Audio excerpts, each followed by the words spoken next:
Hello, everybody. I decided to end that song a little bit sooner than I meant to originally, apparently. Come on. Camera. Wake up, wake up, wake up. She no want to wake up. Okay, now we wake up. Hello, everybody.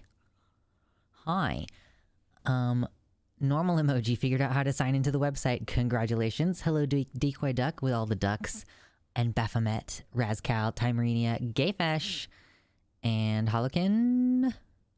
And in the live chat on YouTube, we have Theos and Aereo 51 Camo Dudes. Welcome in, everybody. Hello. How are we doing today?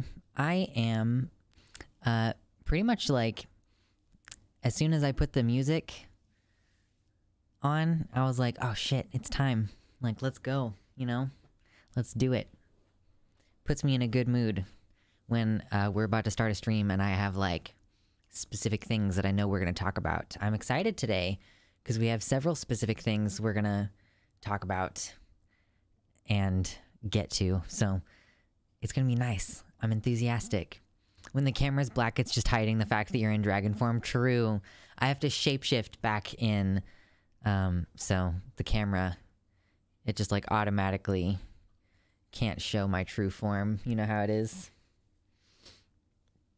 My hair is looking a mess. I need to get it fixed, but at least it's not looking as like grossly like flaky as it was before. Sulfates, get them out of your shampoo. Makes an immediate drastic difference. Anyway, hope everybody else is doing pretty good. Haven't seen you all since Tuesday, Tuesday. I spent yesterday, earlier in the day yesterday, I threw up. Apparently a little bit of food sickness or something in the morning. And then I spent all day just being like, And that was my day yesterday. Hope that you all had a better one. Hello, Margor and Gene the Bean in the YouTube chat. Yeah, Tuesday in it.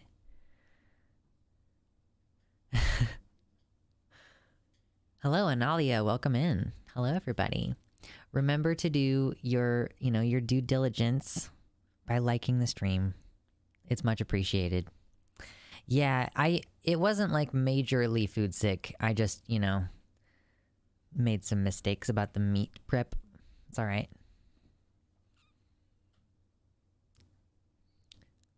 True.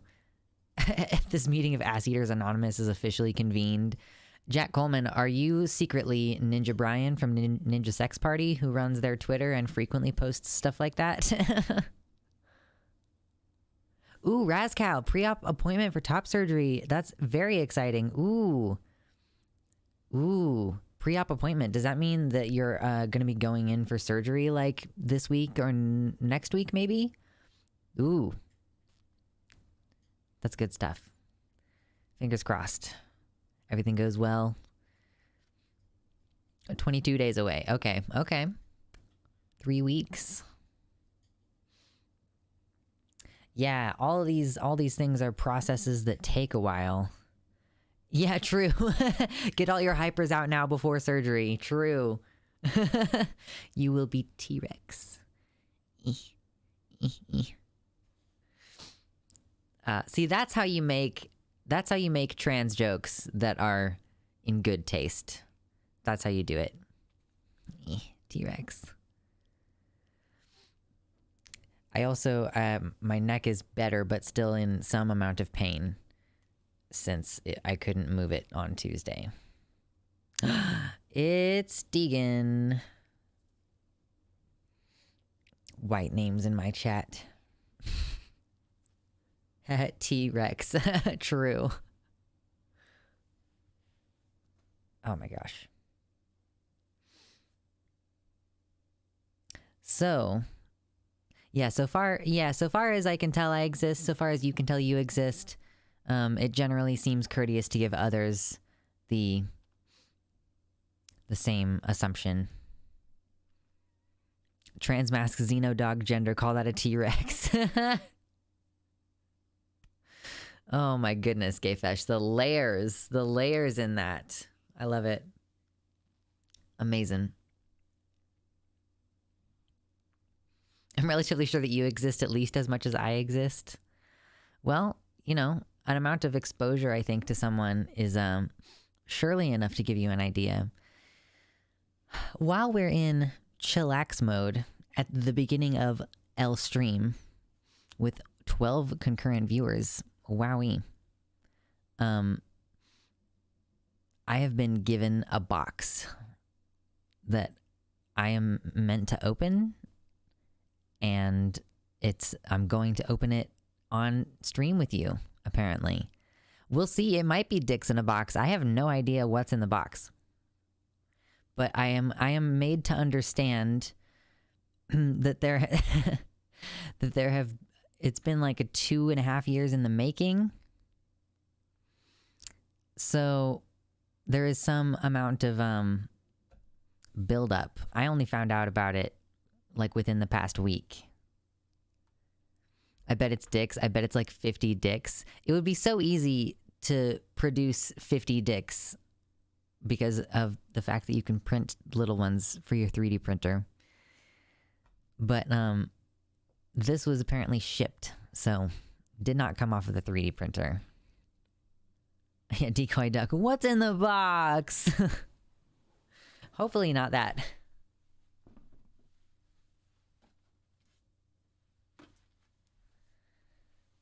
Okay. So, where did my knife go? I have a knife. It could still be dicks, it's true. I saw a really amusing stand-up clip on Twitter recently of a trans guy who, if you've seen it, it starts out like, you know, when you're trans, people ask you a lot of personal questions. Like this one guy asked me a question after a show, and like goes on with the joke. If you haven't seen it, we might watch it in a minute because I think it's really good. Anyway, back to this thing. I'm trying to figure out this box a little bit. I'm assuming that it's in its correct orientation. Let's try to open it. This is the box.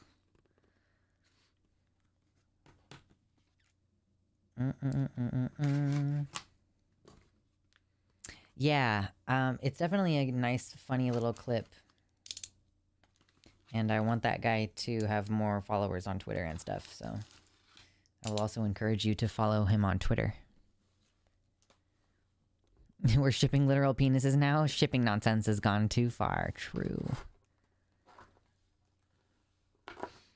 Not sponsored. Yes. Okay, so... Oh. Oh, I see. Okay. Oh, goodness.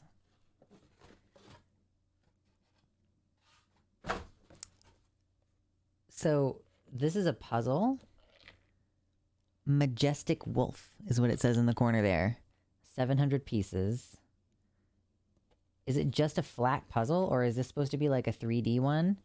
It says figured wooden puzzles. What does it say on the back? Oh, the puzzle pieces are shaped like figures. Oh, this is cool. This one has a lot of unique pieces. It is, like all the pieces are, or at least a lot of the pieces are shaped like animals. Like there's like a moose or an elk there. That's really cool. There's a doe. It's doe. Frog. I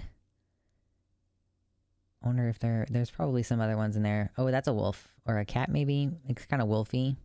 That's cool. Apparently, yeah, this was not in stock for a really long time. And then it very recently became in stock. And so that's really interesting. Whoa, it's like... comes in like a canvas bag. Oh, look at this. Oh, the brand is Unidragon, so it came with this little piece. That's a like little sleppy dragon. With a puzzle piece that it's holding. It's Sleppy. What?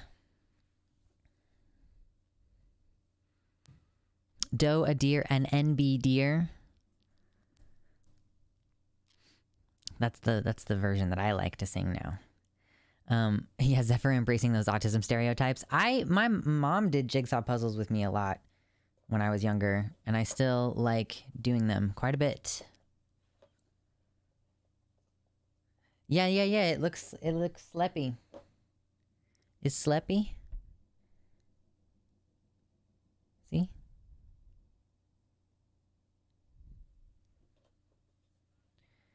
NB Deer is pretty good. Well, I'm making a specific reference to a person called Doe, who is non-binary. Thank you for puzzle. That's going to be really fun to put together. I'm actually like really annoyed by the puzzle that I'm putting together right now, so it'll be good to shift gears on that. Yes, it's a sleepy dragon hugging a piece. What are you talking about, Jack Coleman? That's gonna be good. Good. No oh, I see. You meant queefs. Normalize queefs in porn. Interesting. I would enjoy watching you put together the puzzle while chatting, says Gene the Bean. Hello, Paul, and hello, Be Good. I have not considered doing a puzzle while streaming before. I can't really do both of those things at the same time because doing a puzzle requires my eyes, and so does reading the chat. They are unique in another way as well. What is that? Can I actually get the pieces out to see? Estrogen is making me incredibly emotionally needy and touch-starved, so I'm getting my boyfriend shipped out here for a week ASAP. Nice, Holokin. Yeah, I'm feeling that as well. Off testosterone right now.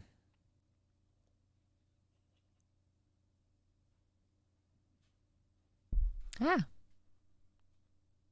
It's one of the pieces. They're also really small. That's like pretty small, considering how many little like holes it has in it. Whoa. It comes with a little stand.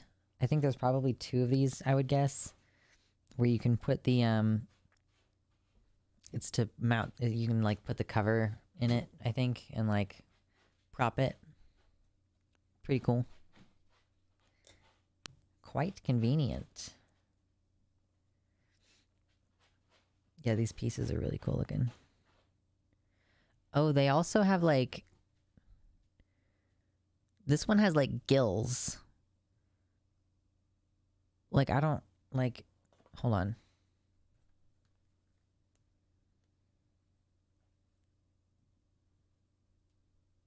Ah. Can we... Excuse me. This piece has like holes in it. You see? That's cool. Sorry for blinding you, but that's nifty. What are those for? Just like detail on the face? That's interesting. Yeah, they're wood pieces. Pretty cool. Are you hollering? What are you hollering for, sir?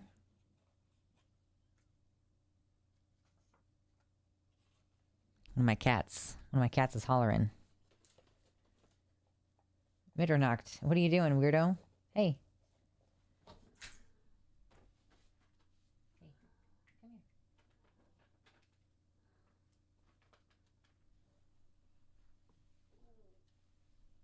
Kitty time. Early in the stream, because he's over here talking and being annoying. Maybe meant to suggest scales. I mean, maybe. It's a picture of a wolf, so... It'll be interesting to see what it looks like when it starts coming together. Ooh, yes. Sometimes you just need a little touch as a treat. True. Oh, he does not love being held, but I love him.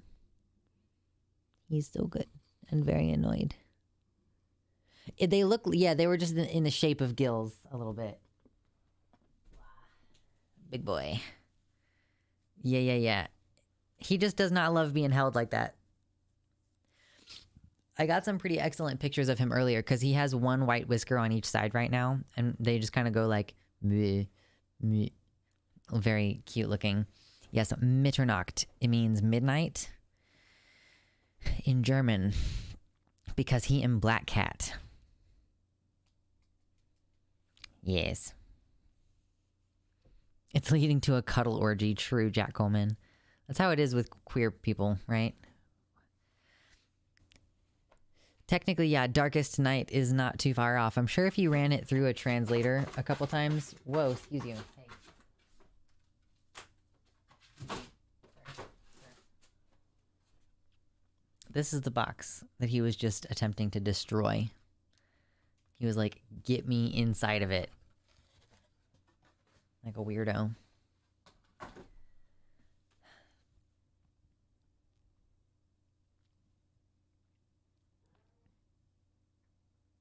Midnight potty break tripping hazard. True.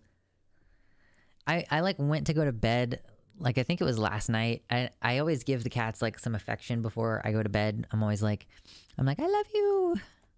I'm going to sleep now. And Mitternacht like followed me down the hallway, but I didn't realize it until I was like ready to open the bedroom door. They're not allowed in at night. They're disruptive. It's already difficult enough to get a good night's sleep. So that we just closed the door. But I went to open the door and I like heard something or could sense in some way. I was like, I looked down and to the left on the ground and I could like tell that there was just a darker black blotch. I had just turned off the light, so my eyes hadn't adjusted yet. I'm just like, poked my toe out a little bit and like, yeah, I don't know, there's a cat right there. He's just like sneakily trying to get into the bedroom as I'm ready to go to sleep. What a punk. What a punk. I also think that one can't hear super well anymore, but we'll see how that continues to go moving forward. Anyway, I have several things lined up to talk about today. Ooh. One thing that I definitely wanted to talk about is that I have been making things lately.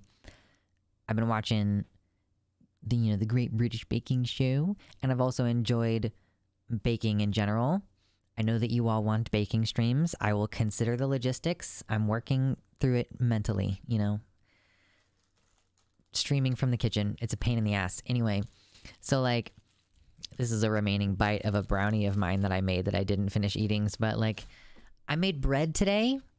I like took flour and water and yeast and other shit and kneaded it together and made actual bread. And it was amazing. I mean, it's like amazing in the sense that like it's come together and is now out of the oven, but they're still cooling. I actually think at least one of them is underdone because I don't think I think the temperature in this, excuse you, stop it, dude. Holy shit. I think that the temperature in this oven is too low. Like, I think it's lower than what the numbers on the reader say. But in the process of the move, I'm still not sure where my oven thermometer is. But they look adorable. So I'm actually gonna grab a glass of water and the bread, and I will show you the bread. Oh my god, that's gameplay. Why would you speak that into existence in my stream chat? That's a horrible thing to... That's bad juju. Like, it's just... Why?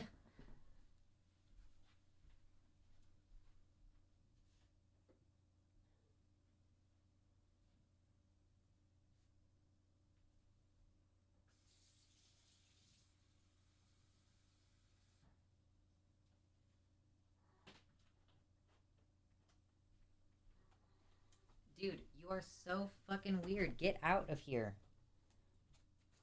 There's just like new box and he's like all over it right now. Except that that's the puzzle box, so stop. Holy shit.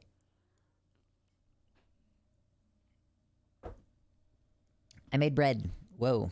They're gonna slide around a little bit. Bread. Aren't they so cute? I dusted this one with a little bit too much flour on top, but they're very cute. This one, very cute. This one I think is the one that's underdone more than the other one. I think it's a little bit underdone. And this one is pretty cute. So that's good stuff. I enjoy baking. Are you about to try your bread for the first time? I think, has it cooled enough that I could... I guess it's cooled enough that I could slice them up. Yeah, I could slice them up. I'll try the smaller one first, maybe. It's not like the bigger one is gonna get any more done by letting it sit. So, I will BRB and cut bread. And then I'll tell you if it tastes good. I guess. We'll find out. Actual bread baking is the best smell on the planet. It's weird initially when you mix it in.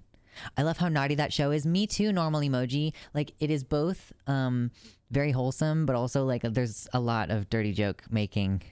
And I appreciate that. Yeah, there's no turning back from homemade bread.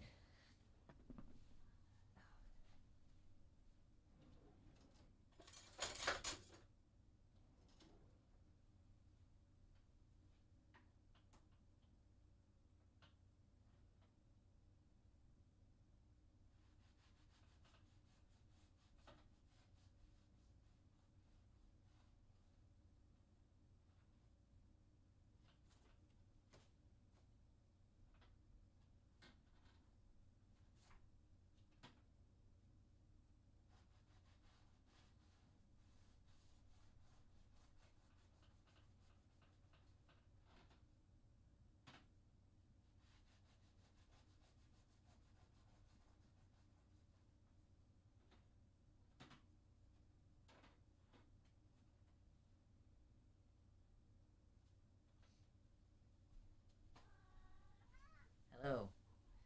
Weird random cat. I am very much a house it. That's true. Bread. So this is like a heel of bread that I'm gonna just like try.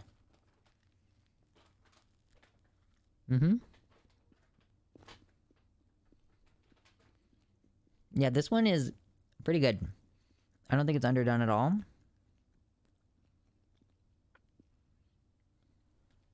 It's soft. It could be a little bit crustier.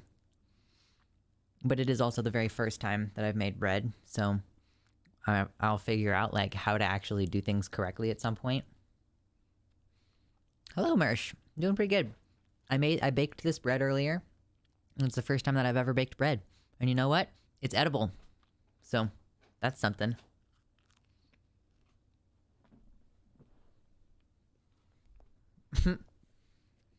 Yeah, Nathan, I would love to figure out how to sell baked goods through the mail. That would be amazing.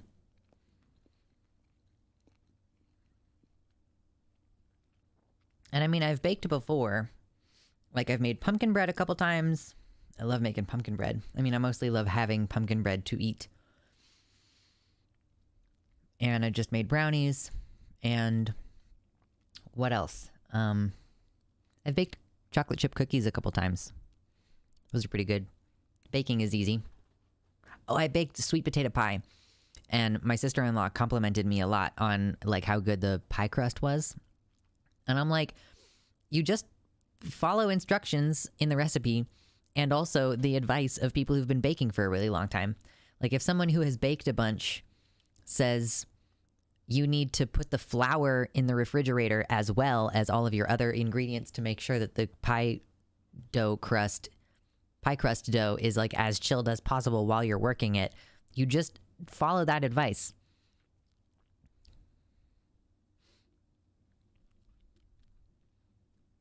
Oh yeah, Spider, I baked bread today for the first time ever. So that's where we're at. Homemade pie crust is where I was at. Yeah, I made sweet potato pie totally from scratch. Like, made the pie crust myself. I bought sweet potatoes and, like, boiled them up. It was delicious. Did it for Thanksgiving. I've also made cheesecake. I almost ruined that cheesecake by forgetting to put eggs in it. Now you just need to churn some butter to put on it, you know? Don't even get me started. Listen, if I had unlimited funding, I would just become, like, I guess the modern word for this is, like, a homesteader.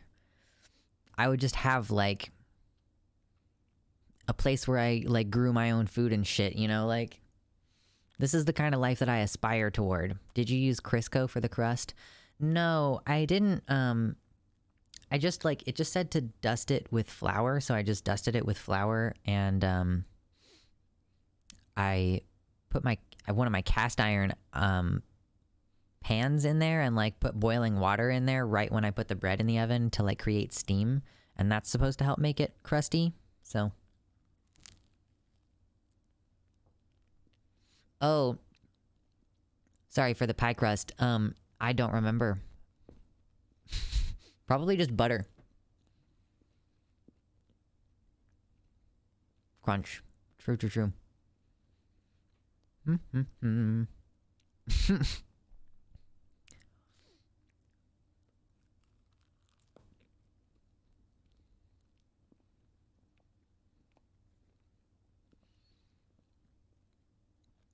Butter churning is so violent.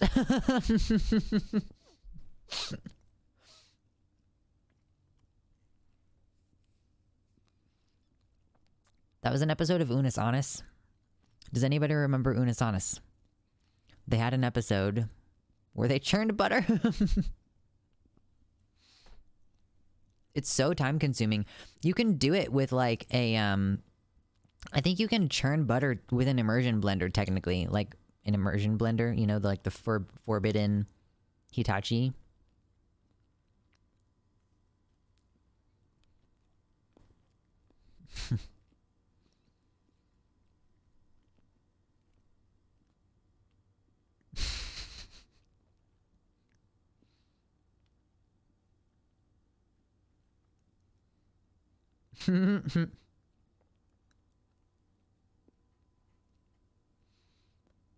Yes, we have fun. I got so much flour on my hand because there was a bunch of flour on top of the bread. Bread. Did anybody used to watch Steph Sanyati? She was a trans woman on YouTube. Bread mom. Probably not.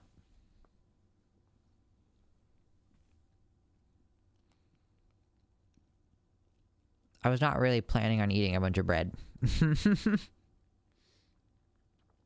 the beginning of the stream.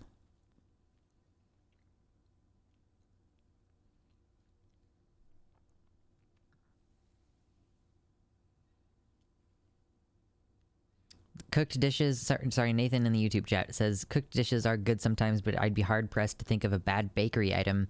You'd have to be British and put kidneys in it or something weird like that. Honestly, like, baked goods are so delicious. Fushi, you watch Steph Sanyati? I remember Bread Mom. Anjali also knows who Steph is. She is doing so well. She's thriving, doing gaming on Twitch, and also like working in the games industry, like seemingly like advising on making games or something for various companies. I don't know. She's doing a lot, but so she just doesn't talk about trans shit anymore. Really, it's not like it's a secret, but she just doesn't talk about it anymore. Loopy also knows who Steph Sanyati is. Okay, and Be Good Now. Okay, I feel a lot less alone because it's been like a few years since she stopped making YouTube videos. Isn't she a lead writer? Yeah, she's like a writer for video games. She's really into it. Following her dreams. We're proud of her. Excuse me. Yeah, but she would just eat bread in videos sometimes. Oh my god, I'm so burpy after the bread. Yes, she does have Waardenburg syndrome.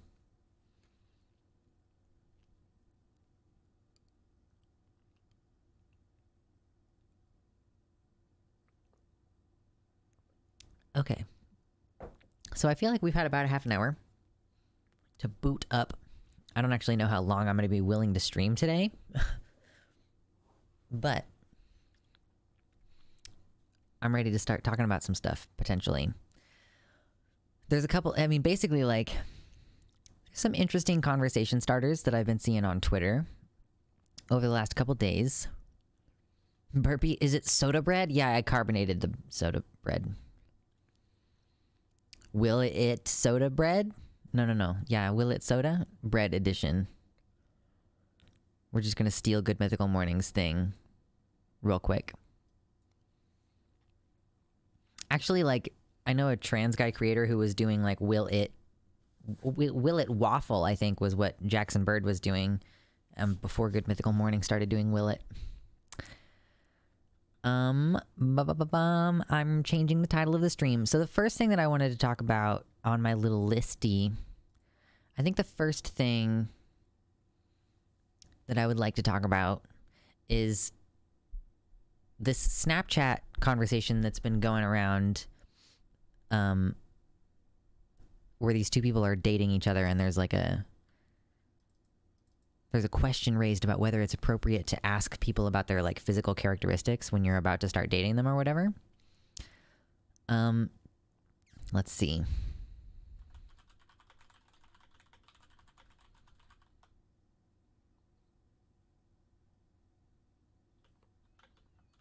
Mm-hmm.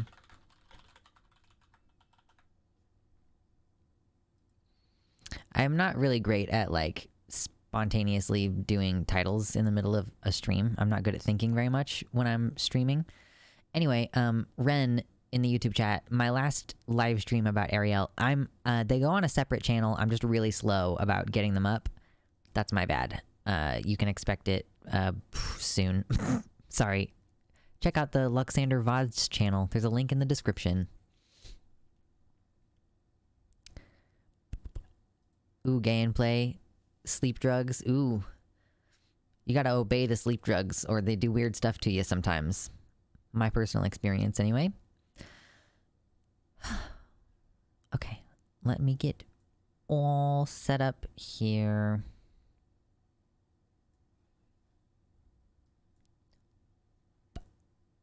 Here we go. Let's go. Okay. This Snapchat conversation has been going around quite a bit on Twitter at the moment. And I think it's a really interesting conversation because as usual, the reason that I tend to weigh in on stuff like this is because like there is an unspoken trans angle that I'm gonna swoop in with, right? So this person shares this screenshot with the caption saying, "These two things aren't equally bad, and I'm tired of pretending they are." And what is happening here is Sam, I think, is like a woman, presumably asking, "How tall are you?" As these people like are presumably talking to date, kind of it seems like what the context is of this. He says 5'10", and she says, "Okay, tall enough." Goodbye, Deegan. Have fun gaming. Enjoy. I think saying like tall enough is a little bit like, really, rude. Like it was already a little bit weird to ask how tall, but not fun to just be like, oh, okay, well, you're tall enough. Not great. And then he asks, "How much do you weigh?" And she goes like, "Wow, shake my head," right? "How come you can't answer the question?" She says, "Who said I couldn't answer it? I'm just really shocked that you actually got that disrespectful already." And he says, "It's a simple question, just like the height question you just asked me."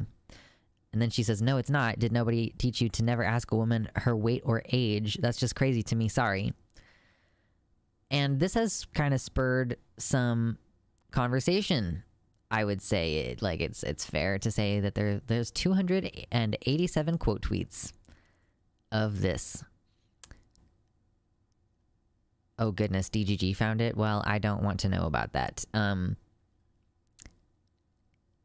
Anyway, like there's a mixture of people being like, it's perfectly okay to ask both of these questions. You know, there's basically like this guy is saying, I think this, this person's saying that these two things aren't equally bad and I'm tired of pretending they are. I think that the implication here is that it's obvious, like it's implied, because it's implied to be obvious, that asking a woman how much she weighs is like socially unacceptable in a way that like asking a man how tall he is as a barometer for whether you're going to date that person. Like basically, yeah, like people are saying like the weight thing is worse. And I personally think that there is just a little wee bit of nuance in here, right? And that like considering the existence of trans people might be worth doing once in a while. Just every once in a little wee while. Just every once in a short while, right? Some people have said in the comments, like, well, you can't change your weight. Or you can change your weight. You cannot change your height. I think that's a really good point, actually. Like, especially in the, like, sort of SJW construction of, like, body shaming is always bad, and you shouldn't make fun of people for intrinsic traits that they can't control. Like, you know, there was a tear for a while of, like, you shouldn't call people stupid because them being unintelligent is outside of their control. Like, that's an intrinsic trait. So making fun of that would be ableist, right? So yeah, like, making fun of someone's height in that instance could technically be considered worse. Although I do understand that weight is subject to certain difficulties. Although height is subject to, like, it's not changeable. Like, changing your weight is not impossible, but it is, like, difficult, right? Changing your height's not possible. I think it's fine to ask height. It's not fine to be like, oh, good, you're tall enough. Yeah. I mean, like, I would say if you are curious and, like, asking about other physical traits, then, like, asking about height is not weird. But, so one thing that's really interesting about this is that people are saying, like, oh no, it's definitely worse to ask a woman about her weight. First of all, someone said, like, doesn't that make it worse that weight can be changed because there's also pressure then on you to change it? Could be argued, perhaps. Oh gosh. But I have heard some people saying, like, well, there's so much baggage behind asking a woman what she weighs. Like, there's so much pressure on women to be a certain body size or whatever. And I just don't think that it would be, like, you could, okay. It's tricky because I'm like, oh, well, this is really dumb and obvious, but it's not dumb and obvious if you don't talk to men in this capacity. Like, men don't often talk about their insecurities, but I have a unique position in that, which is why I'm talking about this, that I have been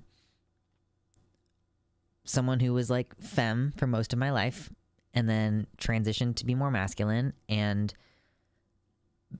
both cis and trans men have an incredible amount of difficulty dealing with, like, whatever you would call fat phobia, but about height, basically. Like, someone linked a study in this, or maybe just a survey in this thread saying that, like, when they asked women about height and income trade-offs, like, they generally needed, like, these women were reporting, like, if a guy were only 5 foot tall, he would need to make, like, this much more money than someone else who is taller in order to be attractive enough to me to be, like, worth dating or worth, like, pursuing.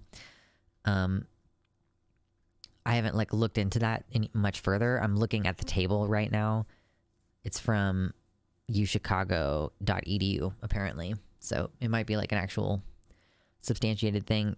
But, like, basically, like, height, I'm going to say height discrimination, and I've been using the word discrimination a lot in this, like, I don't mean, like, oh, that's a discriminatory practice or anything. Like, I mean, like, literally just separating groups, discriminating by certain traits. That's all I'm trying to say. Like, a value neutral manner of using the word discriminate. Like, women ask how tall men are on dating apps as a way of discriminating them out of the dating pool, right? Like, it's just, like, a lot of short dudes that I've known have complained about this, short cis guys, and it's a major source of insecurity for trans guys as well. Like, you already feel like you are not enough of a man in so many different ways. And then there is this like pressure and like people asking you like, oh, how tall are you? You know, like, ooh, if you're not big enough to like sweep me off my feet, then you're not even worth dating. And it's like, there are, again, I haven't like looked very far into this, but allegedly there have been like surgical procedures done that have attempted to make people taller. I actually kind of want to like look up and see if I can find anything about this, because it's like a pretty crazy thing to see someone on Twitter claiming that people have tried to get surgery to be taller and then like potentially died from it, you know?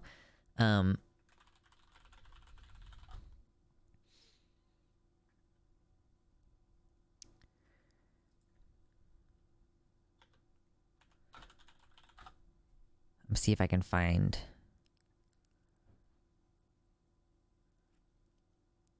Like, there are results when you look up like surgery to get taller.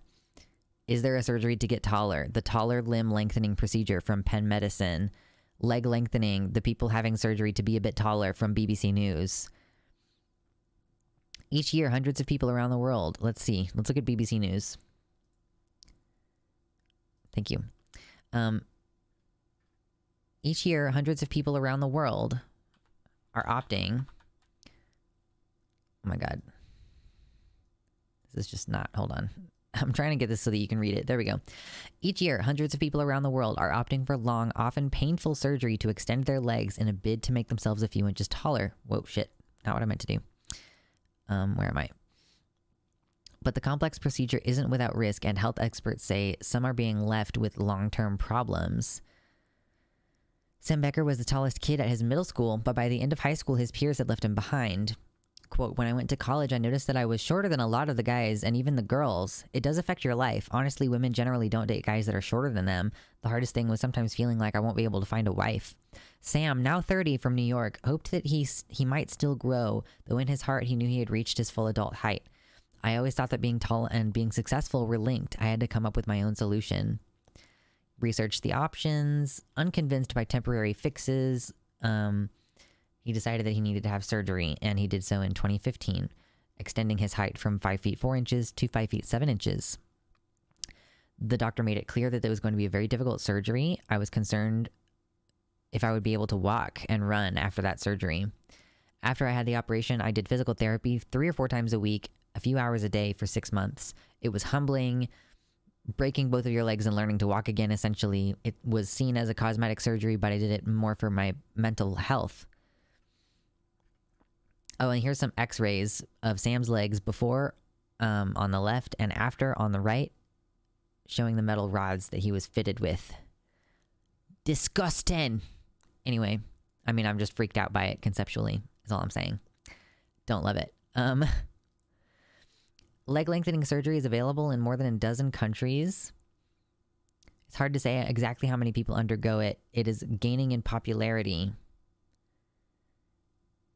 In US, Germany, and South Korea, the procedure is carried out between 100 and 200 times per year. It's lower. Jesus, this is happening like 15 times a year in the UK. What? I had no idea that this was that common. That is so common. Like, that's upsettingly common. The surgery is long, expensive, and painful, costing the US price would range from $750,000 to $280,000, which is, this is like way more than like facial feminization. Like phalloplasty, if you go all out and have a fuck ton of complications, will probably run you like $150,000 versus $28,000. Holy shit. The technique was pioneered by a Soviet doctor treating injured soldiers. The surgery has evolved. Many of the main principles remain the same. Don't want to read any of the details about that. I'm not going to read any of the details about how they do the surgery. I'm not interested. Thank you.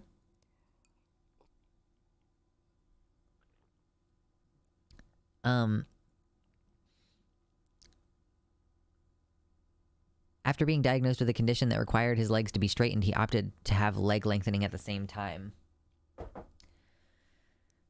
He had been reassured that the procedures could be done together and wouldn't affect the recovery time. If I was 16 years old, it wouldn't have been a problem, but I had the operation. I was 46. My legs were being pulled apart. My bones never caught up. I had a 3-inch gap, just 2 sticks of bone and a metal bar in between. He recalls the physical discomfort he endured during the lengthening process itself. It's like every nerve in your legs are being stretched.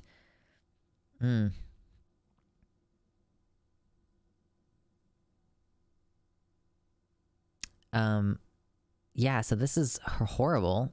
Basically horrific.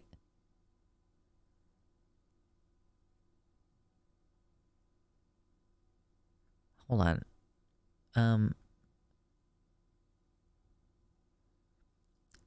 Sorry, Dr. David Goodyear, a consultant orthopedic surgeon in the UK, said some of the people he has come across who wanted leg lengthening surgery, quote, have psychological problems, including body dysmorphia. He says, as more people opt for the procedure, there is a concern patients will prioritize cost over welfare.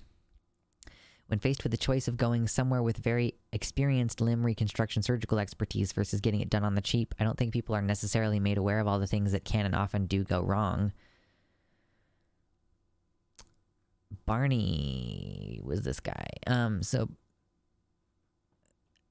as for Barney, the day after we met, he was having the final metal rod removed from his femur, 5 years after the original surgery. Despite the pain, cost, and many years of rehabilitation, he has few regrets. That will be me done and dusted, he says. Regret's a funny one. There are a lot of people who the surgery has gone right for and you'll never hear from them again.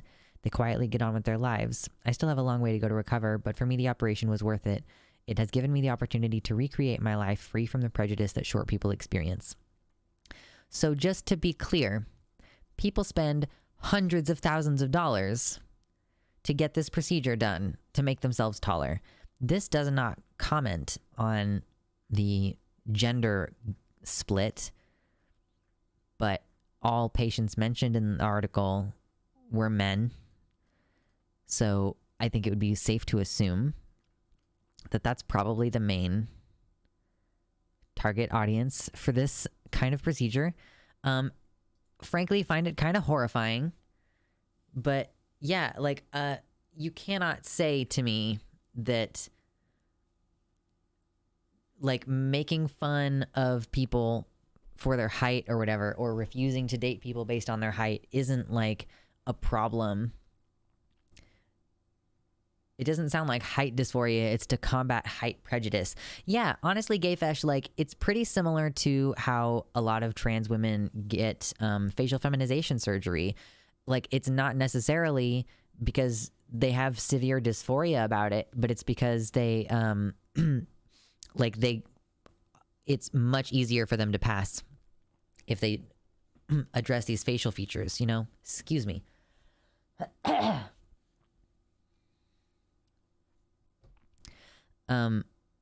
And honestly, like, height dysphoria for trans men is complicated as well. Like, I'm sure most people are not like, oh, I wish that I could be taller just on the mere fact of, I mean, I guess, like, if you're really, really, really short, you might be like, I wish I was a normal height, but I don't know how common height dysphoria is unless it is also tied up in insecurity about being a man who is short or being a woman who is tall, you know, like the sort of connected nature of gender and height assumptions. Like in my state of Kansas right now, there is a cis female lawmaker like bitching and moaning about a transgender female colleague saying like this huge person in the bathrooms. And I'm like, so you're like gonna lose your shit if Gwendolyn Christie tries to share a bathroom with you, like, you crazy weird person? So strange.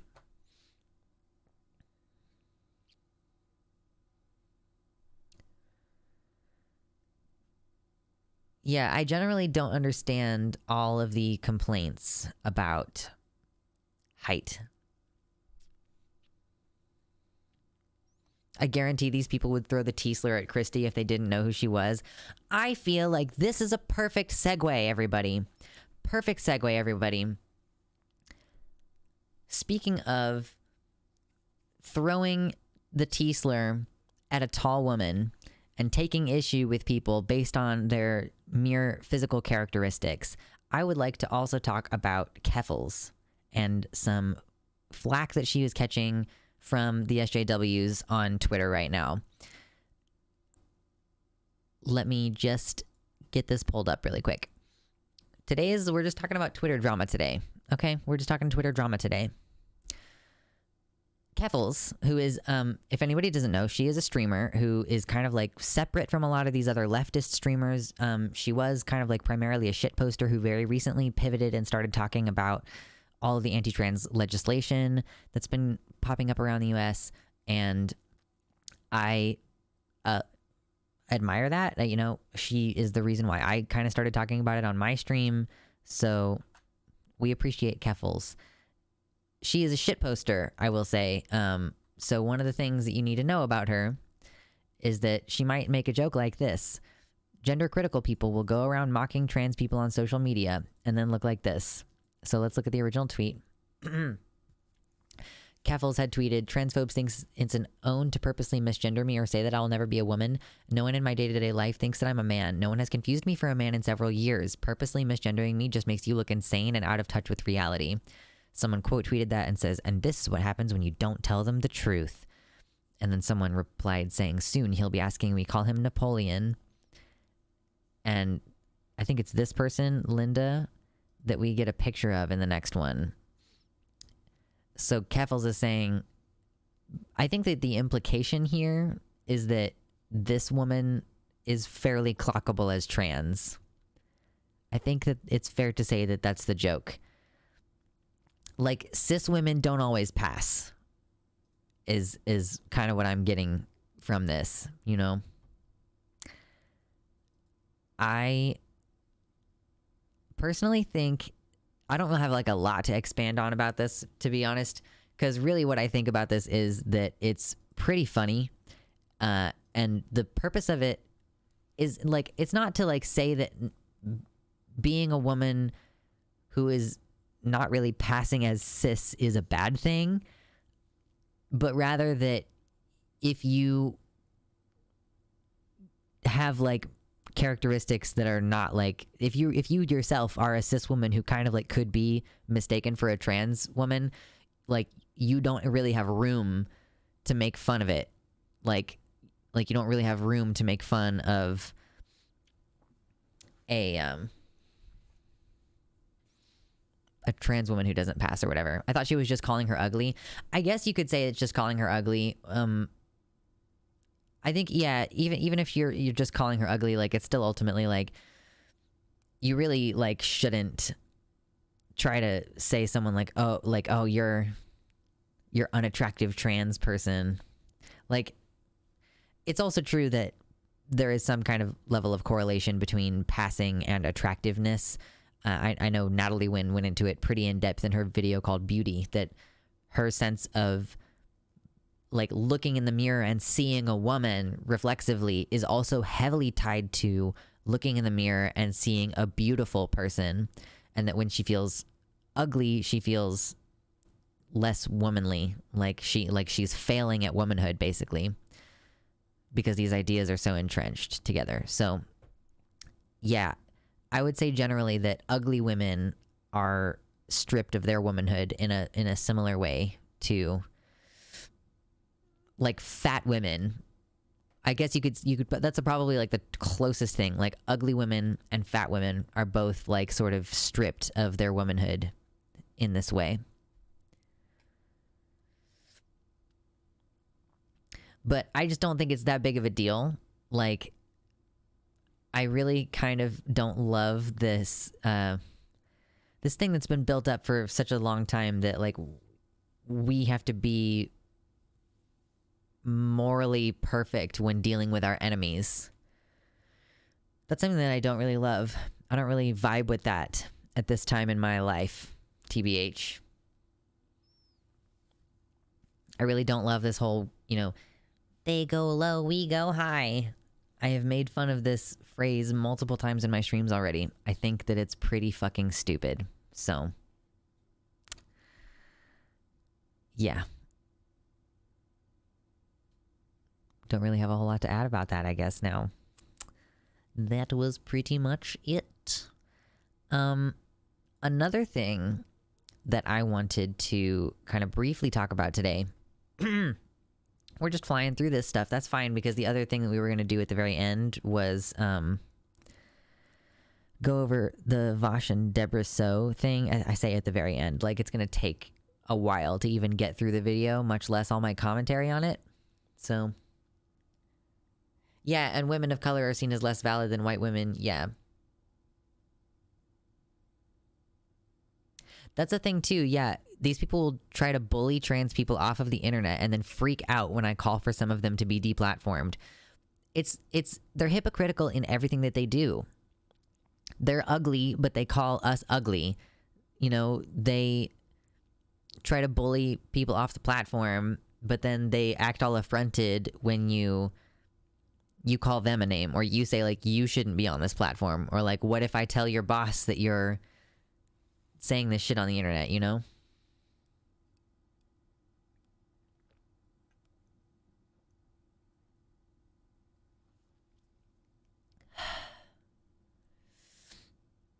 Oh my gosh, Be Good Now, who clarifies that they're cis as they say this, says there are cis women who could benefit from facial feminization surgery if they cared about it, like Marjorie Taylor Greene, for example, especially if they're saying trans women's faces aren't feminine enough. Shruggy.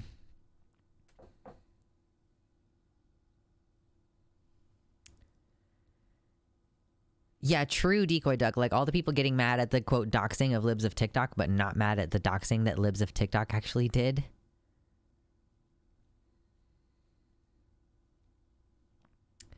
Yeah, Fishy, I think that that's true. Keffels is flipping the rhetoric back on them in the tweet. I feel like it's unfair to see that as being inappropriate when she's using the joke to point out the double standard.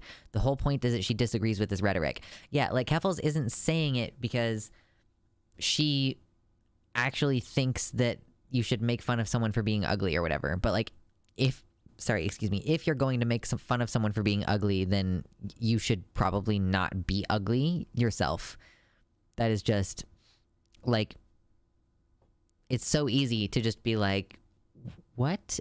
Like, what are you doing? You, like, but you are the ugly one, sir. You know? Anyway. We're just zinging through. Weight can be dropped. Height is finite. Yeah. Oh, true, Loopy. I think that especially with semi-clockable TERFs, that a lot of the transphobia comes from insecurities about their own womanhood. That could be. And yet they also frequently say that they are willing to accept that some butch women are going to be discriminated against in bathrooms and shit, like, as collateral damage.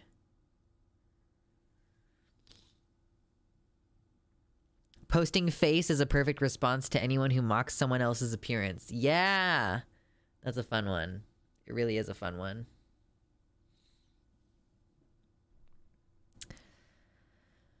Oh, gosh.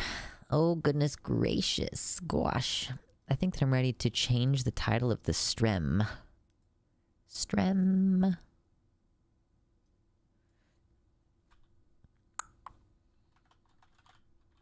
Whoops, excuse you.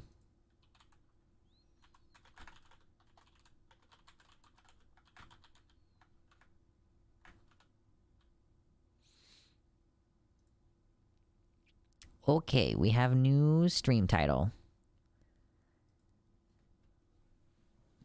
A spicier stream title. Yeah. This one is actually, like, definitely in the line of, like, unacceptable to the SJW stream titles.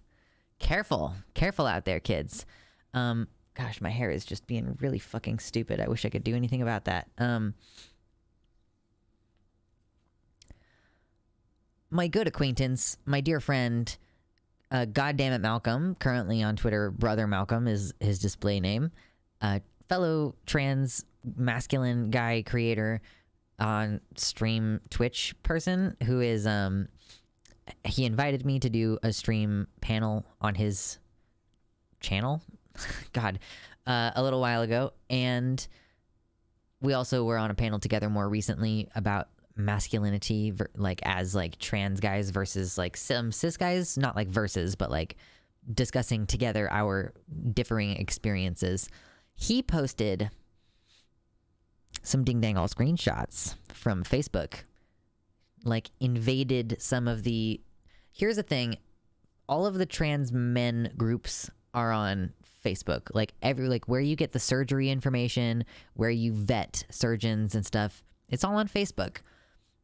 Top surgery, bottom surgery, various different kinds of groups, and generally like community. I don't know why, but private secret groups on Facebook are the way to go for if you need like information, at least. I have not personally like made any friends in these groups really, but they are interesting places to hang out. If you get to the good ones, the like first trans men groups that you're going to stumble upon are ones that are just absolutely rife with toxic masculinity, like really intensely bad toxic masculinity. And dear brother Malcolm here shared some screenshots, and I thought that we could take a little glimpse in, because I am only in the groups that are explicitly pro non-binary, which do not have this toxic masculinity shit. Like, we have separated ourselves out from each other. The trans men who are really invested in their masculinity don't have to deal with seeing trans trenders posting in their groups, you know, like, it's fine, hunty. We can just be in our own separate spaces. So, I wanted to go into this a little bit. I'm going to start with the second one. We will get to the first one last because I think it's the weirdest. Definitely think it's the weirdest. So this one says, sometimes I think that we should identify as gender dysphoric and just collectively flee the trans identity just because of the trans trenders. And then I question myself because, God damn it, we were here first, and can't they just identify as gender nonconforming? Like, fuck, why do we have to keep making up new words? The straights are confused. So yeah, this is like, if the trans identity is being broadened to include non-dysphoric trans people, then we, the true transsexuals, see, you're just like, you just gotta be like, you gotta have the balls to just call yourself a transsexual. Like me. You have to have the balls to say, I am a non-binary transsexual. Or, you know, maybe you're a transsexual man, whatever. Own it. Anyway, this is definitely a problem that obviously exists within the community. Yeah, imagine thinking the cis are totally on board with binary trans people.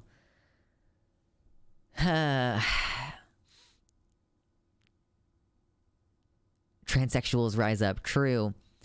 So, but yeah, it's not like this is uncommon in amongst either trans men or trans women. The idea that trans trenders who are non-dysphoric are ruining the word trans and diluting its meaning down.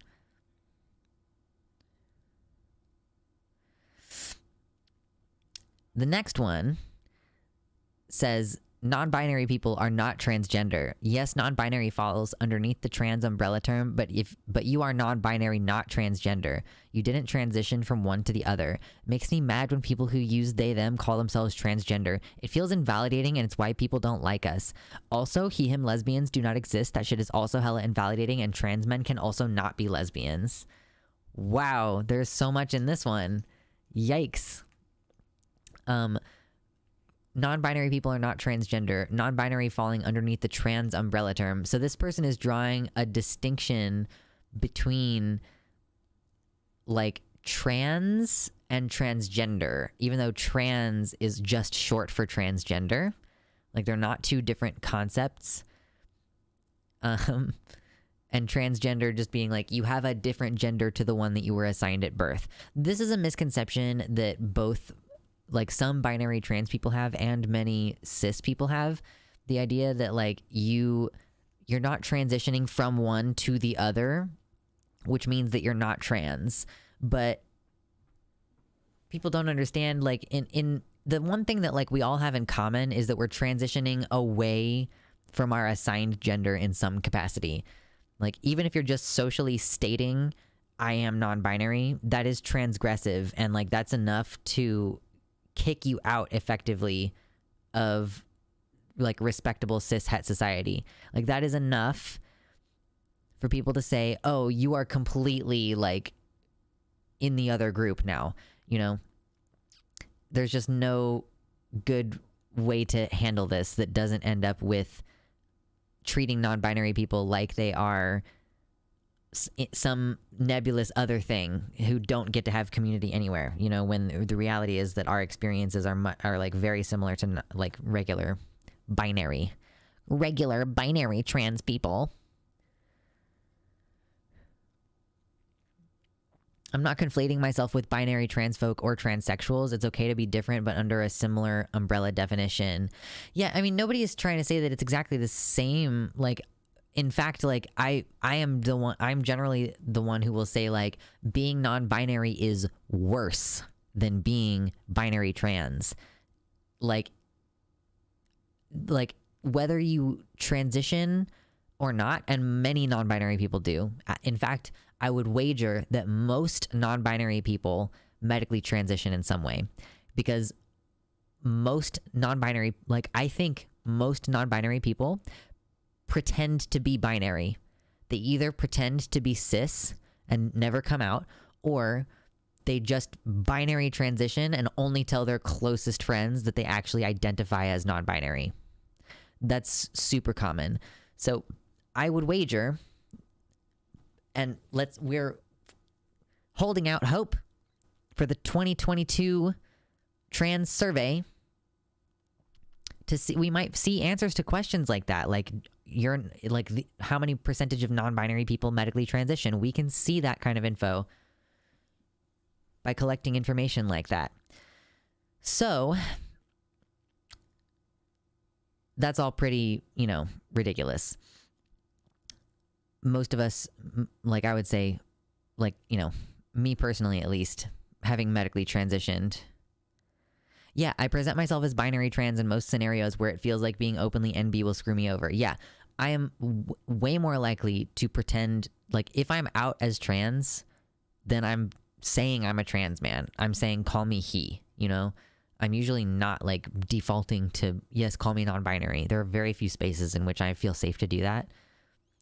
Like, you think that going from one, opposing one to the other is going to open you up to ridicule? Literally, like, almost no one takes my identity seriously. Almost no one grants credence to non-binary identities. There isn't a social role for us to transition into. There isn't a blueprint for medical transition for us to follow. Like, you all at least have a blueprint that they try to force you into medically, you know? Like, there isn't one for us. If we do medically transition, like, we are generally forced into those binary presentations as well, in a way that it's like, you know, generally worse for our mental health, I would guess. Anyway, it feels invalidating. Like, it's funny too, makes me mad when people who use they, them, there are probably binary trans people who use they, them pronouns. I definitely have met like cis people who use they, them pronouns sometimes, you know. Anyway, and then also he, him lesbians do not exist. That shit is hella invalidating. Hey, you know what? Other people identifying how they want is not invalidating to you, and trans men can also not be lesbians. This is like, this person is a child. I must only guess that this person is a child. Hello, Panzabi. Welcome in. Thank you for joining. Everybody remember to hit the like button and consider donating or whatever. There's all the people in here are OGs who already have colored names. But yeah, we've talked about this on stream before. I haven't posted the video about it, but anyone can use pronouns. It doesn't really matter. There are butch lesbians who are comfortable using all pronouns, including he, him, or specify that they prefer he, him pronouns. Who fucking cares? Gender is complicated within the lesbian community, and trans men who have identified as lesbians for 40 years before they transitioned, like, you cannot tell them that they're not allowed to identify as lesbians anymore. Like, you're speaking to people who like founded lesbian organizations when you say shit like this, you know. Which reminds me, I really need to finish. I need to start reading Leslie Feinberg, because we could learn a lot of history about the he, him lesbians through this little novel.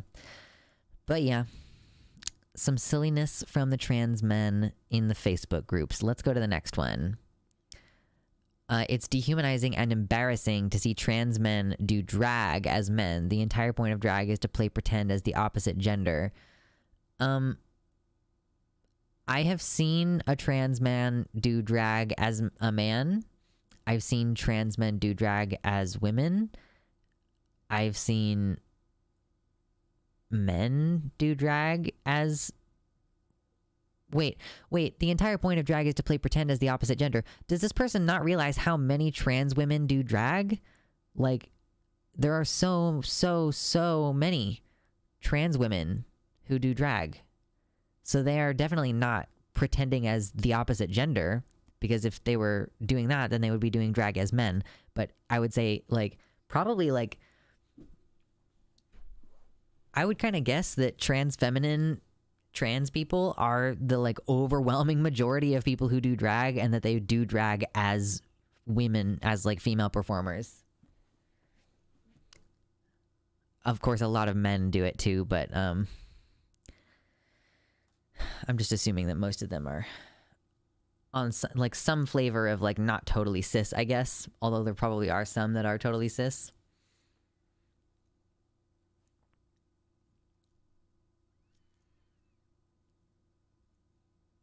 Ooh, Wallaby, true. First of all, super awesome and congratulations that they did drag last night for the first time. It did not go great. You have my sympathies. Being non-binary and doing drag that doesn't feel dysphoric is hard AF. True. I bet it's true. Excuse me. I'm kind of over the concept of policing people's identities, even though some cause me discomfort as a language person. Seems like a waste of time overall. True. So, yeah. These are so easy. I can just, like, debunk these, like, boom, boom, boom, boom, boom. It is not even hard. I never understood this, or why trans men are giving birth. Men don't give birth. Don't transition if you want the experiences of being a woman. A lot of trans men give birth before they transition.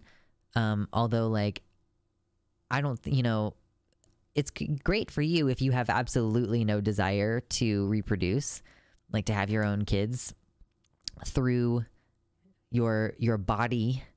But, yeah, like, you shouldn't say, like, oh, you're not allowed to have a kid anymore of your own genetics after you have transitioned. Like, it's already one of the, like, most fucked up things that we have to deal with, that in certain places we have to, like, be sterilized before they will let us change our documentation, birth certificates and stuff like that, which that's pure genocide, TBH. That's pure genocidal intent, like, preventing births within the group. Fucked up, in my opinion.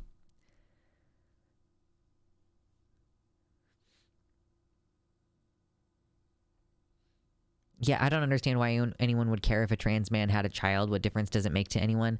I mean, I think a big part of that is this toxic masculinity. I mean, like, trans men are some of the most toxically masculine people on the fucking planet. And this is one of those reasons, because, like, they are trying to transition into a social role that they then will feel shielded and protected by, so long as they're stealth in any case.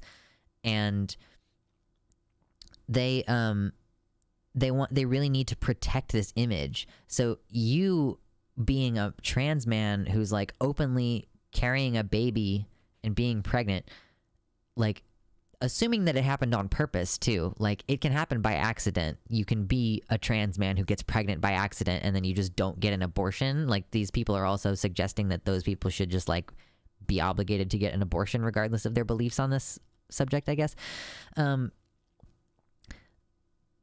But yeah, they just really desperately need to protect the rigid idea of what men and women do in order to protect the social role that they're trying to, like, transition into. They really, like, they're trying to hide in this like, space. Yeah, I had never thought about that before. Like, that it happens by accident, and it's really fucked up to criticize people for that. Does this have anything to do with eugenics? I don't know if this specifically does, but I do think that, like requiring trans people to get surgery, like sterilizing surgery specifically in order to change their documentation, is genocidal / maybe somewhat eugenicist. I'm not sure if the belief that trans men have about it is eugenicist, though. The idea that trans men shouldn't reproduce. I don't think it's that. It's really tends to be focused on what, like, why do you not want to just be a man, you know? Why would you compromise your identity as a man by doing something so deeply inherently female as giving birth, you know? I really love that, like, a lot of trans men call themselves seahorse dads, because male seahorses, like, the way that male and female seahorses, like, the female injects the eggs into the male, which then inseminates the eggs and carries it, and I think they give live birth. So, yeah, seahorse dads is really cute. Actually, on the back of my phone, I should switch. On the back of my phone case, this is the Fit to Me X, Ty Turner's clothing line, and then the seahorse is because of, like, trans dads. Like, that's why I grabbed that sticker. There was, like, a set of some stickers that had this one and this one in it, and I was like, oh, that's cute, like, for that reason. Yes. So then there's one more. I saved the best for last. Thank you. My phone is fucking huge. Hello, Blue Spectra. I had not seen your name prior to this. Hello and welcome. So, the money shot. We saved the best for last. IDK... God, this is covered up quite a bit. I'm sorry. It's too bad. IDK if it's unpopular, but I hate top surgery. I don't see how we get stuck with nasty scars looking like a botched magic trick when women and men who survive breast cancer don't get scars often. Just another way of the fucking world doing us dirty. Now, I'm not going to, like, argue that standards of care for trans people are probably worse than standards of care for cis people. Like, you know, there's going to be probably 100 cis penis implants, like, before we get one actually transplanted penis on a trans guy's body, whatever. However, this is just absolutely not correct. This is just wildly incorrect.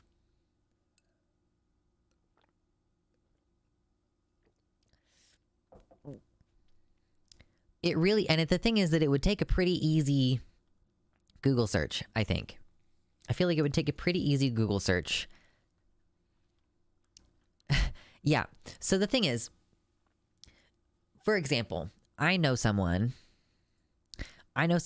who is Jewish and was diagnosed with breast cancer at, like, age 26 or some shit like that because of the BRCA2 gene, which causes breast cancer and can also cause ovarian cancer. So this person's mom also, like, ended up having ovarian cancer. So what happens in this situation is, like, because there are probably some situations in which they can just remove the cancerous material by, like, just the cancerous material itself, right?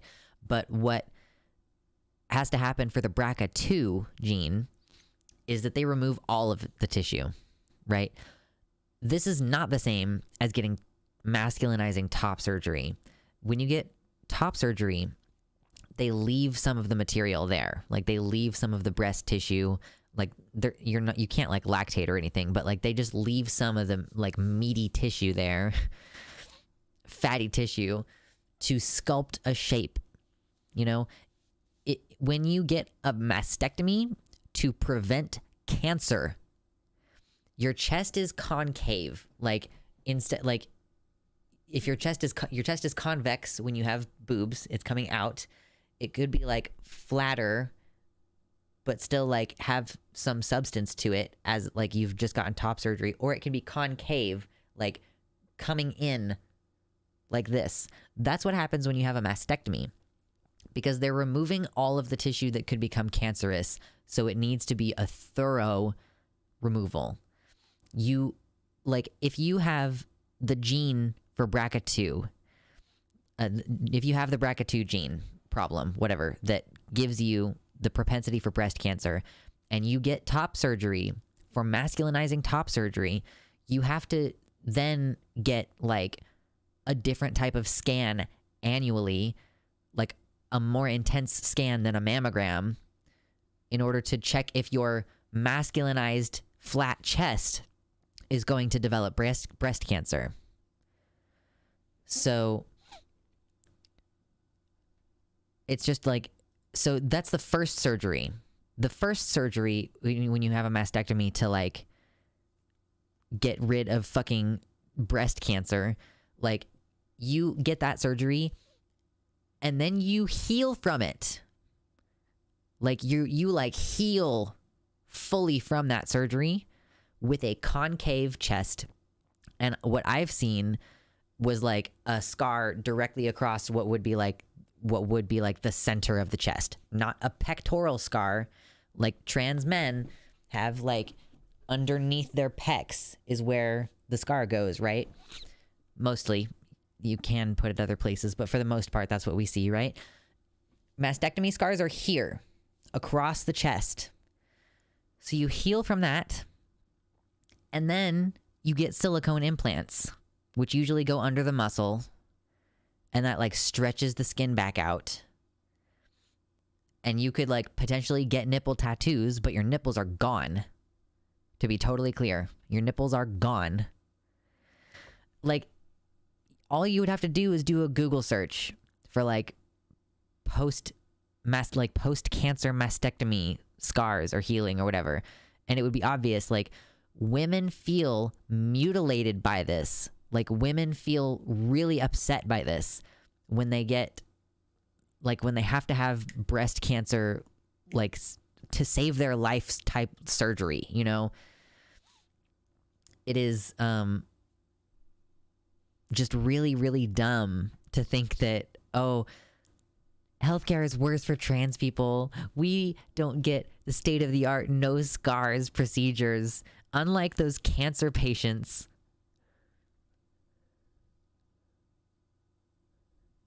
Just really fucking dumb. Yeah, having a flat chest is one thing. Having a concave chest is a totally different thing. Yeah, and it's like, that's totally not even factoring in that because of the opioid epidemic, they also like apparently kind of seriously underdo pain management. So the person who I know who had this procedure done, like after her surgery where they removed everything, like basically has like actual PTSD because the pain was not managed after the fact. Like, it was pretty seriously fumbled. But that's like completely like not the point of it. The idea here being that like trans men as a group can be very toxic, like toxic masculinity, you know, upholding certain ideas of what being masculine means, and believing things that are just absolutely not true, things that are silly and easy to debunk. Thankfully, I don't interact with these type of people very often, but so, like, to be frank, this is part of why it's difficult to build community amongst trans masculine people. Like, I sometimes think like, oh, isn't it so strange that I have so many trans women and trans feminine people in my audience and like in my communities? It's because trans feminine people are like way less uptight and like weird about being non-binary, about like not fitting perfectly into gender roles. Maybe in public, trans women do tend to police themselves and each other, but like they do tend to in private be a little bit more like, yes, you know, you don't have to like uphold all of this while you're at home by yourself. Some of them definitely are like, yeah, no, you can't have a 5 o'clock shadow at home. But I think trans men are like way more they're more rigid in their conceptions of identity and behavior and like what's permitted. You know, if you just think of Calvin Guerra, you know, like he's a trans man who, like, I want to say like borderline violently enforced gender roles on other trans masculine individuals within the community, like weaponized his audience to police people's gender expression in order to be in line with the idea that, you know, everything is very binary. You're only valid if you do XYZ, you know, like, oh gosh.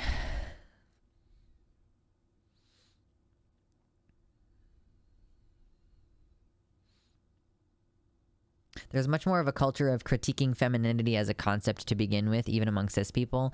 Yeah, it's like kind of both of those things. It's like critiquing femininity, and like, I mean, yeah, I guess it's like it's discriminating out femininity from communities that are centered around masculinity, sort of. Hey, Chase, what's up? Clavicle Garage did irreversible damage to trans rhetoric. Oh my god, I don't know what that is. Oh, Clavicle Garage. Oh, I see. I see what the joke is. You're fine. Don't have to elaborate. I get it now. Yeah, it really, like, it's wild. I'm sure that the public stance of people like that are, like, have been a negative influence on the communities. It is nice, however, that I actually have a fun little secret to tell you. Calvin Guerra has to use fake accounts in order to get into bottom surgery groups on Facebook, because his actual account, anytime he tries to join in like any of the groups that I'm in for trans masculine people seeking bottom surgery, he's not allowed. Because like mostly the groups that I'm in are, you know, non-binary affirming groups. There are plenty of people who, like, one of the main moderators who is like in a couple of these different groups, like, had a type of surgery that is not considered totally binary, like, and presents themselves in a very gender fluid fashion. So, oh yeah, Calvin Guerra is a trans man who built his audience on YouTube off of the, I mean, basically just like he really pushed the idea of trans trenders, made fun of trans people who are not masculine enough. You know, he made a video about me at one point, and the fun thing about it is that all his fans come and find you and tell you that you're a transgender or trans trender and that you have the tranny voice, and it's all really like pretty fucked up and overwhelming. So yeah, he's not great, and he kind of like, I think, was a big part of contributing to like all of those examples right there of like trans men being like, non-binary people aren't real, like there's no nuance in lesbian identity, you know, you can't be a man and give birth to a child. All of these beliefs are sort of predicated on this like really, really, really fragile trans masculinity. Like, I truly think trans masculinity is more fragile than cis masculinity in a lot of ways. And I think that would be a fascinating subject to cover if I ever do another panel like the one that I did before, where like trans guys versus cis guys talking about our masculinity. I would really love to cover that topic, sort of. Oh, I should tell Alec that would be a good idea to cover it. Someone tweet Alec Gunter on Twitter and tell him that we should talk about the difference in fragility if we didn't talk about it already. Because I don't remember if we talked about that at all on the stream, like how much pressure there is on the two different groups to perform masculinity. Like, how much easier is it for a cis guy to start wearing nail polish than it is for a trans guy to start wearing nail polish? I spent so many years wanting to express myself in my femininity and not feeling comfortable doing it. Like even something as simple as painting my nails. And every time I would see, you know, I'm watching like Ethan Nestor crank gameplays and he's like starting to paint his nails and I'm like getting annoyed about it, or like I'm watching Brian David Gilbert and I'm getting annoyed about it. Like I'm jealous. It's not as big of a deal anymore, but like there was a period of time, is what I'm saying, where I felt like I couldn't transgress masculinity because it would risk like my being properly gendered. Like it was, you know, like going to take away some of my validity, you know? So I think that would be a really interesting thing to kind of delve into a little bit, like how those different pressures can fluctuate between different groups.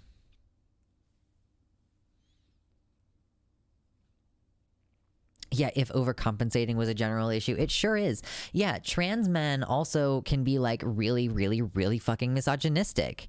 Trans men sometimes say horrible things about women, and it's because they're trying to distance themselves from women, you know? And one of the main ways that you can do that is like participate in the toxic masculine culture of denigrating women. It's very big, like throwing people under the bus in order to get what you know, in order to get ahead, in order to get to where you're going. I need water. Oh my God. This stream is really taking it out of me. I'll be right back.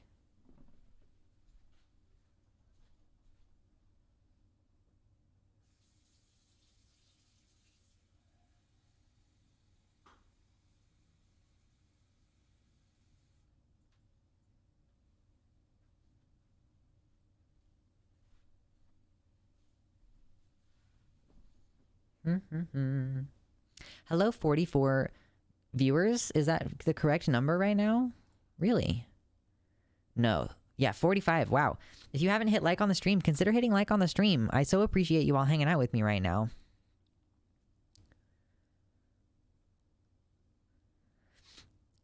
Catching up a little bit on the YouTube chat right now. I feel like many trans men have a toxic relationship with fitness and weight loss. Like trans guys be saying, just lose weight and you will have like no hips. Absolutely, Cade. Are you the Cade that I follow on Twitter? Do I follow you on Twitter, Cade? Yeah, like eating disorders are a huge problem within the trans male community. If you don't have access to hormones, what is like one of the only ways within your control to reduce the prominence of your curves on your body? Answer: starve yourself. So, and I can definitely see like fitness also being an issue too. Like there's so much body dysmorphia within fitness communities. Both, okay, cool, we are Twitter buds. Cool, definitely. Yeah, and I think you DM'd me at some point, and then I never responded because I am terrible about getting back at DMs. I trust, like, I promise it's not personal though. But yeah, we do eating disorders. We do like we work out toxically, and it's all have to do with masculine like standards. Like when we say like the fitness community is really toxic, and like lots of eating disorders and shit going on there, like it's because they're trying to uphold standards of masculinity, or not uphold, but they're aspiring toward, they are trying to embody standards of masculinity. So we have like steroid use, and we have fucking leg lengthening procedures being done apparently hundreds of times a year across the world. Some crazy high number I was not expecting.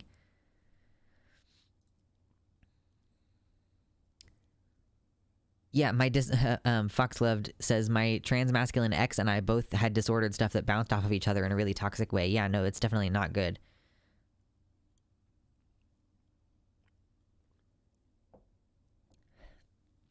But yeah, like working out can be good.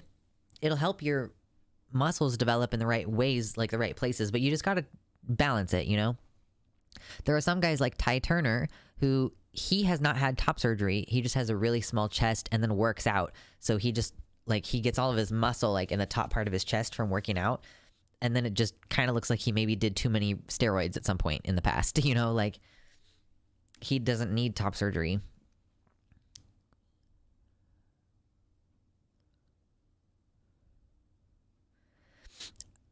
Crestfallen says, I wonder if this mentality is just more visible in transmasc spaces. Like, so much of masculinity is focused on performative actions and being assertive. The drive to compete is also basically just seen as absolutely necessary, and to show yourself as better than those around you, lest you be seen as a feminine follower rather than a masculine leader. That could be. It could be that it's just not spoken about. Yeah, shout out to Ty Turner. I love Ty. He's popped into the stream once and said hello, which I massively appreciate. He's a really cool dude, and he seems really kind. We've been nice to each other the couple times we've talked, so he's the kind of person who I should probably be like, hey, do you want to like be friends? We don't live that far away from each other. We could hang out or whatever, you know?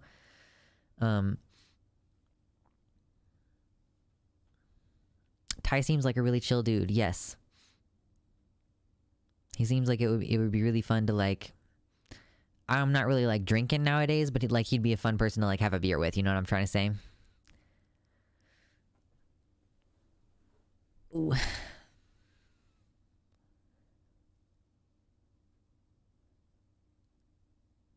Being nice is nice. Yeah.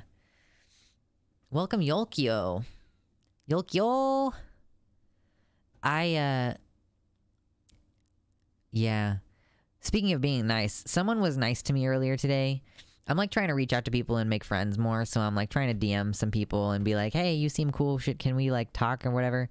And someone was just being nice to me today, and I was like, oh, fully, I'm just gonna cry about this, I guess. Probably not good to have that kind of reaction to people being nice to you, but I've been doing that for years, so...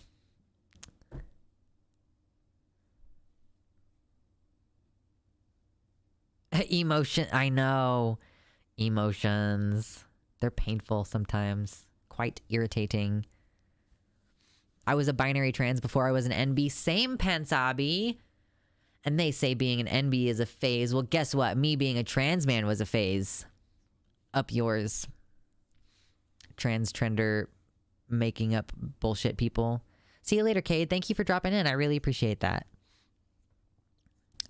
I'll give you a wrench for next time.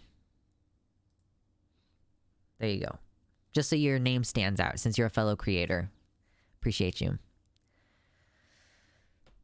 Oh, so part of the reason also that I am just very emotionally sensitive lately is, like we've talked about a little bit before, I'm doing trauma therapy, right? So my PTSD is just triggered AF.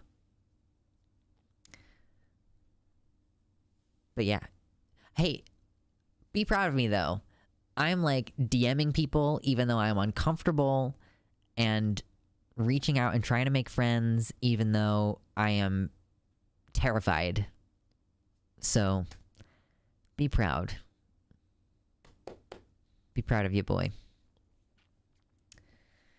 There's like 63 people in here. If you haven't hit like on the stream, hit like on the stream, please. And consider tossing a coin to your streamer. I actually fucking hate that show, by the way.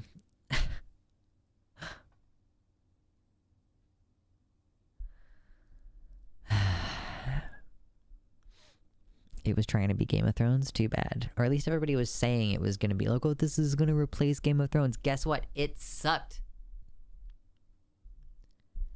Oh, I haven't even watched season 2. Not missing anything, LMAO? Okay. I might watch it, if for nothing else, than Henry Cavill. The Witcher show. I made a reference to The Witcher because I said, toss a coin to your streamer. Oh, viewers aplenty. That was Vosh's donation sound for quite a while.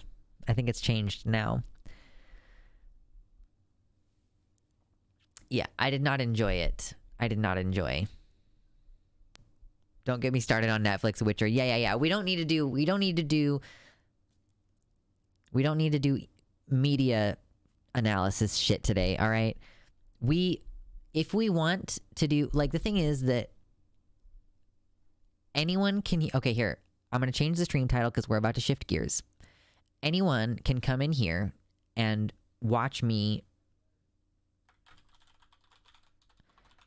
go over the Vosh versus Dr. Deborah So debate, and we will all be on the same page with each other, I guess, okay, right? But like, if I decide that I want to talk about how the Legend of Korra sucks balls, then that's going to be a niche audience of people who have seen the Legend of Korra and care about my opinion about it.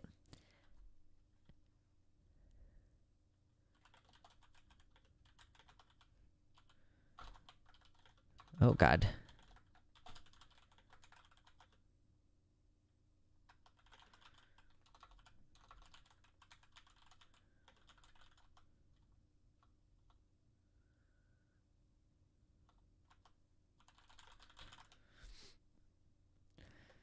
I know. I'm gonna use Korra as my example every time. Wowie, that's very shit. Hold on. I use Korra as my example every time.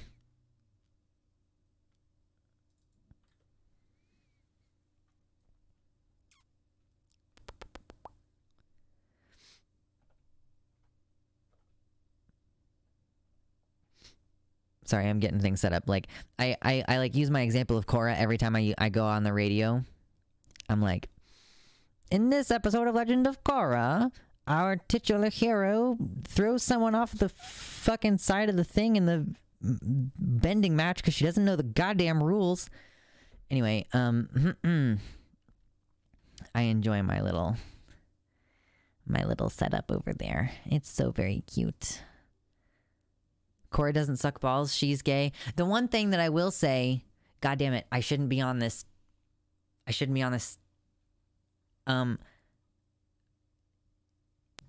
The show could have been gayer, and they wanted to make it gayer, but they couldn't because Nickelodeon sucked. That's the one redeeming quality. There are a lot of still things that I don't like about the show, besides that are unrelated. But we don't need to talk about this today. We are about to go over a debate. The debate is going to take a long time. So we should get ready to strap in. Should we listen to the, so this debate, listen, okay, so Dr. Deborah So is a, oh my gosh, I'm going to take a break. I'm going to step away. We're about 2 hours into the stream. I'm going to take a break, and then we'll come back, and I will strap in for this segment, okay? What I want you all to decide is whether we want to, kind of, oh my God, the fucking hiccups. If we want to skip through Vosh's parts, or if we just want to listen to Vosh and go based true while he's talking. I'll put on Korra and zone out for most of the show, except for the 2 good episodes about Avatar Wang. Those are the worst episodes. Goddamn, they're not the worst. They're pretty bad. I don't like that they rewrote the canon of the show. I like Vush's voice, TBH, so I'm voting on that. I like Vosh's voice too. It's true. Okay. So Vosh is he champions on behalf of trans people, and so this is he's actually, I think he went on Dr. Deborah So's podcast, so this is not a typical Vosh debate. This is not going to be he's getting all rough and being edgy and dropping slurs, this is gonna be more of a professional dialogue. So yeah, I like Vosh's voice. Anyway, I am gonna just take a quick little break, and then we will get into watching this debate. Yeah, The Witcher show is a mess, but Henry Cavill in that whack-ass wig does things to me. True. Joints for points, we could talk about Korra at various other times, It'll come up periodically, all right? But anyway, we're going to switch to talking about Vosh and Dr. Deborah So, and I'm going to take a break and come back very briefly. I kind of want to pick up this kitty. Hey, Lucy. Hey, Lucy. Do you want to come see me? Come here. No? He's like, I know you're streaming. Lucy. Are you baby? Are you baby? We gotta do cat before I take a break. I'm gonna go get him. I'm gonna get him.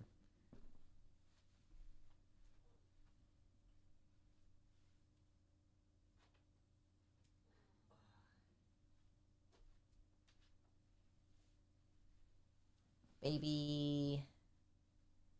Baby. And baby. Oh, hello, baby. I know. I'm fat. Fatto. Catch 'em and eat 'em. Oh, yes. Oh, yes. We don't do catch and release here. We only eat what we catch. Oh, what a baby. Everybody always wants me to numb. Oh my gosh. You have a hold of my jacket, sir. Thank you. Are you baby? Are you so sad? I know, it's terrible. The life that he lives is so sad. He's so beleaguered by being picked up and loved on during stream when he doesn't want to be picked up and loved on. Can you imagine such a sad existence as having someone feed you the best food that they can buy and clean up your shit after you and pet you and hold you while you fucking vomit all over their floor in exchange for a little bit of non-consensual attention? Imagine how terrible your life would be. You have a terrible life, Lucy? Yeah? Are you a brat? Huh?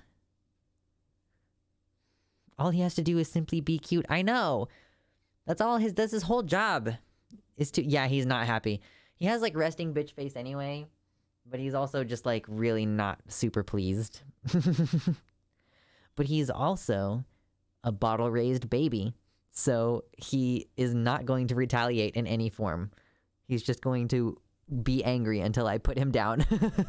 That's one of the great things about him, is he's just like, he's like leaning as far away from me as he can, because normally I would rub my face against his face. He's just like, no. He's literally like, I need to be as far away from you as possible. Lucy! Lucy! Lucy! Let me love you. Just let me love you. Okay.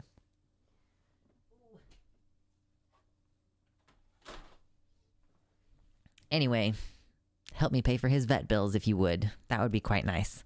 Oh, the numbers have come back up a little bit. Excuse me. Fucking fur all over my face. My mistake. I'm gonna be right back. I'm just gonna take a quick bathroom break. The bathroom song is in the works, y'all.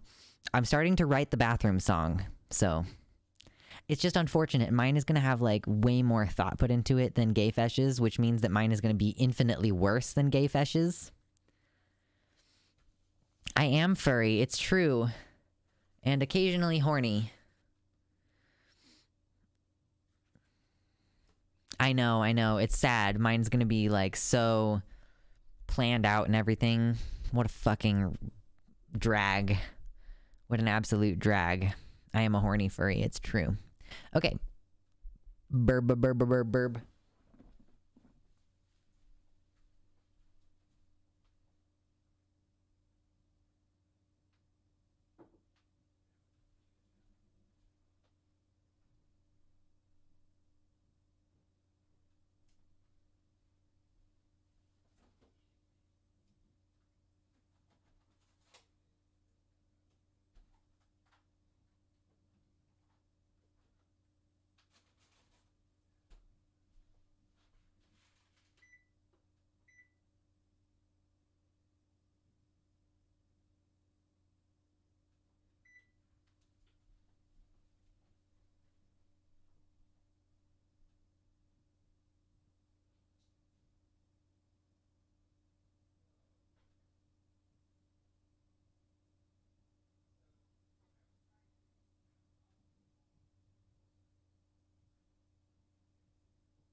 Goodness gracious. Hello, Sasha. Welcome in. Yes, the empty room is full of both things and concepts. It's true. Things are pretty good. I like things much better than concepts. Oh, I see. You were speaking to the empty room. My mistake. My mistake. So, I'm about ready to strap in. Let's see.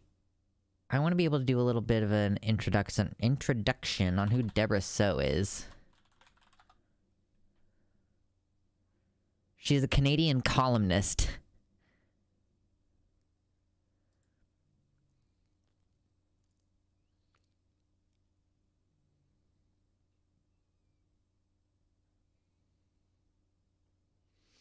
Okay.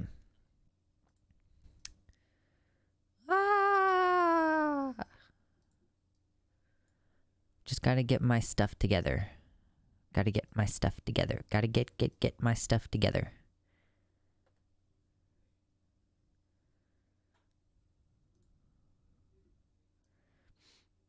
Okay.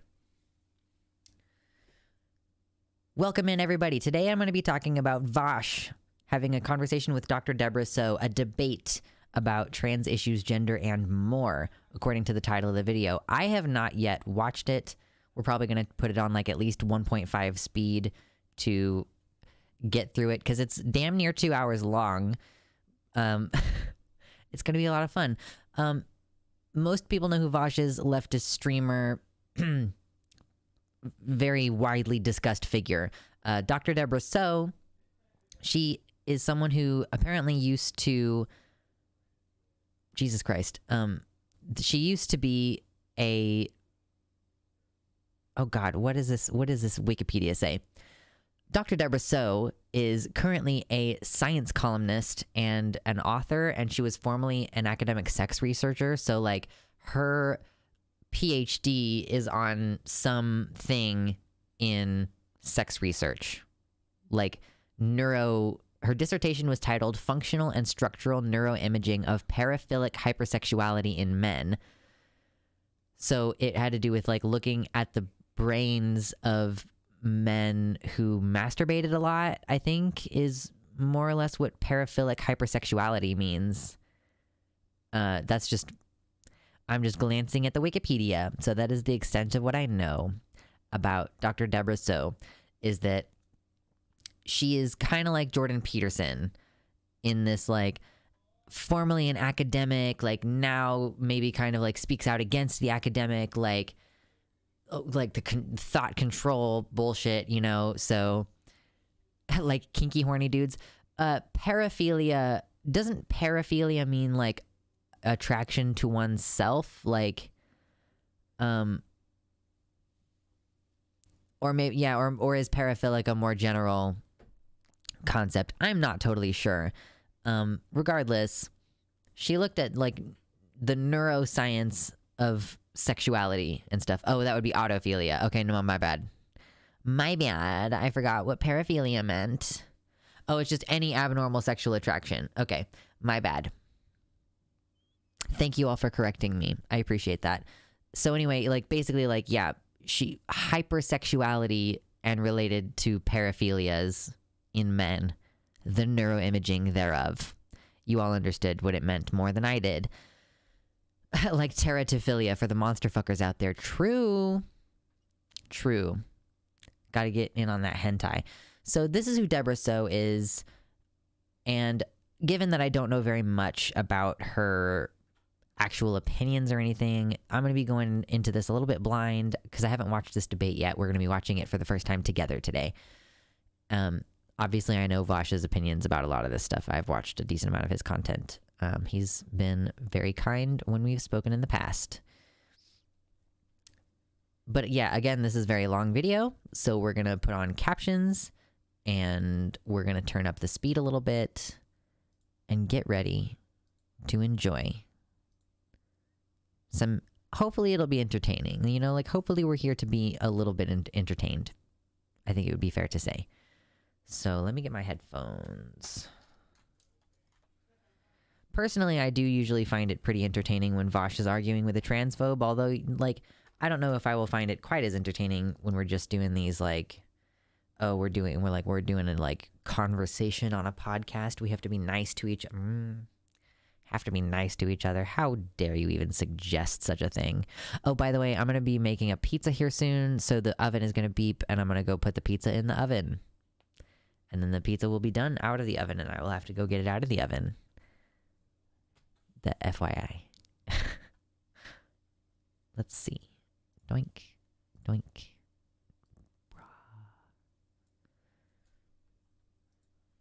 Let's balance some audio, shall we?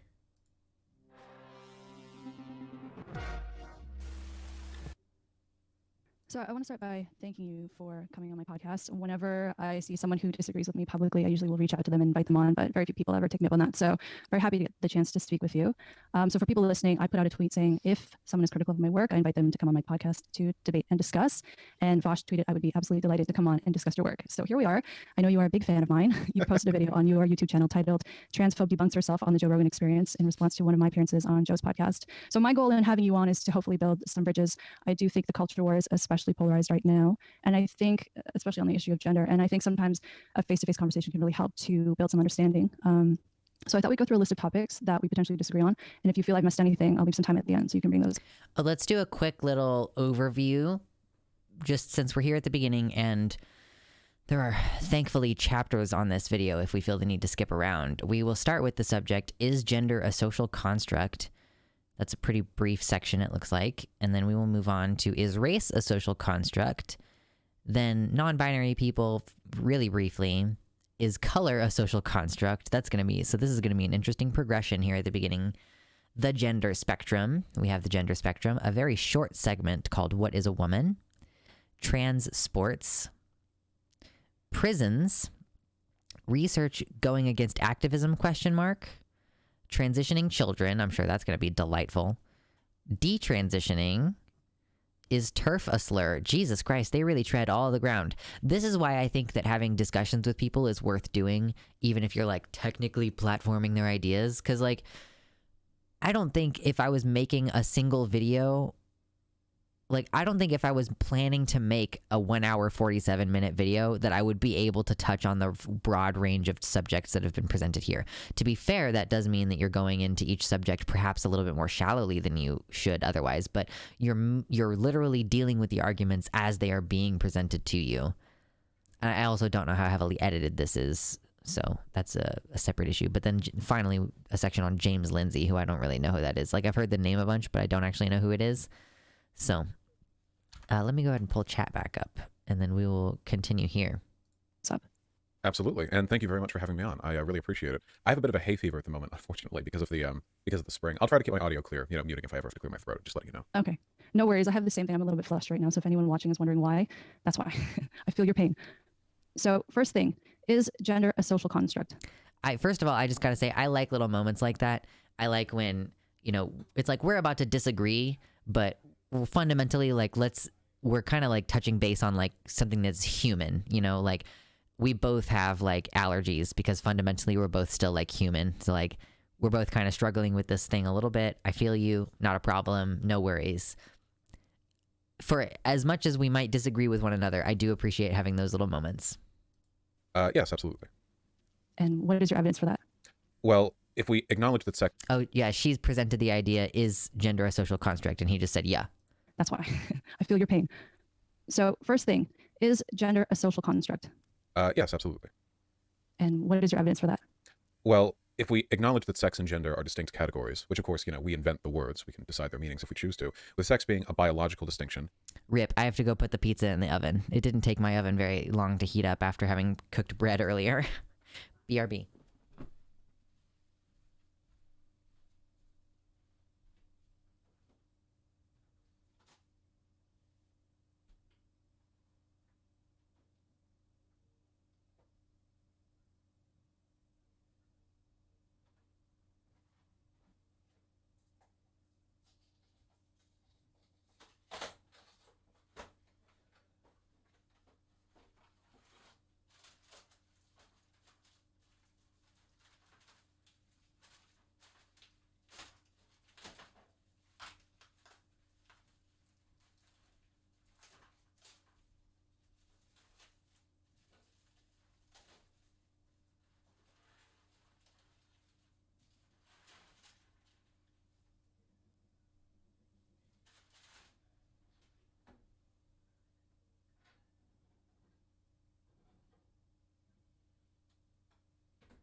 Okay, we have about 20 minutes before that's gonna go off. And then there will be pizza. Pizza.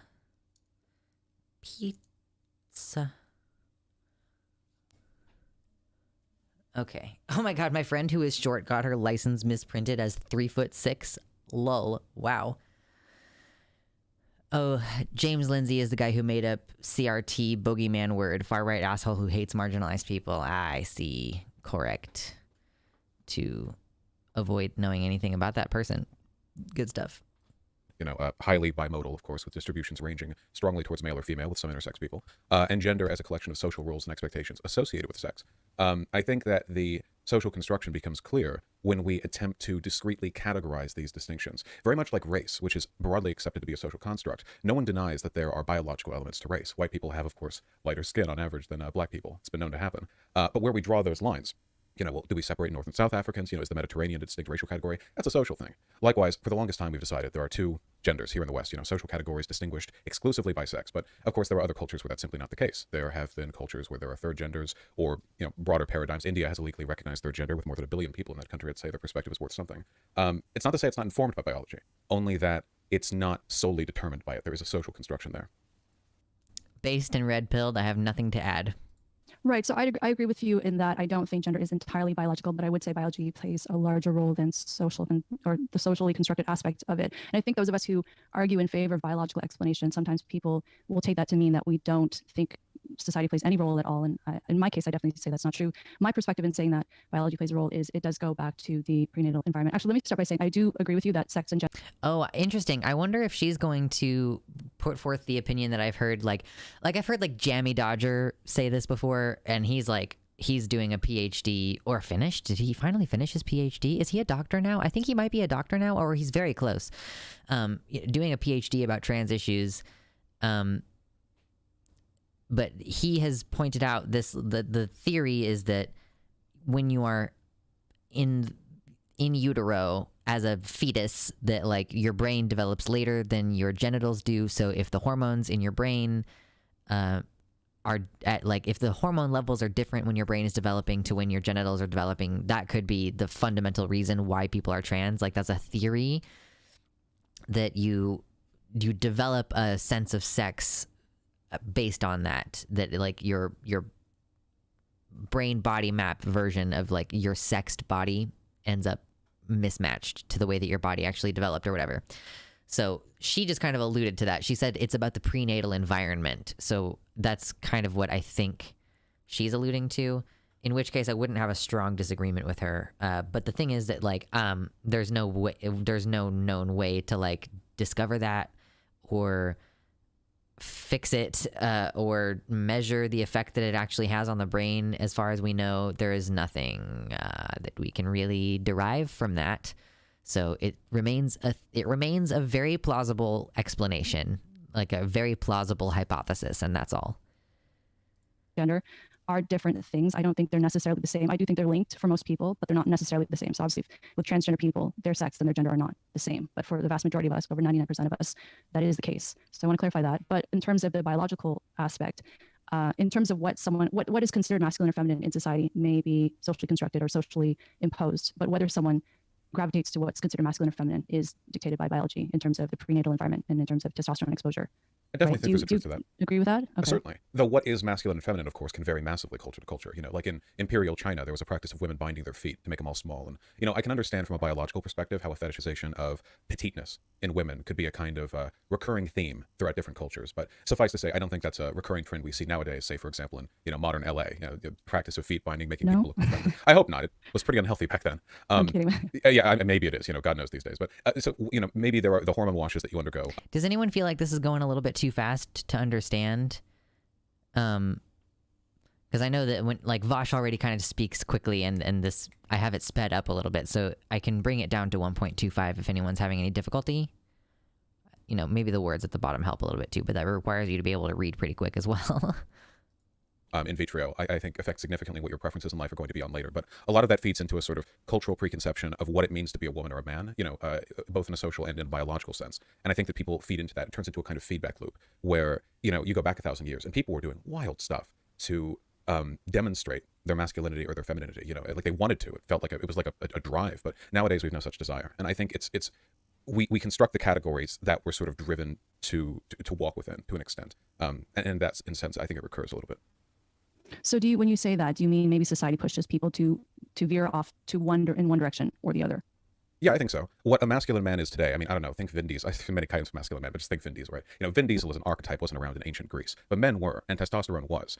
I think that today there are men with a strong biological predisposition towards achieving something, and when they want that something, they look at media and they say, oh, well, Vin Diesel's a guy I can look at. That's an archetype worth pursuing. That option wasn't available back 2,500 years ago, so maybe there are different avenues. They would look at the legends of Achilles. I'm not a great scholar of the classics, but I think to an extent, and maybe the masculinity, the underlying testosterone, the hormone washes, they drive both of those things, but obviously we play a huge hand in determining where that road goes. Right. And I do think it's Yeah, I mean, basically, as usual, I don't have any. This is why I for such a long time I was like, there's no reason for me to go on Vash's show, because I just agree that everything that he's saying, like, yeah, correct. That sounds great. Okay, I'm glad the speed is working for everybody. I just realized at one point I was like, wow, he's like spitting fire right now. Yeah.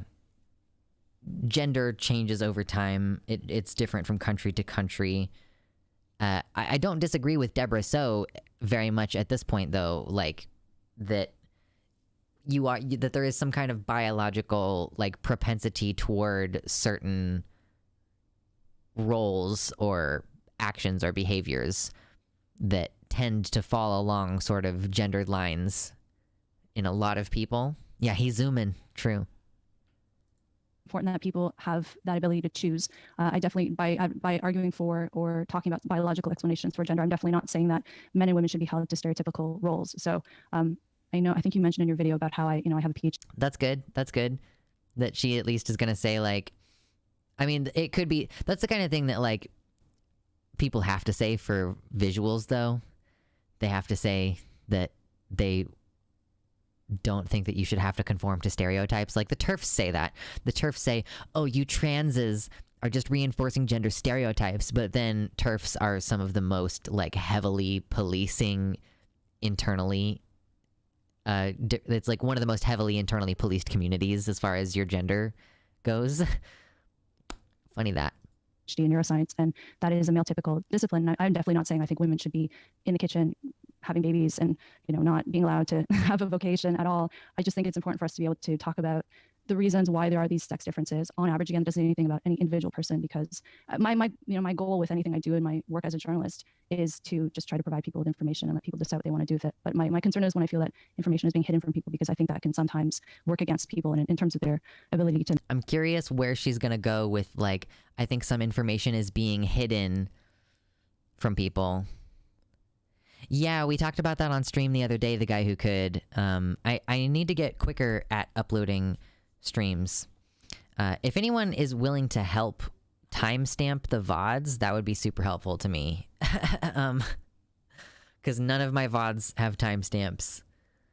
So I can't say, like, oh, go here, click this link and go to this section, because A, it's not uploaded yet, and B, I don't have the timestamps to show you the correct part of the video.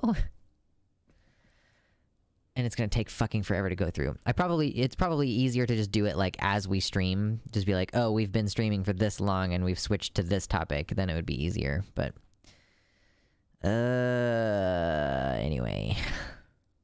To make informed choices. So your point about, pardon? Oh no, I was saying, of course. Since that video that I watched some time ago, I've taken the time to read up on quite a bit more of your work to gain a broader understanding of your perspective. Though of course, the Joe Rogan appearance is quite a publicity boost, so that was the first time I saw you. Right. Well, I appreciate that. So your point about race, I'm curious to understand, because I'm sure people in my audience, when they hear race is a social construct, they'll say, what? And so that was initially my first reaction as well. But I'm curious to hear. So when you say, I agree with you in terms of how we differentiate among the races, to some extent that classification is a little bit arbitrary, but are there not some biological correlates, say with medical predisposition differences that do link to biology? Of course. I'm sorry, what? What?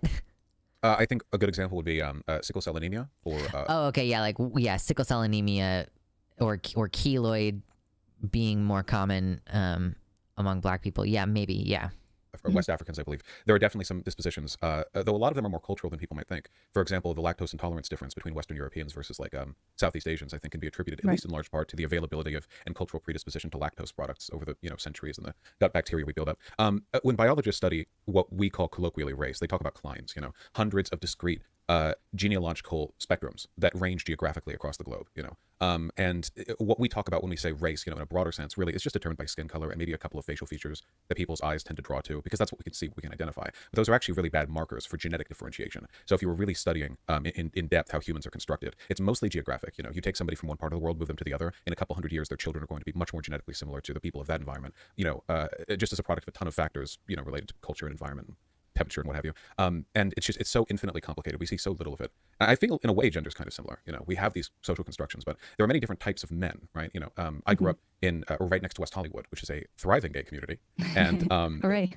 And when you're near gay communities, you notice there's I wouldn't call it a binary, but there's definitely a strong divide between some of the more masculine and some of the more feminine men. And the whole dating rituals that go along with it. I'm into men, so to a degree of participated in this. And it's not at all difficult to imagine a society in which that could have been categorized as a third gender. You have masculine men or tops or what have you. They're categorized in one direction. Oh yeah, that's true. I've heard of this kind of subdivision happening in some cultures, that like gay men are like a certain kind of gender, like in the way that you can create categories for gender, like that's like considered separate.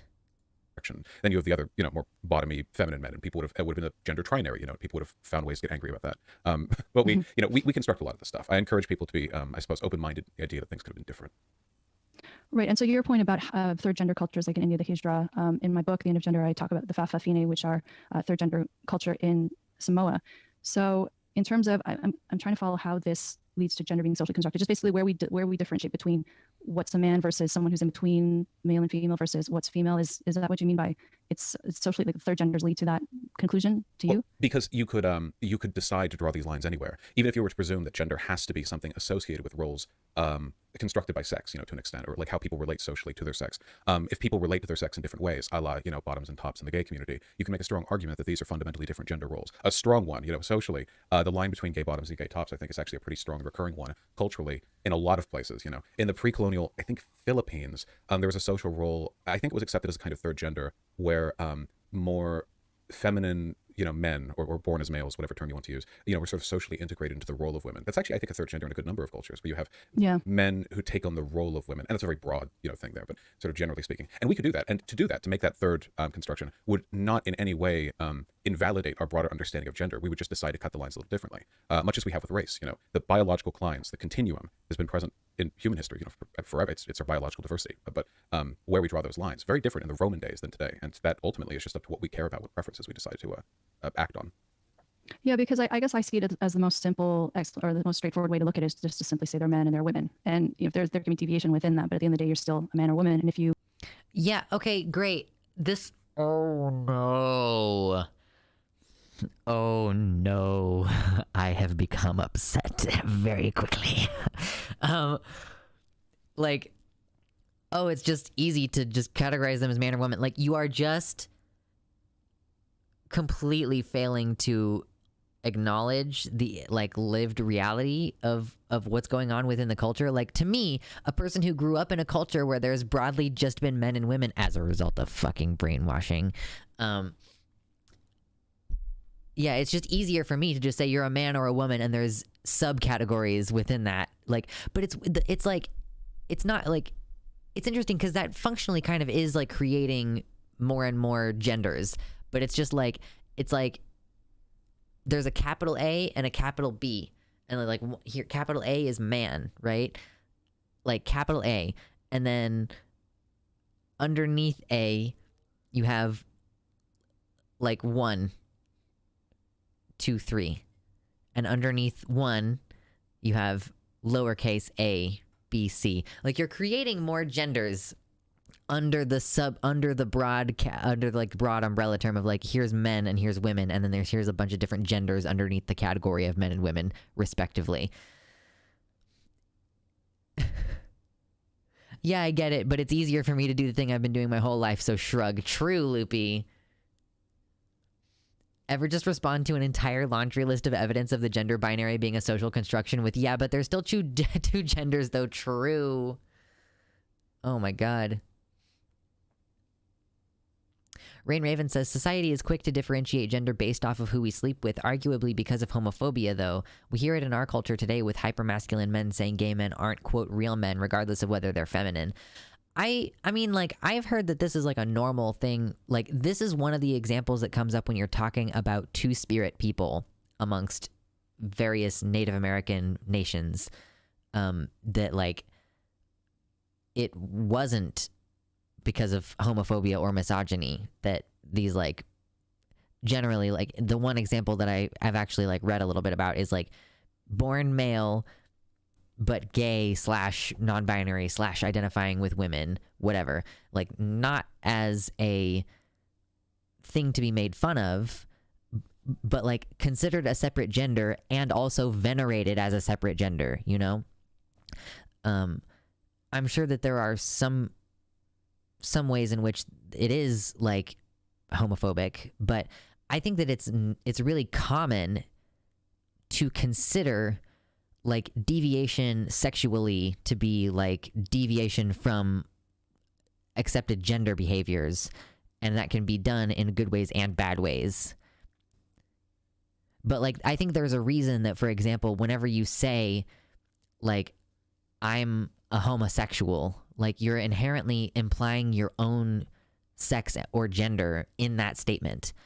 Like, our language to describe who we want to sleep with or be romantic with is not predicated on just who they are. You know, it's like the relationship between my gender and theirs. So, you know, obviously these things have, like, a pretty close relationship in a lot of different instances.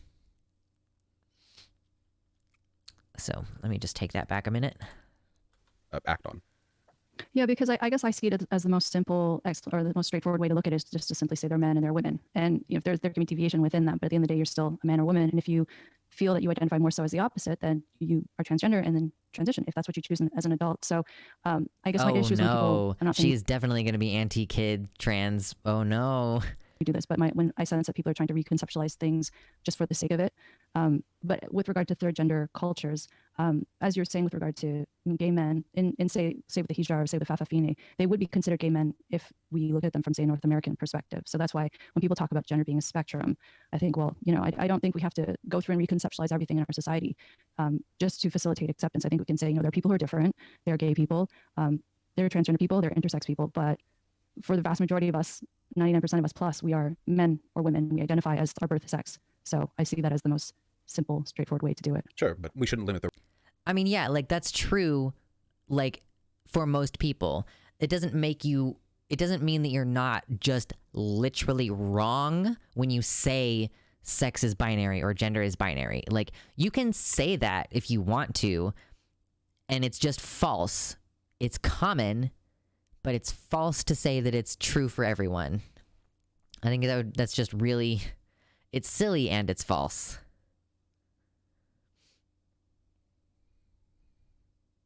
Hello, Royal Rose. Welcome in. Oh, you have a new account. Welcome in.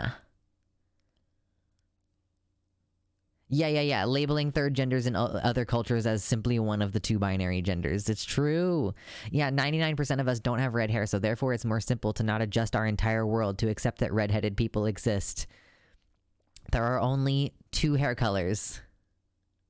The range of human expression based purely on simplicity. Just because we have a preference towards our gender binary system doesn't mean it's inherently any more valid. I'm fine with social deconstructionism in a variety of ways, so long as it's serving, you know, the idea that it benefits humans, that it makes us happy. And as far as I can tell, both today in the modern world and across a variety of cultures, it wasn't sufficient to simply say, oh, well, this person's a feminine man or what have you, you know. As we construct these categories, as we delineate where we decide to draw these lines, the only real concern, at least to me, is what makes people happy. You know, we're not really talking about hurting people here. When we reconceptualize these ideas, people often talk about this, you know, the destruction of the gender binary. Well, you take non-binary people and I ask, what harm is being done? Certainly nothing that can be measured in a graph. It's this ephemeral, well, what of our traditions? And I don't really care about those. I just care about freedom, really. I'm a libertarian socialist. The idea of people being able to identify... Decoy Duck with the gifted tier 1 subscription. Thank you. Much appreciated. Toss a coin to your streamer. Since Vosh doesn't play that song on his stream anymore, I'm allowed to just sing it every time. But yes, thank you. I appreciate that. This is my whole job. This is my only job. So your support is much appreciated. Please click like on the stream if you haven't already. Consider subscribing to the channel. Check your notification settings, both a notification on my channel and for YouTube. Because if you have notifications on for my channel, but you turn them off for YouTube as a whole, then it's not going to do much good for you. It's not going to do you much good. So check those things. And hey, you know what? If you give me $1 a month on Patreon, it's only like $12 a year. Crazy. Consider supporting the show. Brought to you by viewers like you. I've just become a PBS. Is that what it is? PBS? Brought to you by viewers like you. Thank you. Oh my gosh, please. I'm trying to get this hair up. Yeah, Royal Rose joined and then immediately gets a gifted sub. True. Hey, there's like a whole bunch of emotes in the sub emotes. There's emotes that you gain access to as a subscriber. Okay, I'm gonna go ahead and just take this back like 10 seconds and continue. People, and I ask, what harm is being done? Certainly nothing that can be measured in a graph. It's this ephemeral, well, what of our traditions? And I don't really care about those. I just care about freedom, really. I'm a libertarian socialist. The idea of people being able to identify how they want to choose their life's path and the terms they use to describe those. As far as I'm concerned, as long as nothing's unscientific, nothing contradicts factual reality, and nothing hurts other people, then it should be fair game. And of course, I don't think anyone's contradicting the underlying biological nature of things, you know, sex, the gametes, you know, difference between this hormone and that hormone. I think as long as those basic tenets of reality remain consistent, then the identity part, I mean, go hog wild. I don't really care where people go with it.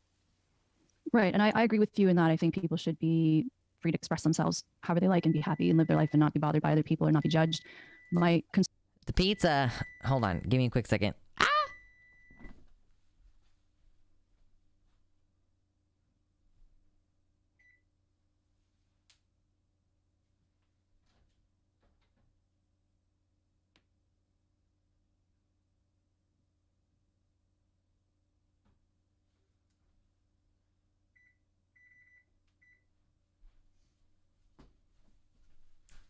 It needs a couple more minutes. It needs just a couple more minutes. Whee! Ooh, I should change this thingy. We're not gonna get there. I think I'm gonna turn this off after today. Me wearing a corset. But I will keep it updated regardless. It's all fucking off-center now. I'm gonna leave it all janky and off-center though. No, I'm not. It looks like shit.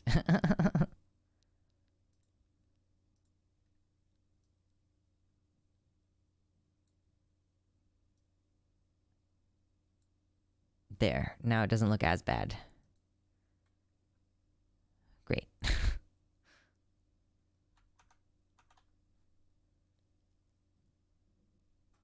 Concern is when people are making these decisions and they are potentially leading, especially young people, to be free to express themselves however they like and be happy and live their life and not be bothered by other people or not be judged. My concern is when people are making these decisions and they are potentially leading, especially young people, to make decisions about modifying their body that may be permanent or may be potentially harmful to them, or that it's going to be frustrating later. They may regret. So with regard to, say, non-binary, and I will use the pronouns someone wants me to use, the same with, say, people who are transgender. When I say transgender, I'm referring to people who identify as the opposite sex. I know that some people might say non-binary is the same as transgender, but I do make that difference. But none of your fucking business, girl. Oh, girl.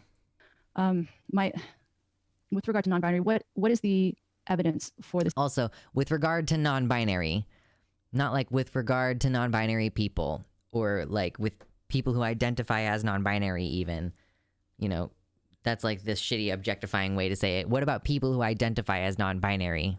It's like as refusing to invalidate it without objectifying it. It's so weirdly objectifying to me when people say non-binary.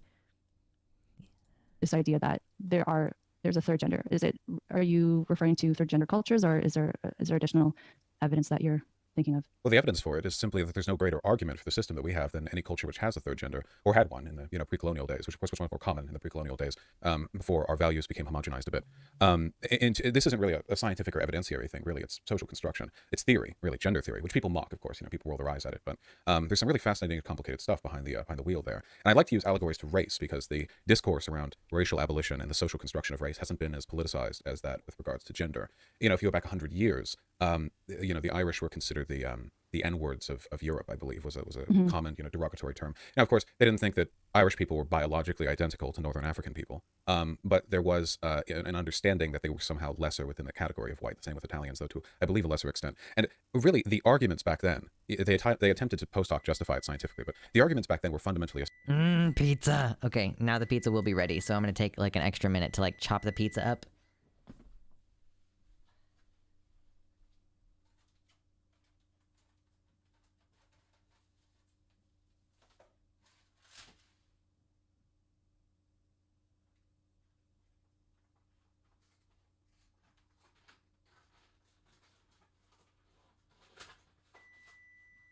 Girl, I know, shut up.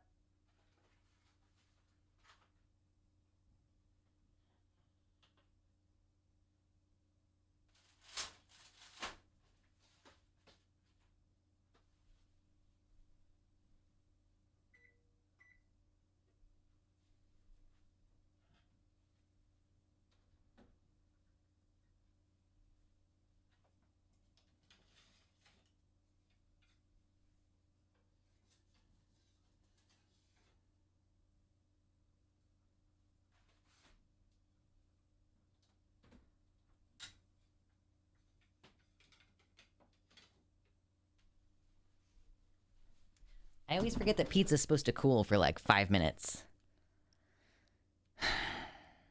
before you cut it up. So now I have to set a 5-minute timer on my phone. Excellent. Excellent. Excellent. Perfect. Perfect. Okay.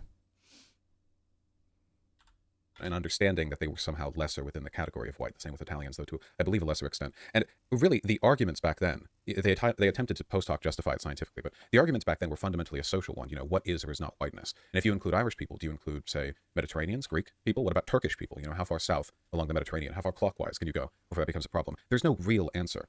And to me, being that I'm both a racial and gender abolitionist, my understanding is that given that there are no real answers, there's no real right or wrong, there's only human happiness, we should cast aside categories which do harm and adopt those which minimize it. And this stringent fixation on, well, how can you prove this, that, or the other with gender? Well, we can't really prove anything with it. We know there are social roles and categories associated with sex, but those roles and categories change. The lines around them change and have changed historically. I don't know if any factual argument can be made in any direction. Well, in terms of why there are only... I think that's fair. Like, you can't really prove... I mean, you can't, like, prove that something exists, like, except by demonstrating that people are doing it. Like, you can't, like, prove that depression exists, like... You just have to, like, see people behaving depressedly, like, that's how sociology is done. You just have to observe people's behavior and, like, what they self-report about their experience.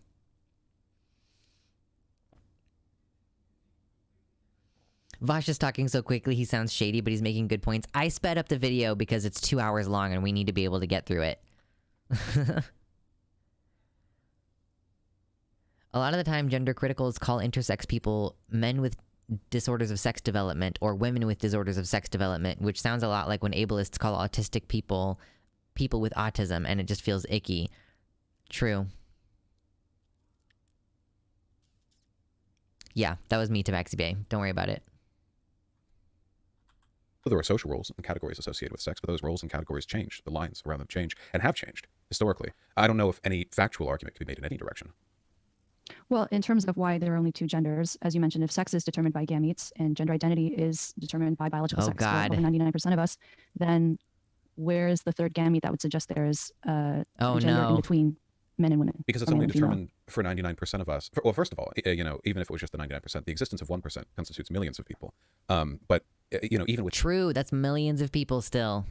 within that, we constructed the categories to perfectly match sex. So of course there's going to be a near one-to-one correlation with sex. But if we were to have, say for example, the masculine and the feminine men being bisected into two categories of men, two genders within what we now consider to be one, well then all of a sudden it gets more complicated. But you're deferring to simplicity in a system which is aesthetized for simplicity, which I mean it's sort of a recurring pattern. You know, we've built something to correlate perfectly to sex, so of course it's going to correlate near perfectly to sex. The historical conception of gender. Yeah, this is what social construction means. Like, we've built a social construct to apply to sex. So of course, as you're describing sex, it's going to match one of those social constructions to some degree, you know? In sex is that there is no distinction for the most part, at least in the West, that, you know, it's just your roles are because of your sex. And the idea that the roles might be some kind of separate construction is something that, at least for the past few hundred years in Western antiquity, we haven't really engaged with that much.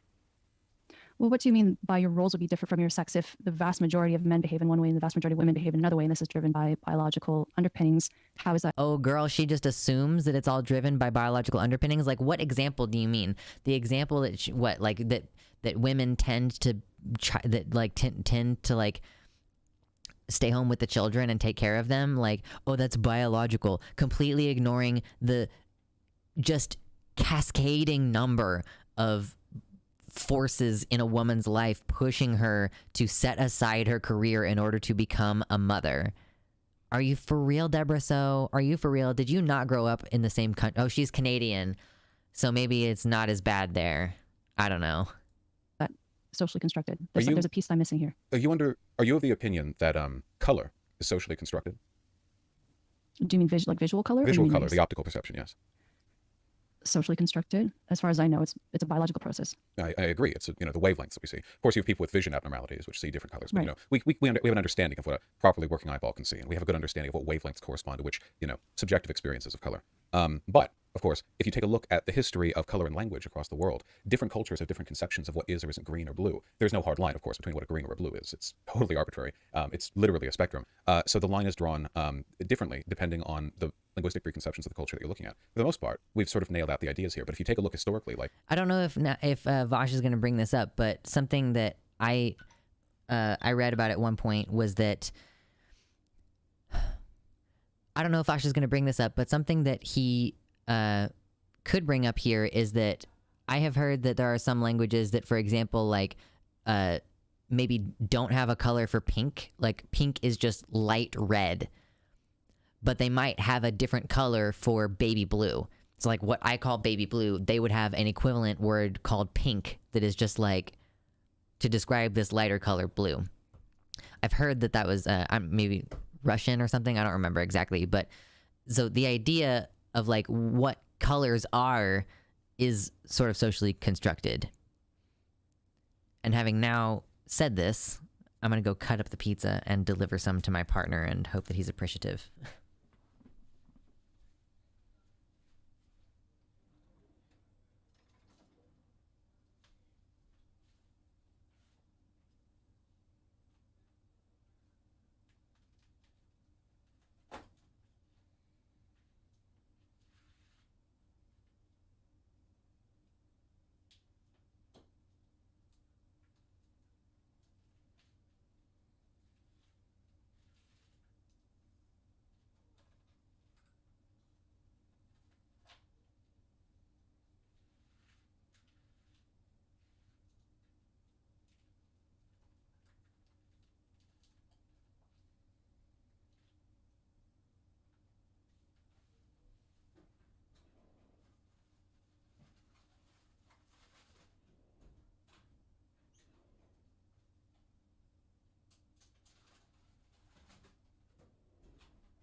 Okay, I'm back.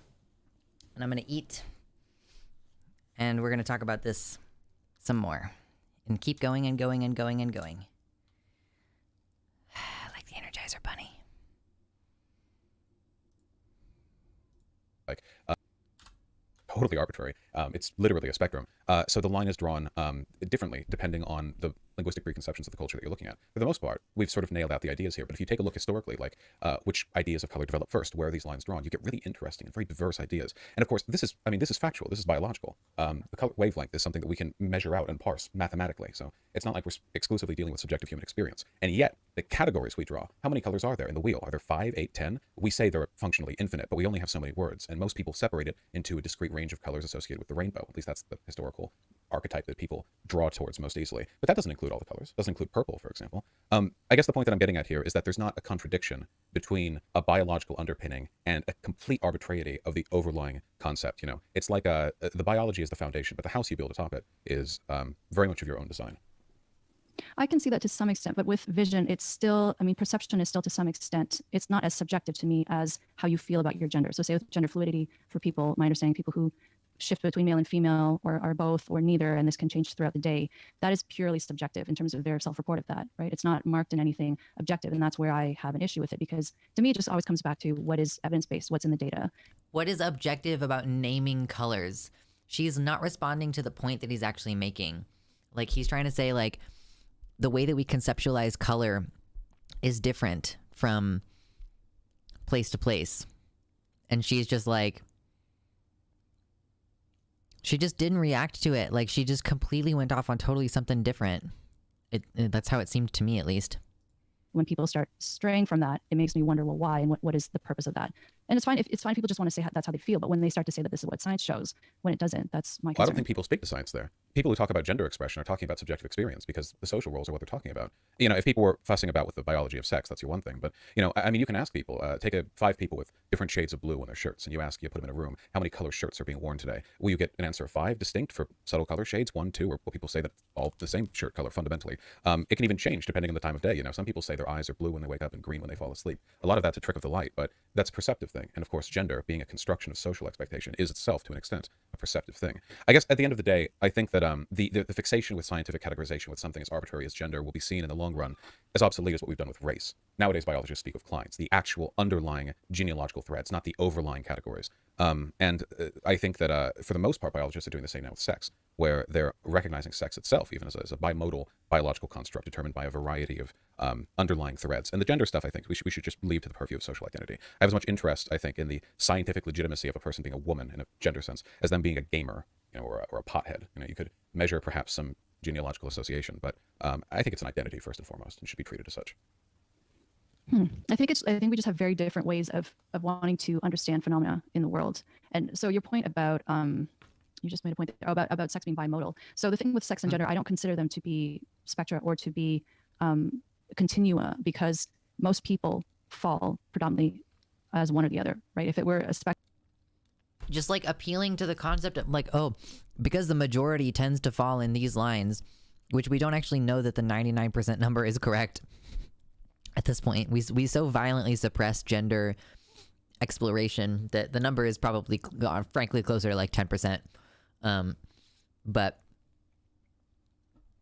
yeah, she's just gonna continue to be like, I just think it's easier to think about it as a binary and ignore all the exceptions. Like, it's like basically this concept that the TERFs have is like the exception proves the rule. These exceptions are just freaks that prove that the binary is the actual way to go. If your body isn't completely designed, orientated around producing gametes, then what are you even doing? You're not even human. spectrum or a continuum, people would fall at any point along the way with equal probability. But what you see is most people are male or female. And then you have a small segment of people who say they're in between, or say with intersex people. But intersex we can talk about as well.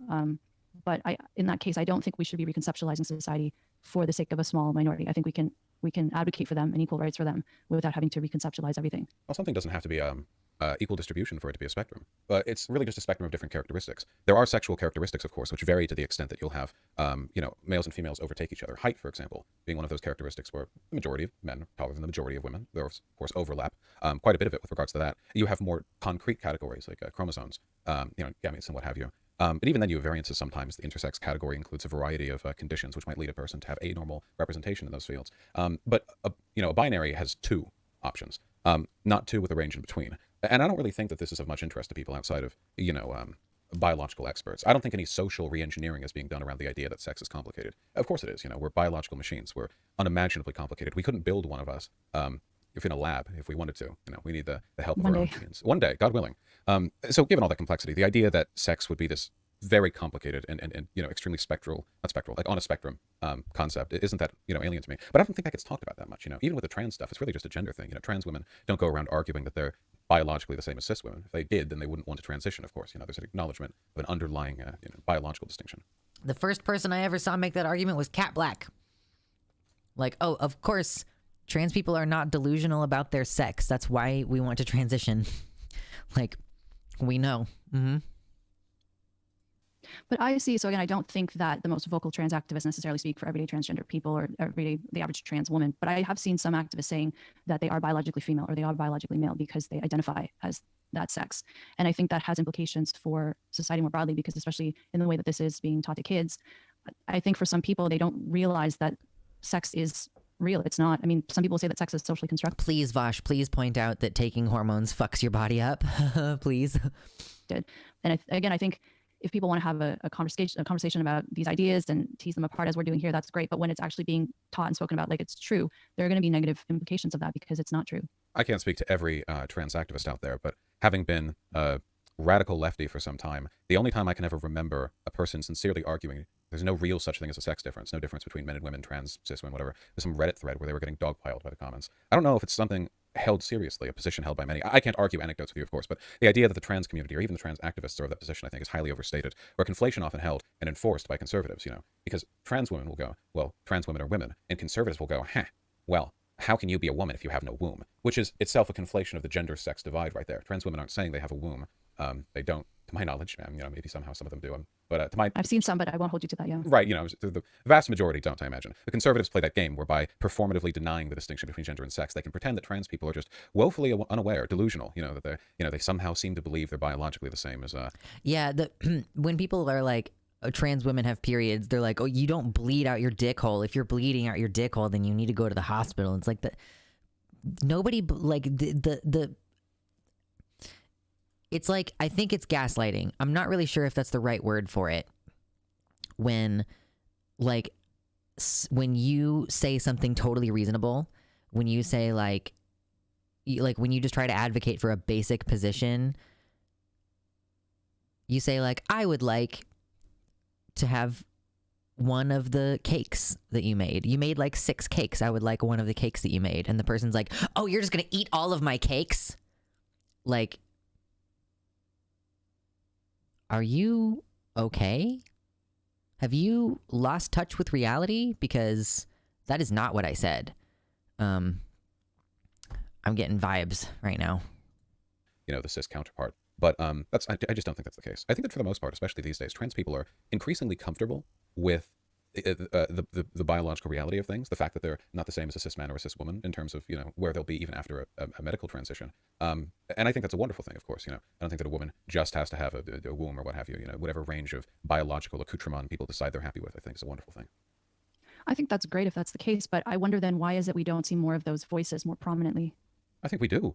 Honestly, the only place I see other voices are when they're being signal boosted in conservative discourse. I know that the position that gender is something which is a product of identity. That is such an excellent point. She's like, why are we not seeing more of these like reasonable trans people discussing it? And he's like, well, maybe if you stepped outside of your conservative bubble, you would stop seeing the most radical versions of what anyone is advocating for, like used to paint the entire group as unreasonable. Holy shit. She's a journalist. And she's like, people on Twitter are sometimes kind of radical. Like, wow, congratulations. But sex is largely binary, and discrete, separate category is held, for instance, by basically every medical association in the West. That in terms of the broader activism, I mean, I can't speak to every college professor on TikTok, but that is definitely the recurring theme here. People who disagree, not to speak this of you or whatever, but broadly, I mean, I would wonder where they're getting their information from, because the only place I see otherwise really is these conservative spaces where they're incentivized to elevate the voices they think are worst representatives of their opposition. Can you say that last point again in terms of what you feel medical associations generally put out as their messaging? Obviously not every single one, but just as a broad theme. But for the most part, it seems like the sort of the recognition of the validity of trans people. I know the APA, the American Medical Association, of American Academy of Pediatrics. I'm sure there's a big list out there somewhere, but that broadly they affirm the validity of trans people, the idea that gender is something that can be identified with and changed. But I don't believe any of these organizations, the American, I don't think any of them verify the idea that that sex can just be instantly changed or flipped over, that there's no discrete differences between men and women who are cisgender or transgender. Certainly transitioning changes some sex categories. I mean, you can only inhale so much estrogen before some sexual categorizations that your body adheres to begin to change. But yeah. Yes, true. Take the estrogen. Force feminization. Do it. Become a drone. Yeah, I just don't think that's very common messaging.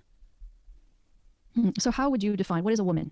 I would say that woman is sort of a social archetype that people choose to adopt, like a kind of like an identifier that they want to be known by. Obviously, there's a lot of conflation here because people get assigned this, that, the other at birth, which means that you sort of grow up with a set of roles and definitions before you're old enough to have any opinion on the subject, really.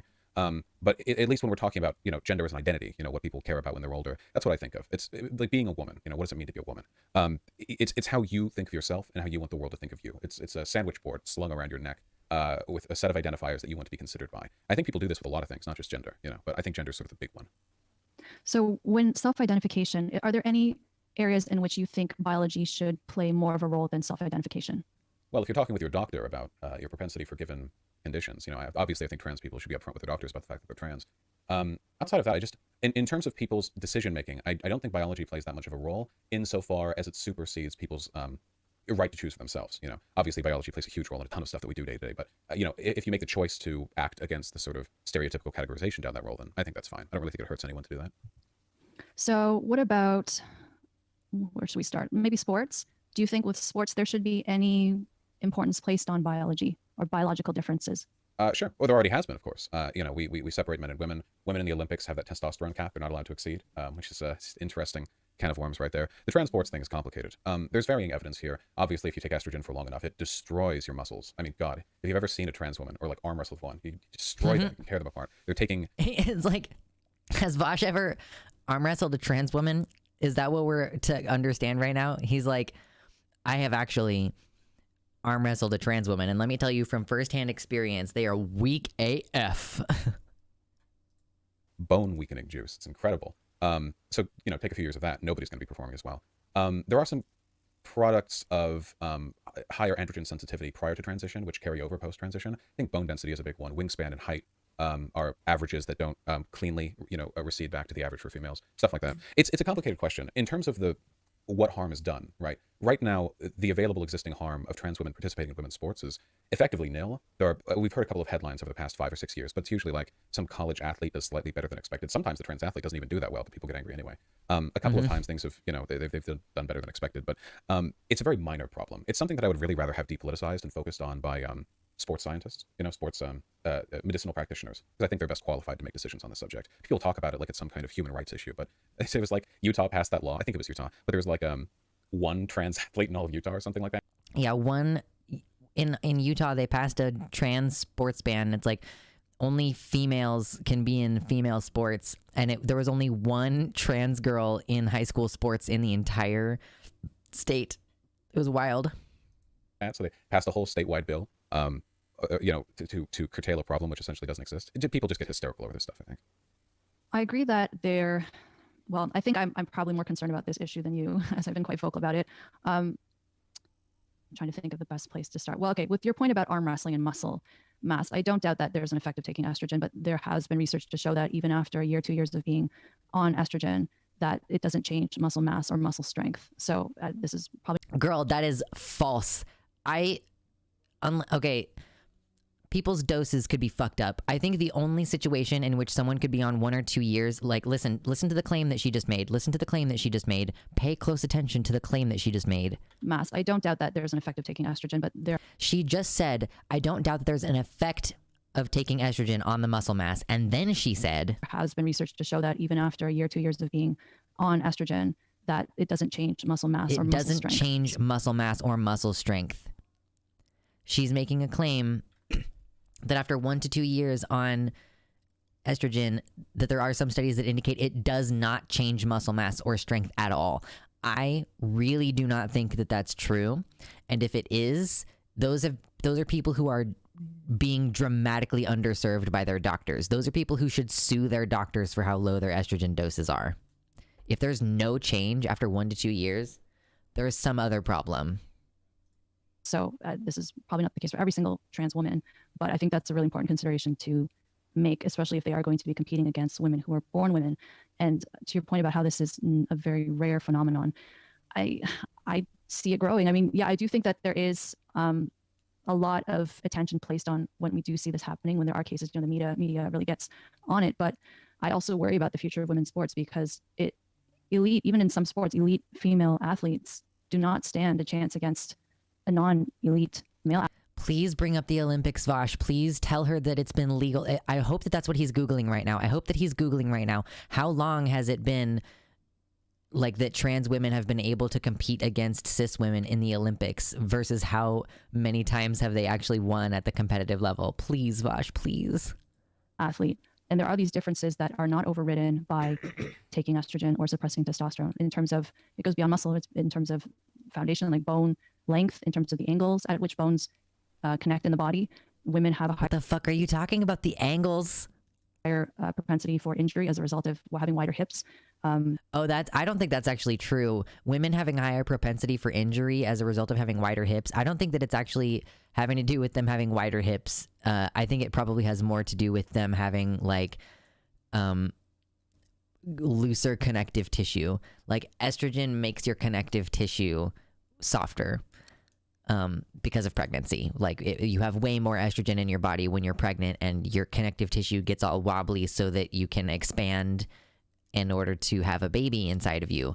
So yeah, estrogen gives you looser connective tissue, and I could see that increasing your tendency for injury. I would be curious to see if she has a study that specifically can indicate that having wider hips gives you injuries. In terms of lung size and heart size. So I'm all in favor. I think the lung size and heart size only have to do with your literal height. Like, I don't like if there's like a 6'4" cisgender woman and a 6'4" cisgender man, is her heart or lungs smaller than his? I don't actually think that's the case. I think that that's just appealing to the average on height. If it's not in elite sports, I don't have as much of an issue if trans women want to compete in the women's category, because I do think I can imagine that sense of belonging and acceptance is important. But at the elite level, when it can be life-changing for someone to win the competition, especially for these girls who've been training forever for these scholarships, I don't think it's fair. But the trans women haven't worked as hard and they don't deserve it is implied. Always listen for the part that they're not saying out loud. If someone says, these cis girls worked so hard to get here, the part that they're not saying is, but these fucking trannies don't deserve it. They're cheaters, they're liars, they're conniving, and they're trying to steal opportunities from these people who've actually worked hard and deserve it. It's implied. And I also don't think it's fair that they can't speak up without being called hateful. Another question actually I have for you I'd like to speak on that if I may. Okay, go ahead. Every study I've seen, it's indicated that medical transition weakens the musculature significantly. So I would have to, and I've seen a good bit of research on that, so I'd have to see your source there. I guess the issue that I have with this ultimately is that this is an example of a politicization of a problem gone like mad, Like so far we have maybe a handful, like an actual 5 or less count of cases where there's been some kind of upset as a product of trans women and women's sports over the course of this being a cultural issue over the past 6 years. when we're operating with this number, I mean, this is like national outrage over like rare diseases that don't have a name yet. This is such a marginal issue. Now, that's not to say, mind you, that's not worth consideration or discussion, but we're talking about an issue which has merited a national response. And to be fair, and to clear aside, and again, not saying this about you, but 98% of this discourse really has nothing to do with women's sports, because most of it's fronted by conservatives. Conservatives don't care about women's sports. They've never cared about women's sports. It has been a long-running joke that they don't care about women's sports. Like they have admitted they don't care. Like it's just been a chauvinistic, condescending derision for decades and decades. It's about trans people. And this is an issue with it. Just also want to point out, we looked at a thread a while back on Twitter, which described how multiple times throughout history, there is a sport being held that men only have been competing in, but there's no explicit rule against women competing. So then a woman joins, competes, wins, or is at least quite competitive, and then women get banned from that sport. And then a couple years later, a separate women's league is established. It happens repeatedly. If you allow women to compete against men, they will win, and that challenges male supremacy. So there's a reason that women's sports has been segregated, and there's a reason that it has been treated with derision, because you just have to treat women less seriously. It has so thoroughly reinforced this idea that everyone has that women are physically inferior. Someone pointed out in the chat earlier that Deborah So is basically arguing that women are inherently physically inferior. The argument that women need a separate league in order to win is saying that compared to men, they are so physically inadequate that they could never, ever, ever win. And this is a lie that disempowers so many people. Of course, you're going to not even bother to work out to get strong if you're told your whole life that it's not even possible for you to get strong. I've seen research about this with math tests. Girls are taught that they're bad at math, and so they do badly on math tests. If you show imagery about how girls are bad at math before a girl does a math test, she will internalize it and do worse than a girl who is not shown that, a control group who is not shown that. So it really does, those ideas and expectations have a deep and profound influence on how we perform, how we think of ourselves, how we behave. Which is very medically oriented. Something that should be left to the science, I feel. But the discourse happening right now has nothing to do with the science. It's this weaponization of a marginal issue in order to direct an attack against a broader community. And you see this play out all the time, In terms of problems affecting American people, this is so unfathomably far down any list a person could arrive at. I don't mean to say this to diminish the concerns that female athletes might have, only to say that the national response, making this one of the top billing, issues for the Republican Party, I think it demonstrates an incredible bias with regards to what issues should be focused on. There are more cases of Republican legislators being fired for sexual misconduct in the past couple of years than there have been of these trans female athlete upsets combined over the entirety of the time it's been discussed. Where we focus our attention is itself a political decision, one which warrants justification, I think, especially when it's this disproportionate. Well, I would argue this isn't a conservative. Absolutely based and true. All across my country where I was born, there are laws being passed to prevent trans kids from being able to participate in the appropriate sport teams. In some cases, like he said earlier, Utah passing a law to discriminate against one trans person. And Deborah didn't really address that. Dr. So didn't really address that at all. To my satisfaction, at least. And I feel like she's about to dodge the question again. She's about to say, well, I would argue this isn't a conservative issue, even though the states that are proposing these things, it's Republicans proposing it and Republican legislatures passing them. Or Republican issue, because there are definitely Democrats who are concerned as well. And this is, I interviewed Kara Dansky about this for my podcast, and people can go listen to that. And she said this is going to be the issue that brings the parties together, because this is not something, it's not a left or right issue, nor do I think it. Horrifying concept that this is the issue that would bring the parties together. Oh my God. Should be. Your point about how there are only 5 cases, there have definitely been more than 5. I could count them right now. Of upsets? Because normally it's just a trans woman being in sports that people get upset over. But in terms of the overperformance, I think generally they perform well within the lines of expected cis female performance. Well, it's definitely They win, though. They win by quite a margin, do they not? The number of times that trans women have won by quite a margin in sort of college athletics or above is No, for the most part, usually this upset happens before they've won anything. Usually it's just them participating at all. I remember there was that I think they were track and field. And they did they did a whole documentary, and the trans woman, wasn't she came in like 6th or something. The woman who was mad came in 8th or 9th, and it was the top 8 who were qualifying, and she was mad over that, something like that. It's like, yeah, that's the thing too. Like, the issue in a vast majority of these cases is not that the trans woman won, but that some girl who got the just like below placement, like there are 16 places for the next up version, like, oh, you're gonna go to states now, and then after state you'll go to nationals, you know. Like, you don't qualify for state because you came in 17th place instead of 16th because a trans girl came in 12th, and this is taking opportunities away from real women. Like, that's the complaint. I really hope she's not gonna address that point well enough to my satisfaction. I can feel it.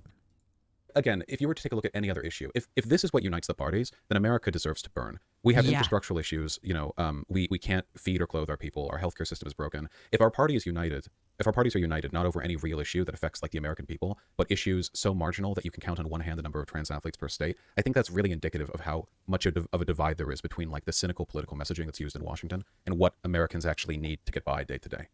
It's just I can't summon that much, because I can just think of any other, like, you know, do the people who claim to care about you know, college women's sports, do they care about like college athletes being exploited, not being paid for their work, while the colleges make millions of dollars off of the you know, broadcasting rights to those games? Because that happens to tens of thousands of people every year. No, of course not. It's the trans athlete thing, and you know, we get this one big story every 6 months. Can we go to that Connecticut track? So one of the trans girls actually did win first place in the 102 meter dashes. In the initial, one of them? Are we thinking of the same one?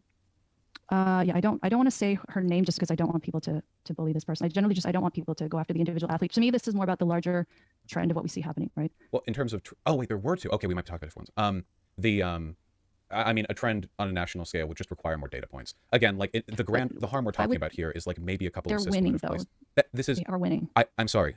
The idea that you can justify national outrage based on a handful of cisgender women in college placing lower than they might have otherwise is insane to me. Every other problem imaginable is more worth national consideration. If this was just being discussed in academia or like sports science or whatever, I think that's fair game. It's a really interesting subject, and there is, you know, reason for concern there.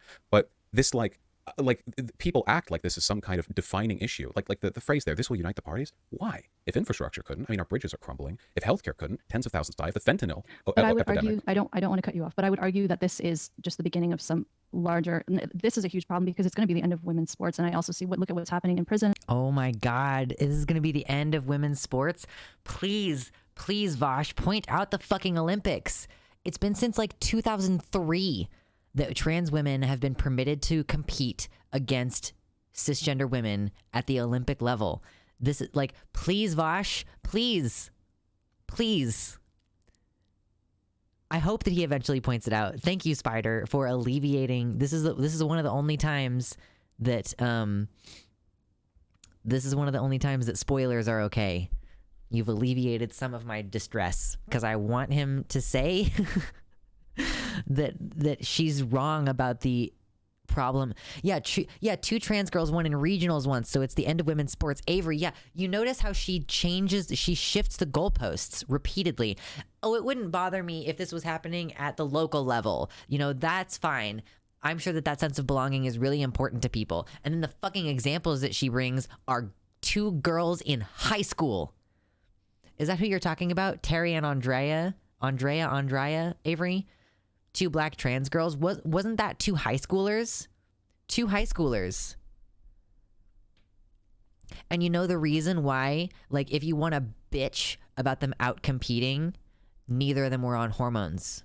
They were 16, 17 years old and being denied medical care. People are so fucking ill-informed about this. Like, if you want to bitch about it, then provide them with health care. If you provide them with health care when they're age 16, then they're not going to have these advantages that you complain about. Yeah, I remember it while it was happening. Just 2 black teenagers competing, and like one of the 2 of them won.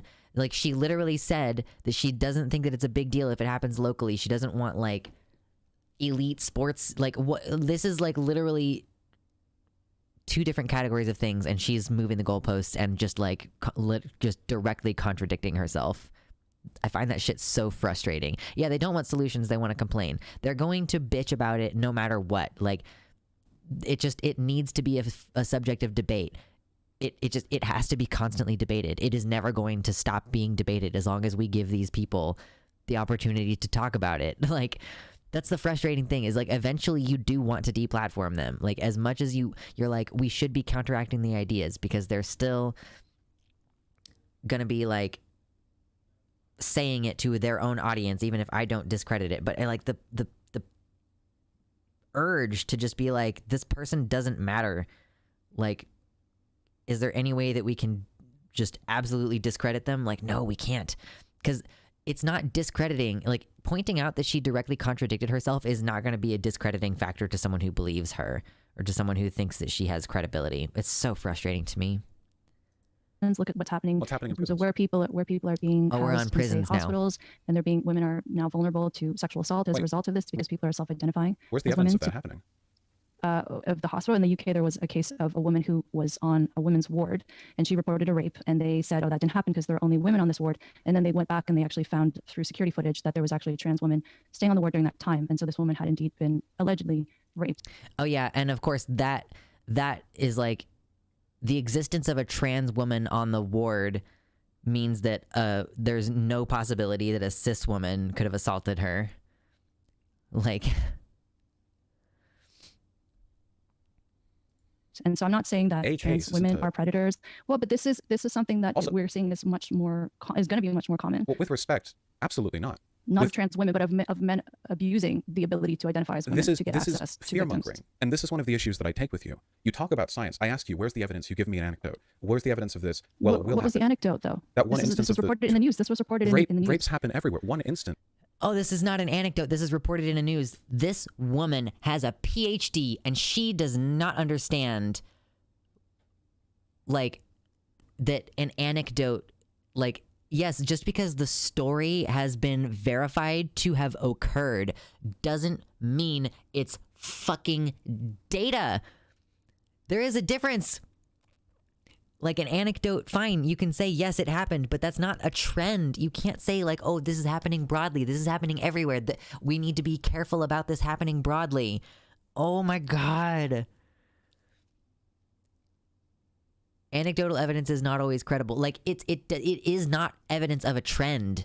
Anecdotal evidence can be, if someone says, I got the shit beat out of me and they were calling me the F slur while they were doing that, I would say that one anecdote is evidence that hate crimes happen.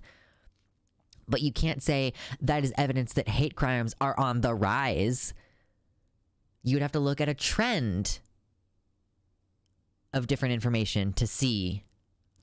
Yeah, she clearly does not understand what an anecdote means. She thinks an anecdote just means like an unsubstantiated story or example. Is not an evidence of a pattern. And by the way, England, up until recently, had a very prejudiced law where rape could only happen through penetration.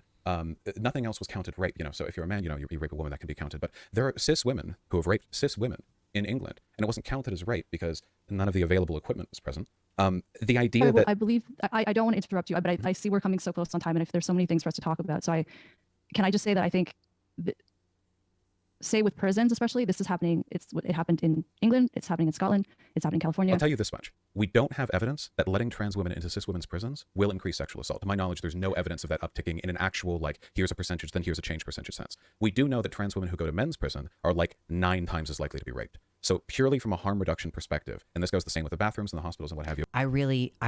She's going to be so dismissive of this point. I can feel it. Putting trans women in the same spaces as men is demonstrably dangerous, whereas putting them in the same spaces as women is circumstantially dangerous, so far only looking at given accounts of one specific bit or another. But does that not matter that women's safety is being placed at risk as a result of that? By putting trans women in men's prison. Hold on. I need to let this play out. Oh my God, it's so good. Putting them in the same spaces as women is circumstantially dangerous, so far only looking at given accounts of one specific bit or another. But does that not matter that women's safety is being placed at risk as a result of that? By putting trans women in men's prisons, I agree and completely. why is it And why is it? But there's socially, it's She said, "Oh, is it not bad that we're putting women at risk?" And he said, "What, by putting trans women in men's prisons?" I agree. Oh, gosh. Based. so unacceptable for women to speak up about this. If they say anything in favor of their own safety, they're deemed transphobic. But there's literally no evidence at present of it compromising their safety, and there is evidence of it severely compromising the safety of the trans women, who also deserve to not be How can you raped. say there's no evidence when there are women saying that this is happening to them? We see this happening in I'm sorry, prisons. are you a we doc- see this wait, happening are you a in doctor? terms of. That's not I'm how not a you medical form doctor. a I'm not a medical PhD. doctor, but I can do statistics. No. That's not statistics. Evidence of news cases. I can find news cases of anything happening anywhere. There was a order to study make in an argument. the UK of I'm familiar. unisex Oh, sorry, Yeah. please. of unisex changing rooms and how this did actually increase. I have it in the end of gender. I can't. Unisex changing rooms, not the same as prisons. You fucking weird person. No, Avery. I'm sorry. I'm sorry. I have to step in. Medical doctors should not be called doctors. A physician is not a doctor. A doctor is someone who contributed original research to their field. So she is neuroscience Dr. Deborah So. But what he's saying is, you have a PhD, like you should understand scientific methodology, and you are just not understanding how statistics works. Like it's really, really upsetting. Cases. I can find news cases of anything happening anywhere. There was a study in the UK of I'm unisex familiar. Oh, sorry, please. of unisex changing rooms and how this did actually increase. I have it in the end of gender. I can't think off the top of my head the statistic, but it did actually increase the sexual assaults. That's not trans women and women. That's men and women. But the self-identification aspect opens the door. No, I'm not saying it's trans women who are doing this. I'm saying, but it's opening up the door to the possibility. And I'm totally there with you. I think we do need to have the evidence, right? There should be proper studies done. But how will those studies be done in this climate? Do you think that it would be even possible? Easily. Do you know how outraged people will be that you would even consider that gender self-identification may potentially lead to these outcomes? It's not controversial to study these things in the sociological fields. There's often been a claim from, not to draw a comparison, race realists, people of the position. How would anyone in the public even find out that the studies were being conducted? Like, it's really funny actually. Like her making that argument is basically her saying, like, she's kind of like indicating to me that she is scared that what the research is going to find is not going to support her claims, because like the thing is about people who actually care about saying correct things is that, like, I want my claims to be tested. If I think that adult men represent a disproportionate threat to young boys, and that there should be a separate children's bathroom to the adult bathrooms, two genders, adults and children, I want to substantiate that claim. Like, I don't want to say something that's wrong. And like, if someone says that's not true, adult men don't represent a huge risk to young boys, I would say, like, well, then I want evidence that proves me wrong. Like, if I'm wrong, I want to be proven wrong. But she is saying, like, we can't, like, he's like, do the studies. And she's like, we can't. Like, that's really sus, Deborah. I'm so sorry, Dr. So. That's really sus. That different races are of different inherent levels of intelligence. That the reason the scientists won't publish the studies, of course they do publish the studies, but this is the narrative. They won't publish the studies is because there's some sort of internal pressure against, like they can't do it. It's the PR is too bad. They won't be allowed to. In reality, sociologists do whatever the hell they want. It would be actually quite trivial to see whether or not instances of documented sexual assault increase significantly after the change of a policy. You could do it without even really tackling the trans. You wouldn't even have to introduce any discrete categories, only reports. But as of the moment, we're in a situation now where trans women, we know they're far more likely to be abused if they're placed in men's spaces. But we don't know that there's an increase in harm predicated on them being put in women's spaces. And given that environment, to me, the idea that, we should just ignore the evidence, ignore the science, and go like, oh, well, keep trans women in men's spaces, it's just lunacy to me. Why? What about offenders who identify as male up until the point where they are arrested? She is just like completely dodging the, like, what about trans women in men's spaces? Please. This is one of those things that I cannot stand. Like, if I ever get in an argument with someone where, like, the discussion that I had with CJ was, like, kind of unsatisfying. She never, like, when I tried to push back on anything she said, she never, like, actually she would usually not actually answer the question, you know, like it wasn't really like this. If I'm having a discussion like this, where we actually are like having a back and forth and I make a point and like we're like making points back and forth like this, I'm gonna be like, no, I need you to address the point that I said. You keep like, I keep trying to say, what about trans women in men's spaces? Just address that point, please. Yeah, we had somebody who called herself a trans medicalist come on stream recently. So CJ is just a chatter who we brought on to talk with us. It was a pretty boring conversation, so it's not going to go up on the main channel. Sorry. Once they go into custody, they identify as female. So these are, say, sexual offenders who have raped women, who identify as female. They're going to be housed in a women's prison. And then we do see that some of these male-born rapists who are housed in women's prisons because they identify as female, then go back to identifying as male once they are released into the community. And for people listening, I mean, my audience knows this, but for people who may not be aware, I used to work with violent offenders and sexual offenders. So I do have experience working with forensic populations. And this is where my concern is coming from, because I know that these people are very antisocial and they will do whatever they have to do to get access to more victims. So does that lead to a pause in your mind in terms of, I agree with you, and I am concerned about trans women being housed in men's prisons and being at a greater risk of being violated. Okay, good. I'm glad that she at least acknowledged the point. But I, at the same time, don't think it should be, okay, well, then we'll just, anyone who wants to go into the women's prisons or into women's spaces should be allowed to, without question. I think it's an interesting hypothetical, but one which at the moment doesn't bear much statistical relevance. It's sort of like the, you know, what about someone faking going into the restrooms or what have you? Though obviously this is a bit more significant because instead you'd be housed in a prison for some time. The question is, to what extent would a person be willing to do such a thing? You know, people have pretty strong attachments to their gender identity. And, you know, as a man, I can't imagine I'd be very comfortable in a women's prison. I mean, you know, if you could cartoonify the whole thing. It's more posh, though. It is, but it's also, it's not as though prisons for either sex are particularly accommodating. This is a hypothetical concern, which I think warrants real discussion. I do think there's a legitimate possibility of predation based on these preconceptions, but I have to go where the evidence follows, or where the evidence leads me, I suppose I have to follow. And at the moment, the greatest concern that we have actual evidentiary claims for is with regards to the safety of trans women. And if it does turn out there ends up being some significant issue of these like fake, you know, like rapes going up because of people fake identifying or whatever, then I think it would warrant examination. I imagine the easiest solution would just be to impose the same standards that people do for medical transition, which is that you have to live as your gender for a given length of time before they'll allow for you know, stuff like bottom surgery. Meaning that if you're a rapist and you've been living as a woman for several years before being arrested, that seems like a fairly compelling bit of evidence right there that you might actually be a woman, unless you were anticipating being arrested and being sent to jail, you know, years later after your court date finally comes up. Whereas if you just say like right on the spot, actually I'm a woman, maybe they would disregard that. I'd be interested to see how it plays out.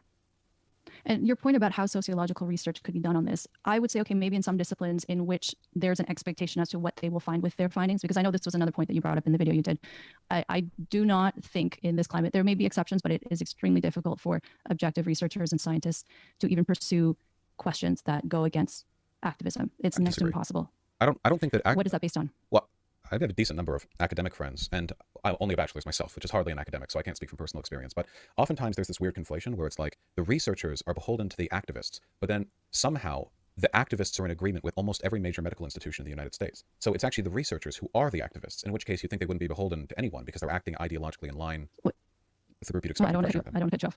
Is it possible that these organizations have also been influenced by the activists? Influenced, sure, but to the extent that it's compromised the validity of their research, no, I think that's conspiratorial. It's a long-standing conspiracy among homophobes that the only reason the APA removed homosexuality from the DSM was because of activist pressure, and that in reality they all knew being gay is a mental illness, and they only took it off because of political pressure. You know, in the absence of evidence, I can't say so. I think that the research on trans people, the sort of prevailing attitude, is consistent across disciplines for a reason, and it's because most of this stuff is borderline common sense. You know, I don't think the activists hold much sway in what can or can't be researched.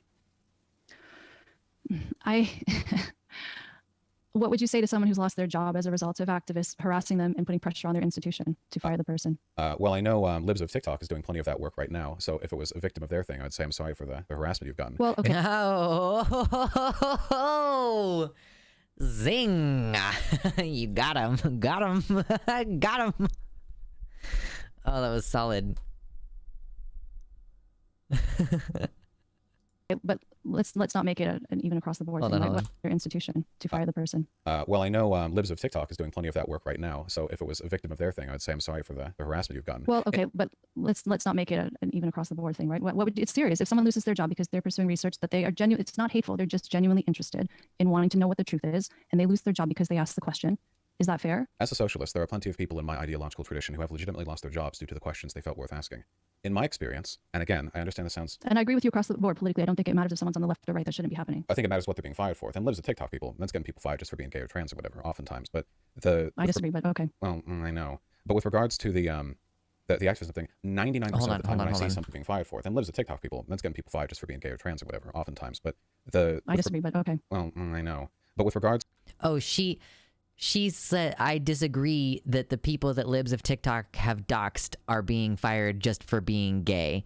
She's saying, like, I think that they're being fired because they're grooming children, basically. Like, we're gonna get there. We'll get there eventually. We'll get there soon. We are about halfway through. We've been doing so good. Thank you, everybody. 65 viewers right now. Hit like on the stream, babes. My horties. Hit like on the stream. Subscribe to the channel. Join the website. To the activism thing, 99% of the time when I see somebody in academia who was fired for the boldness of the research, they were shit academic with very strong formed political conceptions that were influencing their work, and they realized they could make more money being a social figure or a public advocate for their political positions than remaining within academia. Jordan Peterson recently did this. An entirely unremarkable man in terms of his academic contributions. He got famous for lying about Bill C-16 in Canada, and since then has made his way as a self-help guru. And now, of course, he makes far more money doing that than he ever could acting as a professor. But when he was on his way out, he published a big article about how academia's left him behind and he wasn't allowed to do X or Y and blah, blah, blah. And to be honest, I don't really buy it. It's an origin myth, a creation story. Why are you out here spreading the gospel? Well, it's because academia couldn't handle the truth. Well, what was the truth? And then you look and, well, I think that sociologists and biologists have mostly free reign to determine what they're interested in. You can continue what you were saying. I was hoping that this conversation was going to be cordial, but you can go ahead with the point you were making in my case. What were you going to say? Oh, wait, I'm not speaking about you. I was speaking about Jordan Peterson. I'm not familiar. After you finished talking about Jordan, I thought you were making a point about me. So oh, no, my apologies. I didn't mean to. I saw that on Twitter.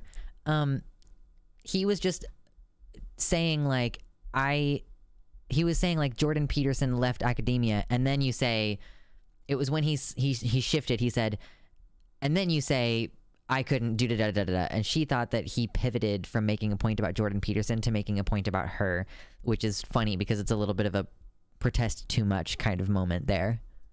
To imply that. No, I'm not familiar with the work you did. I know what you did. I'm not familiar with the actual research you've done. In my experience, it's very difficult to ascertain the sincerity of people's claims to that effect with regards to censorship or the effects of political activism, what have you. Now, does it happen? The question to this, the answer is undeniably yes, it does. But I don't know if it happens along a line or through a pattern substantial enough to verify the conspiratorial belief that the output of these institutions must be weighted heavily and distorted by the effects of activism. If that makes any sense.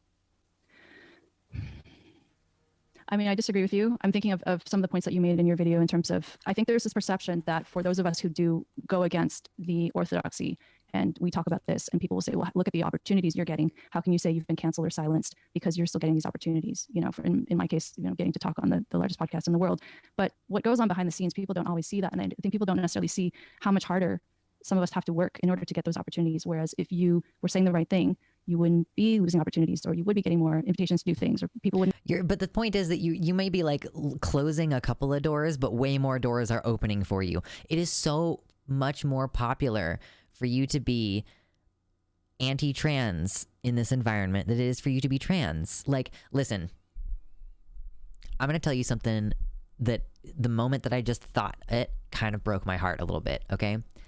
If I wanted to make money, if I wanted to secure my financial future, I would detransition, and I would be public about it. I would go on Tucker Carlson. I would say that it hurts kids.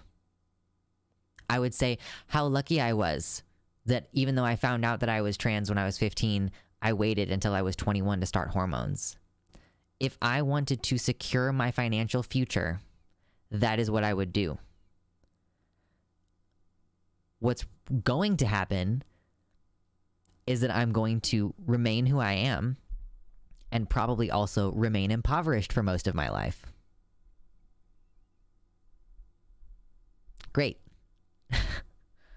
Not be afraid to be associated with you. And so I would ask you and I would ask your audience to maybe consider that what you see may be the highlight reel of someone's career, right? But it's not necessarily what's going on behind the scenes. And also also there are many things that have happened in my case that I don't talk about publicly just because I'm a private person. And I'm also someone who doesn't want to be seen as complaining, because I do feel very lucky to be in the position that I'm in. It's not my intention to be dismissive with regards to that. I know people who have been legitimately fired for what I would consider unjustified grievances from academia. It's only that narrative, and the thing that I'm very cautious about is the idea that the product of academic institutions, of the research on the subject, is invalid because they silence internal dissent. And this is very non-falsifiable from a broad perspective because, of course, we don't actually know the specific reason most people get fired, right? I mean, a lot of it really is up to sort of your hand to be there. It's not always easy to ascertain, especially as a non-expert. So when that narrative is constructed, it gives leeway to a lot of really bad subsequent ideas. In terms of where the research is at right now on the trans issue, with regards to trans athletics or the sex differences or what have you, from whom I've spoken to, I do believe that the research is legitimately unclouded by political bias, because in addition to me having spoken with those people and having done a lot of research on race realism, because I argue with neo-Nazis pretty often, that researchers can go about in the modern day publishing like, well, here are the average IQs of different racial groups and not get canceled for it. I think more leeway is given than people think. If anything, the social media space is the one which curtails the greatest degree of fervent cancellation, because a lot of the stuff that goes by in academia just ignores public notice. Mm-hmm. True. Well, I would say from my experience and the colleagues that I still talk to who are in academia, they tell me they cannot pursue this line of research unless it's very, very clear in advance what they're going to find, and that it's going to be something that's positive towards trans activism. Well, what line? Like what if a study was to be done? So you alluded earlier about, say, childhood transition. I know that's another area we disagree about. Yay. Any study that could potentially, that even looks at the question of what are the outcomes, and is it possible that childhood transition may not be beneficial for these kids, right? Because I'm sure I talk about this all the time, how all the research we currently have shows that most kids outgrow their feelings of gender dysphoria. So it makes sense to wait until they reach puberty if they want to make such a decision about transition. I fully support transitioning in adults if that's someone's choice. Do they what? Have to wait till puberty? The purpose of a pediatric psychiatrist with regards to gender issues would be to determine which cases of gender non-congruity are ones worthy of hormone blockers, right? I mean, I've seen the study that you're referring to, and it's not as though the sample of gender dysphoric children they were looking at were every kid who had been given puberty blockers. It was every kid who tripped a number of labels for gender non-congruence or discomfort, which is something that's pretty common when you're young. Kids are whatever, they're figuring out their identity. But I mean, it's not as though you just go over to the clinic as a 12-year-old and they just pop you a bottle of hormones, right? You go through rigorous pediatric psychiatric analysis, and then maybe you get on hormone blockers. And then of the people who get on hormone blockers, the overwhelming majority decide to go on and take actual hormones to transition later on, which is in large part, I think, because the pediatric psychiatrists do a pretty good job. If you're in there getting appointments for like a year and you're talking to an expert and you're like that grounded, even as a kid, on your identity just not matching your birth sex, that to me seems like it's indicative, if nothing else, at least maybe of the validity of puberty blockers. I would argue that clinicians cannot do an objective assessment in this climate, especially when they, in Canada, say they potentially face up to 5 years in prison if they do not affirm. That really ties a clinician's hands in terms of what types of questions they can ask and if they're going to be considered trying to deny some. Well, okay, so but the term conversion therapy, there's a difference between conversion therapy for sexual orientation and gender identity. No, right? Although I know that no, there is not. Oh my God, you need to substantiate that immediately. Oh my God, what a claim. They're lumped in together. So conversion therapy for sexual orientation, I don't support, because you cannot change someone's sexual orientation. So someone who's gay or bisexual cannot be made to be straight. But when it comes to gender can change, especially in young children who are developing. So if all of the research shows, how 11 or 12 studies show that children with gender dysphoria, as they get older and reach puberty, they're more likely to outgrow those feelings, then... Just want to repeat, we've talked about this before on the stream. Any study which says forcing kids to go through puberty makes them desist from identifying as trans must have a follow-up study 2 years later, 5 years later, 10 years later, demonstrating that they continued to not identify as trans, because otherwise the only thing you have provided evidence for is evidence that conversion therapy is highly effective in the short term, which I already knew. The short-term results of that kind of study is absolutely meaningless. Gender dysphoria isn't the same as identifying as the other gender. Though gender dysphoria isn't the same as identifying as the other gender, though. But what we're talking about when we say gender dysphoria, I believe the study was just looking for like incongruence, like a feeling of discomfort. Dysphoria being a more pointed medical term. But with what they were talking about, do you know which study this was? Who are the? Actually, maybe don't say the authors, but which. I did read it. I don't remember the name of the authors, though. If I had to look it up in Google and look at the methodology, what I was looking at, though, it wasn't post-treatment. Like, these weren't children selected for puberty blockers, right? This was like a sort of pre-sampled list of children with feelings of gender incongruence. And they did transition? Or was there, because the problem is with these studies, they also don't have a control group, right? So you don't know if there are any benefits. If the group of children who transition, they show benefits, you don't know if that's actually due to transition, because there isn't a control group of kids with gender dysphoria who don't transition, and that's what the problem is. Well, because you can't torture people. Like she just said, you know, you don't have a control group of trans kids who you don't allow to medically transition to show that it has worse outcomes. I mean, I guess, like, maybe. Like, that's super weird. But, like, this is like when gay people were first being treated for AIDS and they were, you know, they were being given a control group, or there was a control group and an actual group being given like AIDS medications to see if they would work. Like some of them get the placebo and some of them don't. The studies didn't work because people were figuring out, I'm taking a placebo, and then someone else in the study who wasn't taking the placebo would share the medication because people are dying.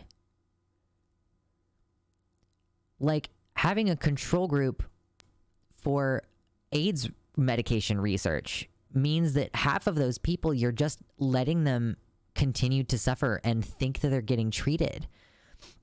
So yeah, you don't have control groups of kids that you're intentionally torturing.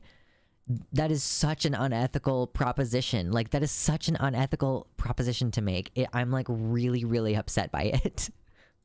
They didn't transition. Well, These are the that's your point. desistants. You're talking about desistants. Oh yeah. Thank you. Yeah, the desistance kids. Yeah. The issue I think that I have with this is that, like, you know, that's the point. You say, like, in this environment, a pediatric psychiatrist can't evaluate this, but that comes across as conspiratorial to me, because this is, again, that, like, that nefarious political and academic bias prevents all these legitimate institutions and professionals from doing their work. It's like, it's non-falsifiable. There's the only real way to debunk that claim would be to read people's minds, and the only way to address it would be to change the political environment to one you consider more favorable. But I'm in favor of Canada's law. I don't think that it's the place of any psychiatrist, if a person, let's say a boy, goes up to them and says, like, hey, I think I might be a girl, for the doctor to go like, no, actually, I think you're not. I think you're a boy. I think that research on that has proven that to be a very ineffective way of dealing with any underlying issues. The best thing that you can do is affirm and try to get underneath it at, like, any other concerns that might be present, and you try to understand the degree to which it's a sincere belief as opposed to a sort of errant or flippant or otherwise unjustified self-perception. But do you not think that children can have sincere beliefs and still be wrong? Because my concern is, if a child is blocking, if it's with puberty that they grow to become... Adults can have sincere beliefs and still be wrong. There's a lot of very silly things that people believe that are wrong. And this, I can range in intensity for what shit I will make fun of, as an example. comfortable with their bodies. Why would you block that process? Well, first of all, I don't know how common it is for puberty to make people more comfortable with their bodies, but in terms of what the literature shows in these kids. Well, the literature showed their feelings change, but not that puberty and the pubescent changes which took place were the things that alleviated their dysphoria. I think there was a study. There was a study that actually showed this, and the kid said, "Oh, with puberty, I grew comfortable in my body, and I realized I actually liked it." Well, I may not have seen that. The earlier study with the desistance, I don't think specifically identified pubescent changes as the cause of those change in feelings because it took place over a length of time. But with regards to that, it is possible for a child to be wrong, but like child self-diagnosis on mental issues is something that we have pre-existing care standards for. When a child has like depressive or psychosis, you know, like there are like psychological things up with the kid, you know, self-report. I mean, oftentimes it's the only thing that you can really do. But if you're getting these kids like appointments for years and a professional is able to, you know, bring together like a strong argument, like, yeah, I think this is actually like, you know, and then you get on the puberty blockers and they're reversible and you have some more time to feel however you want about yourself. And right now, the evidence that we have is the majority of people, overwhelming majority, who get on puberty blockers transition, and the overwhelming majority of people who transition are happy about it and don't regret it. So it seems like we're on a good track right now. If we get loose with our standards, and it's like kids are getting their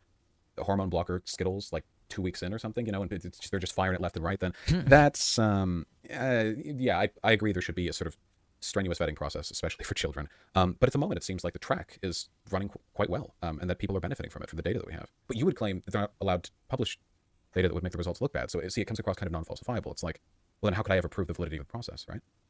I can see that point. I think my perspective is different because, and I have to say, for many of the topics that we've been debating, I very much held your belief previously, you know, and that's part of what made me want to write my book, because I thought I totally understand where people are coming from. And I'm definitely very sympathetic to these issues. Like for me, especially, I thought, well, if it makes sense for a child, if they have gender dysphoria, why wouldn't you want to prevent them from having to undergo this process that's going to create them more distress? But then after I read these studies and I worked in the field, not with children, but just in sex research and doing research on gender and sexual orientation more broadly, realized that, oh, there's a side to this that is not being talked about in public arts, it's being shunned. And so I support transition in pubescent kids. If they do reach puberty and they're uncomfortable still and that gender dysphoria persists, then I think that's their business, that's their family's business. And I don't think, you know, it makes me uncomfortable when I don't think lawmakers should be getting really involved in that case. But right now in the climate that we're in, I see it as really, really difficult, if not impossible, for people to do this, make these assessments objectively. With regard to... I'm really curious why she believes this. Like, if the overwhelming political sense in this country, It's not her country, it's my country. So maybe she's just not fucking aware. But if the overwhelming consensus is that children's transitioning is harmful to them, then why would a scientific, like, why do you think that there wouldn't be thousands of rabid conservatives absolutely chomping at the bit to suck your cock to get that sweet, sweet study juice out so that they can wave it all over in front of everybody's faces? Look at this. We found a study. It substantiates our claims. You would think. But every single time they come up with one of these fucking studies, it has shit methodology, small sample sizes.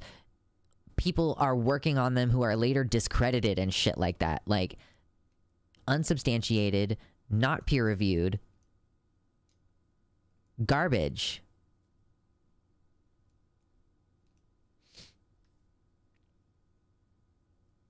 Yeah, true. In the climate the GOP made, I don't think we can ask questions. NBJ, I honestly disagree with Vosh. Puberty blockers are safe and reversible, so fuck it. Give all kids puberty blockers if they're old enough to decide what puberty they want to go through.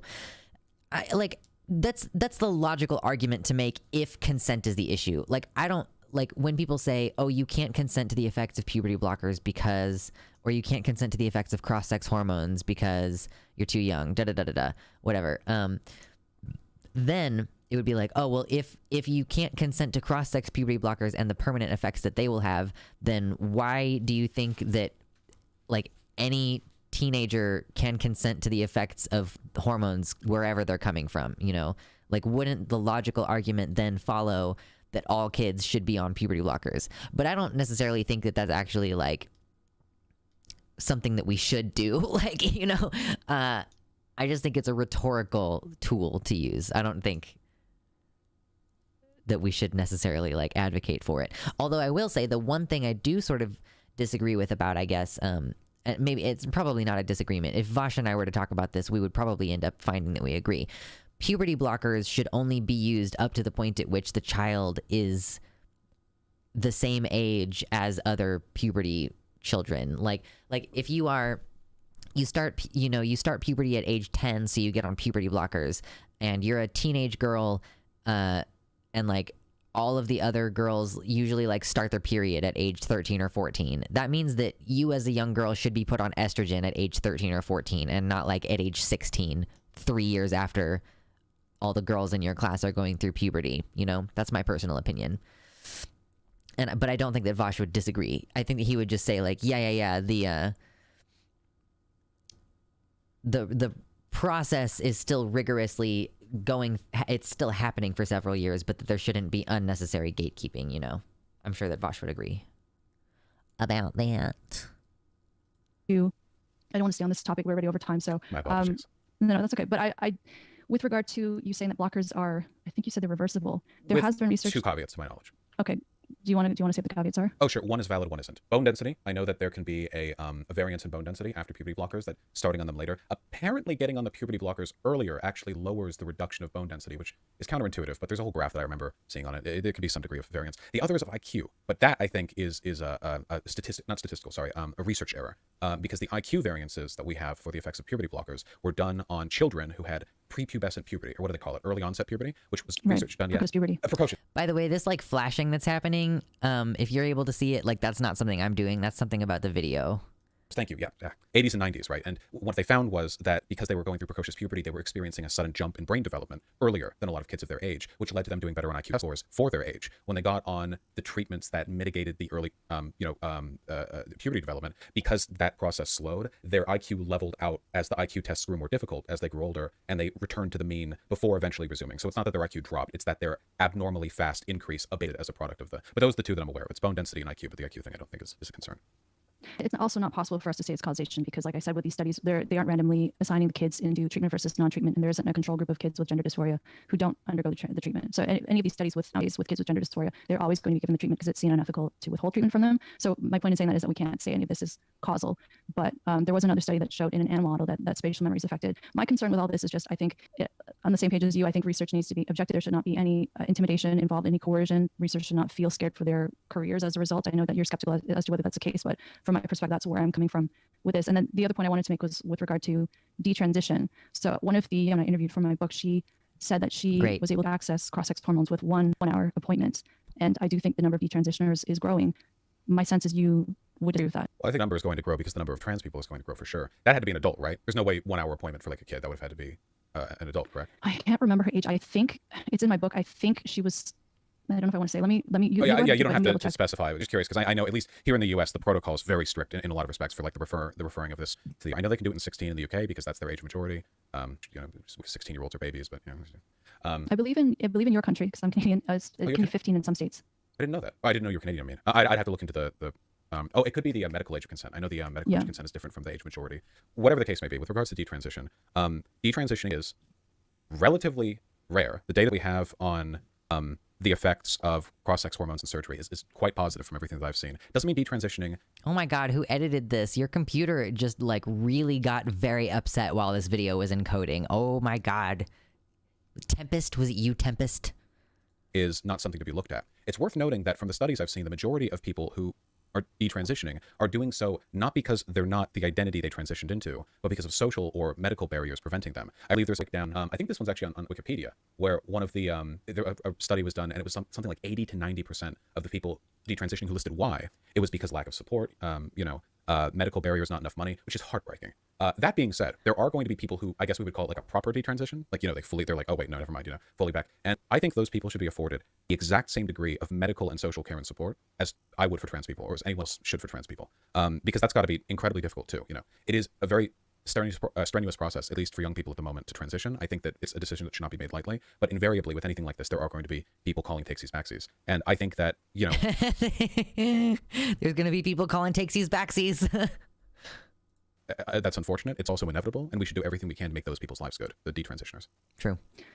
And I agree with you that if someone is detransitioning because they can't access care or if it's because of stigma, I don't think that's good. And I think that we should be more compassionate and supportive in that case. But if you look at the research that has been published on detransitioners, many of them will say it's because they had internalized homophobia. So many of them say for the individuals born female. She just looks at like totally different research, I guess. Like, or she's like disregarding the self-reported numbers from the trans survey, because like she's like claiming that most of the detransitioners, like it seems like maybe the studies that you're citing are like ones that are self-selecting for detransitioners who regretted it, like for reasons other than like just not having the social support. Oh my God, I don't know. She did her own research, true. She has her own facts. We have our facts. They have their facts. Are lesbian. They're not comfortable with the fact that they're attracted to women. So they wanted to transition to male because they felt that'd be more socially acceptable to be a man who is sexually interested in women, or it's because of sexual trauma. So as again, you would have to be so delusional to think that being a lesbian is more stigmatized than being trans. Women having experienced sexual abuse or sexual assault and not feeling comfortable with their bodies or being dissociated from their bodies and wanting to escape that. Is this that Abigail Schreier thing? What was that one book? Abigail Schreier's book? Was it Schreier? Well, I don't want to speak for Abigail. I do talk about this research in my book as well. It's Lisa Lippman's research. And it shows that there are, in terms of rapid onset gender dysphoria, the reasons why young women are so quickly grabbed. Rapid onset gender dysphoria, the study that was done on that, to be totally clear, everyone, was asking parents to talk about their children. Most of these parents were estranged from their children, and a lot of them were speaking about adult children. Like these people being like, my 22-year-old daughter doesn't talk to me anymore. She's getting her breasts cut off. Like it's people who already have alienated their trans kids and sometimes their cis kids too, for the way that they, like, sincerely, the abusive manner in which they treat their kids. Hey, NBJ,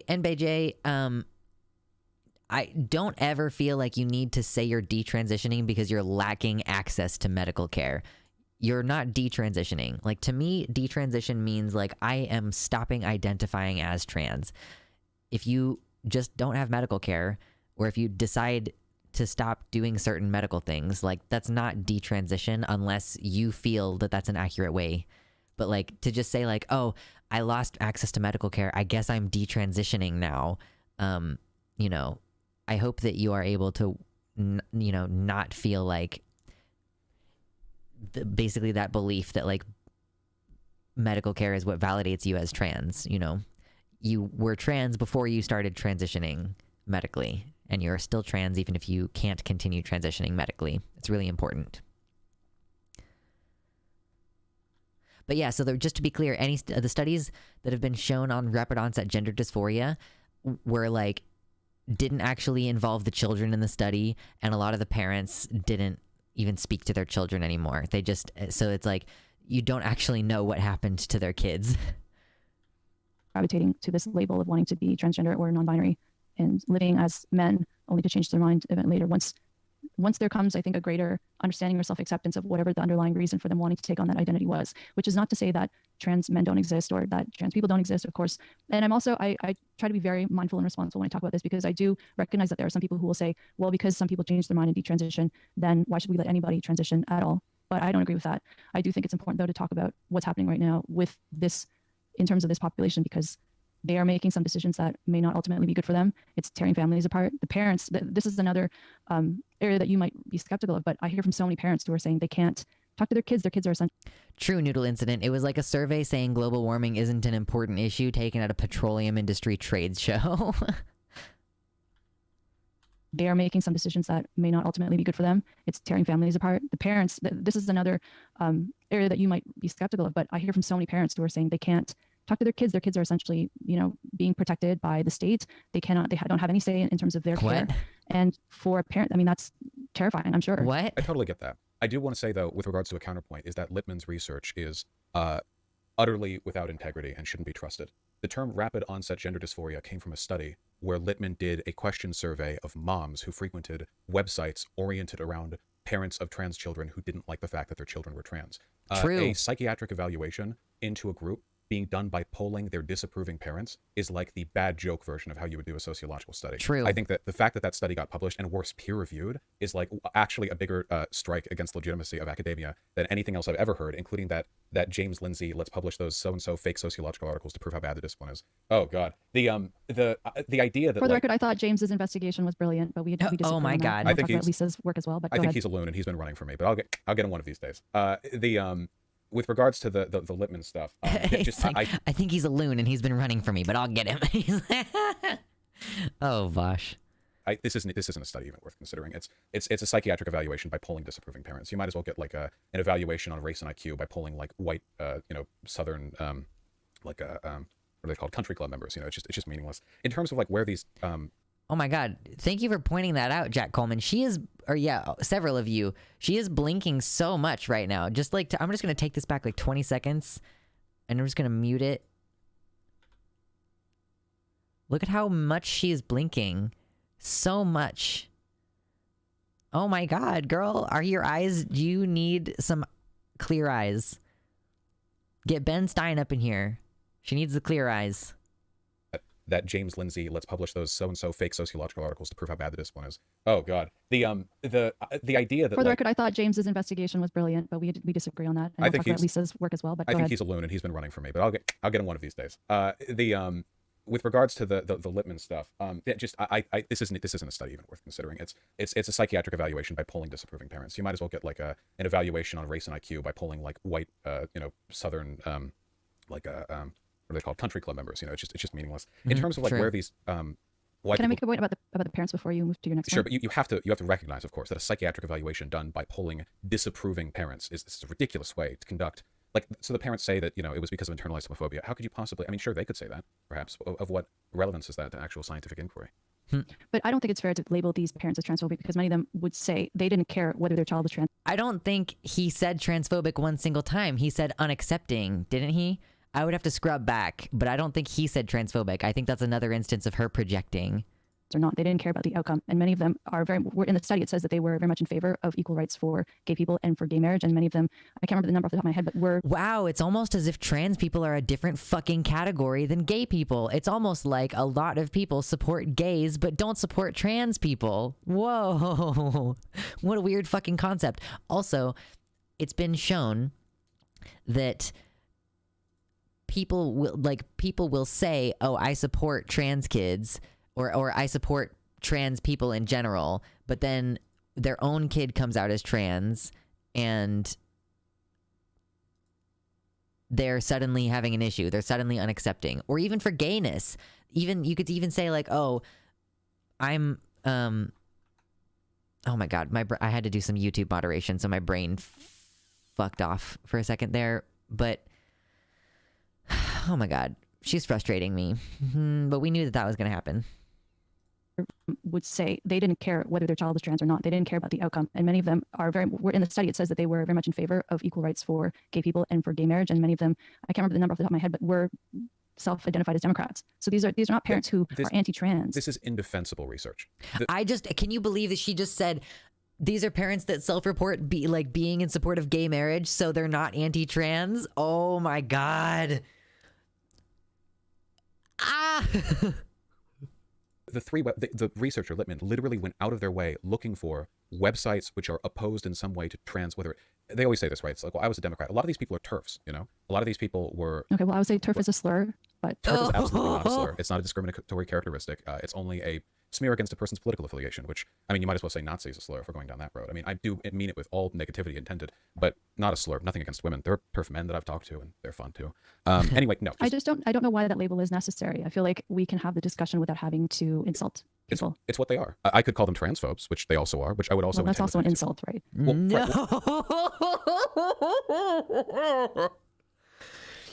It's literally when white people say like, you don't call me racist, that's an insult. How could you insult me by calling me racist? Like, oh god. Oh no. Hey Quetzalcoatl, what's up? Well, you can't say TERF's a slur. Yeah, it's an insult, sure, but I find their positions insulting. They exist in a manner which I think hurts marginalized people. I mean, you wouldn't take issue with somebody being called racist if they were racist, right? But racist is more of a descriptive term, whereas transphobic I feel like any disagreement with this narrative gets you labeled as something disparaging. This is also what racists say when you impose the narrative of racial equality on them. I mean, that's what everyone says, right? It's like, well, you're insulting me by accusing me of being bigoted, and I'm not bigoted. I'm only disagreeing with this new trend. Well, that's what every bigoted group is saying. But this goes to my point earlier of, is it possible to be critical of trans ideology does that necessarily mean that you hate trans people? No, you can be critical. I argue with trans people all the time on my platform. There are plenty of. But that's why I disagree with calling things transphobic, because to me, when you call something transphobic, no, I think it exists, but I think many things that are not coming from a place of hating trans people are being lumped in as being hateful. So it's not about hate. Bigotry doesn't have to be about hate. There are plenty of people who don't hate black people who are nonetheless racist. But if you take a look at, so right now the site Trans Critical Professors or Professionals is private, but on Transgender Trend and Fourth Wave Now, you'll see plenty of things. Hate is certainly one of them, but that's not the predominant trend. The most you're going to see is a sort of contemptuous, paternalistic disapproval of the effect that trans ideology is having on the youth. But again, a psychiatric profile being done of trans people by polling their parents who disapprove of them being trans is wholly unworthy research. The opinions of those moms are worth literally less than nothing. I mean, it would be, again, like a profile on interracial marriage done by disapproving white fathers from suburbs in the 1960s. True. It's like, I don't feel like these comparisons to race are apt, though, because the concerns about gender, there are, like in this case, this is a legitimate, not to me, this is a legitimate study. Lisa Littman should have been allowed to ask this question. There's this phenomenon of people. She clearly was allowed to ask the question. She literally did, but it's like, what question was she asking? She was asking about the internal psychological motivations of trans people, and she asked their parents, their estranged parents. Transitioning very quickly, out of the blue, no previous history of gender dysphoria. Why is that not a legitimate question to ask? And how is that considered similar to racism? Conduct a psychological profile on a minority group by polling their disapproving parents. This is matter-of-factly ridiculous. If it was, but she's not saying this is a psychological profile. I believe I don't want to speak for her, but I believe in the paper she acknowledges that this is not a clinical diagnosis. She's just doing a descriptive study, which is very typical. It's a descriptive study on the psychological profile of these children's vis-a-vis their parents' report. That's where you just pulled the internalized homophobia thing, which I think is bunk. That was a second study. That's not that study. That was a second study. Oh, they both pull it then. It's a common narrative that I disagree with, though. The idea, like the idea that a person wants to avoid the stigma of being gay, so they transition. I'm sure it's happened. Actually, funnily enough, in Iran, the state will actually subsidize transition because it seems they're okay with trans people, but they're not okay with homosexuality. So if you're a homosexual man, they'll have you can transition to a woman and you can have a heterosexual relationship. It's not exactly ideal, but it's just an interesting tidbit that would sort of play out in that way. So, but what would make our culture different? What would make North America different? Excuse me. We stigmatize trans people more than we do gay people. In a great many ways. Do you think in this moment that's still true though? Yeah. Yeah. Yeah, absolutely. Also, it's way easier to be gay than to be trans. Oh my God, this woman, like, she's in Canada and she is just completely ignorant to what is happening here right now. She's like, are you sure being gay is more stigmatized in the country where there's every single fucking state is passing anti-trans legislation? I'm gay. I'm not trans. Being gay is as easy as which bars you go. It's not even that. I'm being facetious, but you can, the gay lifestyle, if anyone wants to call it that, that's easy peasy. You can drop in and out. Transitioning, oh my God, it's expensive and time consuming, and you lose a bunch of your friends if they're not on board. The idea that people would do this flippantly, don't get me wrong, it happens. I'm sure. Take a large enough group of people, and eventually somebody's going to do something like that. But is there like a statistical concern of people doing it flippantly to avoid the internalized feelings of shame they have over their homosexuality? I don't. From what I've seen, that doesn't seem to be the case. It seems, at the very least, counterintuitive to me. I mean, you would acknowledge that being trans is a lot harder than being gay, wouldn't you? I think it is definitely much more of in terms of the process of transition. Yes, I'm someone who grew up in the gay community. I'm straight, but I have had so many of my friends say to me that if they were growing up now, they think they would have transitioned to female as gay men. Well, I mean, a lot of people, J.K. Rowling said that. I feel like a lot of people project their personal, biases onto that until it bears out in existing research. I suppose we'll have to see. I mean, some of the people. But it is in the detransition, in that study that I said, these girls are transitioning because they're not comfortable with being lesbian. They say that. I would need to take a look at that study then. That one specifically I haven't seen, but I'd be interested. I'll send it to you. Okay, I'd be delighted. Thank you. Barring my evaluation of that particular study, whatever data we do have, and again, I can't speak to the idea that some data is not being published or investigated thoroughly enough because it might procure bad results, but from the data we have, detransition isn't common, and when it happens, it's usually because of social stigma or medical barriers. At the end of the day, when we're talking about, the existence of detransitioning people, we're just going to have to accept that their existence is an inevitable complement to the existence of people who medically transition. There's no way to have a medical procedure undertaken by so many people without some people looking to undo it in some fashion. And that doesn't mean that we shouldn't take an effort to minimize the number of people who unduly transition or to be supportive of detransitioners. It only means that I wish that their experiences wouldn't be sort of weaponized in a campaign to raise concerns over the extent to which we gatekeep people right now from transitioning. Most people agree, at least in the trans community, the gatekeeping as it stands is too significant. So it seems like, if anything, we need to go in the opposite direction. I agree that I don't think the issue of detransitioning should be weaponized against trans people. I don't agree with that. But I think it goes back to the point I made earlier about clinicians feeling like they can't do their jobs properly. But I want to just let you have a chance to say, is there anything that you wanted to bring up? Because I know that we're over on time right now. Yeah, I'm sorry about that. Oh goodness, well, we are. Time flies when you're having fun. Well, I took a snipe at James Lindsay earlier, of course, which, hardly my first. I saw some of your conversation with him. And he was on, just for people listening, he was on episodes 39 and 40. He was also on my podcast earlier on talking about different subjects, but more recently we're talking about political grooming and sexual grooming in schools. Yeah, that. Oh, God. Speaking of a lack of evidence, from what I say, and to your credit, by the way, you say this, in that conversation, but comprehensive sex education improves the lives of young people in basically every way, like in terms of use of contraception, lower pregnancy rates when you're young. And from the research that exists, which isn't much, unfortunately, but from what does exist, programs like that significantly reduce the amount of pedophilic predation against young people. You point this out too. It's much easier to call out stuff like that if you know broadly what's happening. In ignorance, predation reigns, but when young people have terminology they can use to describe what's happened to them or whatever, grim stuff like that. But the weaponization of these terms, I mean, you say political grooming. I have no idea what that means. In terms of actual grooming, like the actual proper term for it, there's just no evidence of this being in any way correlated to like woke, like elementary school teachers or whatever. It's just another like big fear-mongering bit. But I guess if you acknowledge that these comprehensive sex education programs are wholly beneficial, what's the concern? So thank you. Oh my God! So I don't like that's the best. That's the best line of questioning. Yeah, sorry, Marble Gray in the YouTube chat. This video is 2 hours long, so we needed to go through it. Like we just needed to watch it slightly faster. But yeah, I'm just Vosh spitting. Good points. Speak for James. I have to say that conversation definitely changed my perspective on many of how I feel about this issue, because as a former sex researcher, I've always been very much in favor of sex education. I think it's very important. And like you said, comprehensive sex education, I've always publicly been a big defender of it. But after talking to James, I realized that what is being taught in the classroom today is not reflective of these programs that were previously helpful to kids. And like you said, helping them have just proper names for their anatomy so that kids are able to protect themselves and they can acknowledge or identify when abuse is happening so they can report it. But now it's started to work in these ideas that are nonsensical and are a way of separating children from their parents in terms of the way they see the world. They have these particular views about sexuality and gender.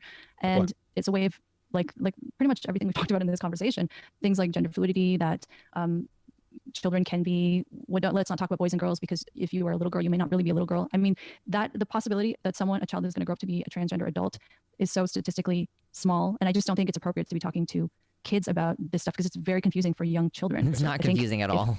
Well, if it's being taught to kindergartners. This is clearly a person who doesn't have children, because children like are so easy to talk to about this stuff. They're like, my 11-year-old nephew corrected his friend about my pronouns. And I have not really had an insistent conversation with this child about it. Like, I really haven't talked to him about it. He's just educated himself and talked to his mom. And he is able to advocate, like, and you'll sometimes catch him like talking to his friends on the voice chats and stuff, where he's like having these types of conversations, you know? Like, it's not difficult for kids to understand this stuff. Yeah, Zeph felt instant comrade. True. I wasn't around for this. I just his mom told me. But yeah, I mean, why do people just treat children like they're fucking stupid? It's really frustrating to me. Like, this is gonna confuse kids. They're so stupid. They're tiny brains. Poor stupid kids. Grow up to be a transgender adult is so statistically small, and I just don't think it's appropriate. And like, she doesn't even consider like, oh, shielding them from this information might be part of why there are so few of them. I don't know, maybe. To be talking to kids about this stuff because it's very confusing for young children. I think if it's being taught to kindergartners, yes. I think up until even I would say even close to puberty. I mean, kids, their conception of gender is so malleable, developmentally speaking. It's just not, it makes me question, I mean, kids' conception of gender is so malleable, so we must rigidly enforce a binary for them. You fucking groomer. Wonder why would a teacher feel that this is so important to teach a child? And if they are, so I want to get too much into I don't know, man. Have you ever been 5 years old and like confused about your gender? Francois, we have not found a good solution to this problem. Francois asks what my nephew calls me, like aunt, uncle, or whatever. We have not found a solution to this problem. We don't know. We've worked through it a little bit. We've talked about we've talked about uncle. We've talked about a few. Nothing like, he is not satisfied by any of them. Florida's parental rights bill, but the outrage around that. Pardon? Just the don't say gay bill. Yeah, let's make sure. Right. Well, that's right. That's what it's being called by some people, but it does prevent you from talking about sexuality, of which gay is one. Yeah. Right, but no, but it's about teachers teaching. Hold on, I need to take this back a little bit. I would say even close to puberty. I mean, kids, their conception of gender is so malleable, developmentally speaking. It's just not, it makes me question, I mean, do you wonder why would a teacher feel that this is so important to teach a child? And if they are, so I want to get too much into the... Yeah, I wanted to take another swipe at this. You want children to know that this is an option, because otherwise you have children, like, you have 5-year-old trans boys asking their parents, like, when will I grow a penis? And then being told no, and then fucking breaking down in tears. That's why maybe like an adult who had that experience might want to protect children from having to go through that. That's the thing that people don't understand about this shit. Like, my urge to allow trans kids to be themselves is a fierce desire to protect them from harm that was done to me and to other people. Like, far from trying to hurt and groom and change children, like, my urge to protect them and like help them is very strong. Like, it's kind of a bummer that I have no desire to have my own kids. Like, I am I have like a pretty strong sense of like protection of people who are vulnerable. Maybe I'll adopt at some point. That would be cool. I don't know. I'm a fucking trans fag, so I probably won't be able to qualify for adoption or anything. Rather unfortunate. Anyway, yeah, maybe we just want to like avoid that harm continuing on. To Florida's parental rights bill, but the outrage around that. Pardon? Just the don't say gay bill. Yeah, let's make sure Right. Well, that's right. That's what it's being called by some people, but it does prevent you from talking about sexuality, of which gay is one. Yeah. Right, but no, but it's about teachers teaching this in their curriculum for kids, kindergarten to grade 3, and for precluding parents from those discussions. That's what the bill is. You can say gay. There's nothing about this thing. There's nothing about saying gay. You can say gay all you want. It's about specifically teaching kids these ideas. So we've already talked about this on the channel. It is deliberately vaguely written so that it could apply to just about anything. It could apply to teachers saying, "I'm taking Friday off this week because because I'm getting married and we're gonna be husbands together." Like, it is deliberately as open-ended as possible. Why are these educators so upset that they can't do that? So why is that so important? Well, first of all, the Don't Say Gay bill is borderline unconstitutional. It's restriction of First Amendment educational rights. So I feel like this isn't really just like a woke left thing. Like, there's a reason the entire Democratic Party has condemned it as well. It's not particularly. It's not just. So first of all, it prohibits in curriculum, the instruction of anything pertaining to sexuality or gender, but there isn't a very strong legal definition for curriculum as opposed to just classroom discussion. And from the way the Libs of TikTok Twitter account and all of its subsidiaries are acting, it seems like just bringing up the existence of gay or trans people constitutes political grooming to a lot of these types. And then you have the fact that all I just want to say for Libs of TikTok, because I know that you've mentioned them a couple times in this conversation, that I don't want to speak for them. I know. I don't want to speak for them because I don't know them and I don't know what their intentions are. So I think it's just fair to say that much, right? We don't know. We can't really attribute motive to them because we don't know. Well, no, they're a far-right political operative whose goal seems to be to paint a bunch of trans and gay and gender non-conforming people who work in education as groomers, in spite of the vast majority of the That's people what they've been doing. There's no actual evidence of any grooming taking place. It seems like a very cheap and cynical politicization of the word, personally. Anyway, to speak to the broader point here, the issue that I have. But if you're teaching kids nonsensical ideas about gender and sexuality, oh God, with the goal of making them woke, is that not? She really is against trans people as adults too. Like, if you teach kids nonsensical ideas, this includes like the idea that you can be a binary trans person, or the idea that you can be a man who sucks dick. You know, like, she is anti-gay and anti-trans. It's obviated by that statement. If you teach children nonsensical ideas about gender and sexuality, like, mask off, lady, mask off. Not a form. It may not be sexual grooming, but is that not political grooming? There's no such thing as political grooming. Political perspectives inform our biases everywhere we go at all times, and they have in education forever. There's no such thing as political grooming. I don't think it's been in education forever. I don't think all teachers have always been political and always imposing their politics on kids with the goal of turning those children in the same direction that they're in. With respect, that's a very ahistorical perspective. The curriculum of the United States, the educational curriculum, has always been informed by people who are making a deliberate effort to instill certain values, whether it be patriotism, whether it be subservience to the state, whether the curriculum be oriented around making people good factory workers or service workers. There's always been a political bias, and the political or progressive inclinations of the time have always had an influence as well. Obviously, people were getting these same accusations back in the 1960s. And likewise, you were getting a lot of this back in the 1920s as well with the suffragette movement, when there were political activists who also happened to work as educators. There was this renewed fear-mongering about them being, they're trying to indoctrinate young boys to be submissive to females, or whatever nonsense they would say back then.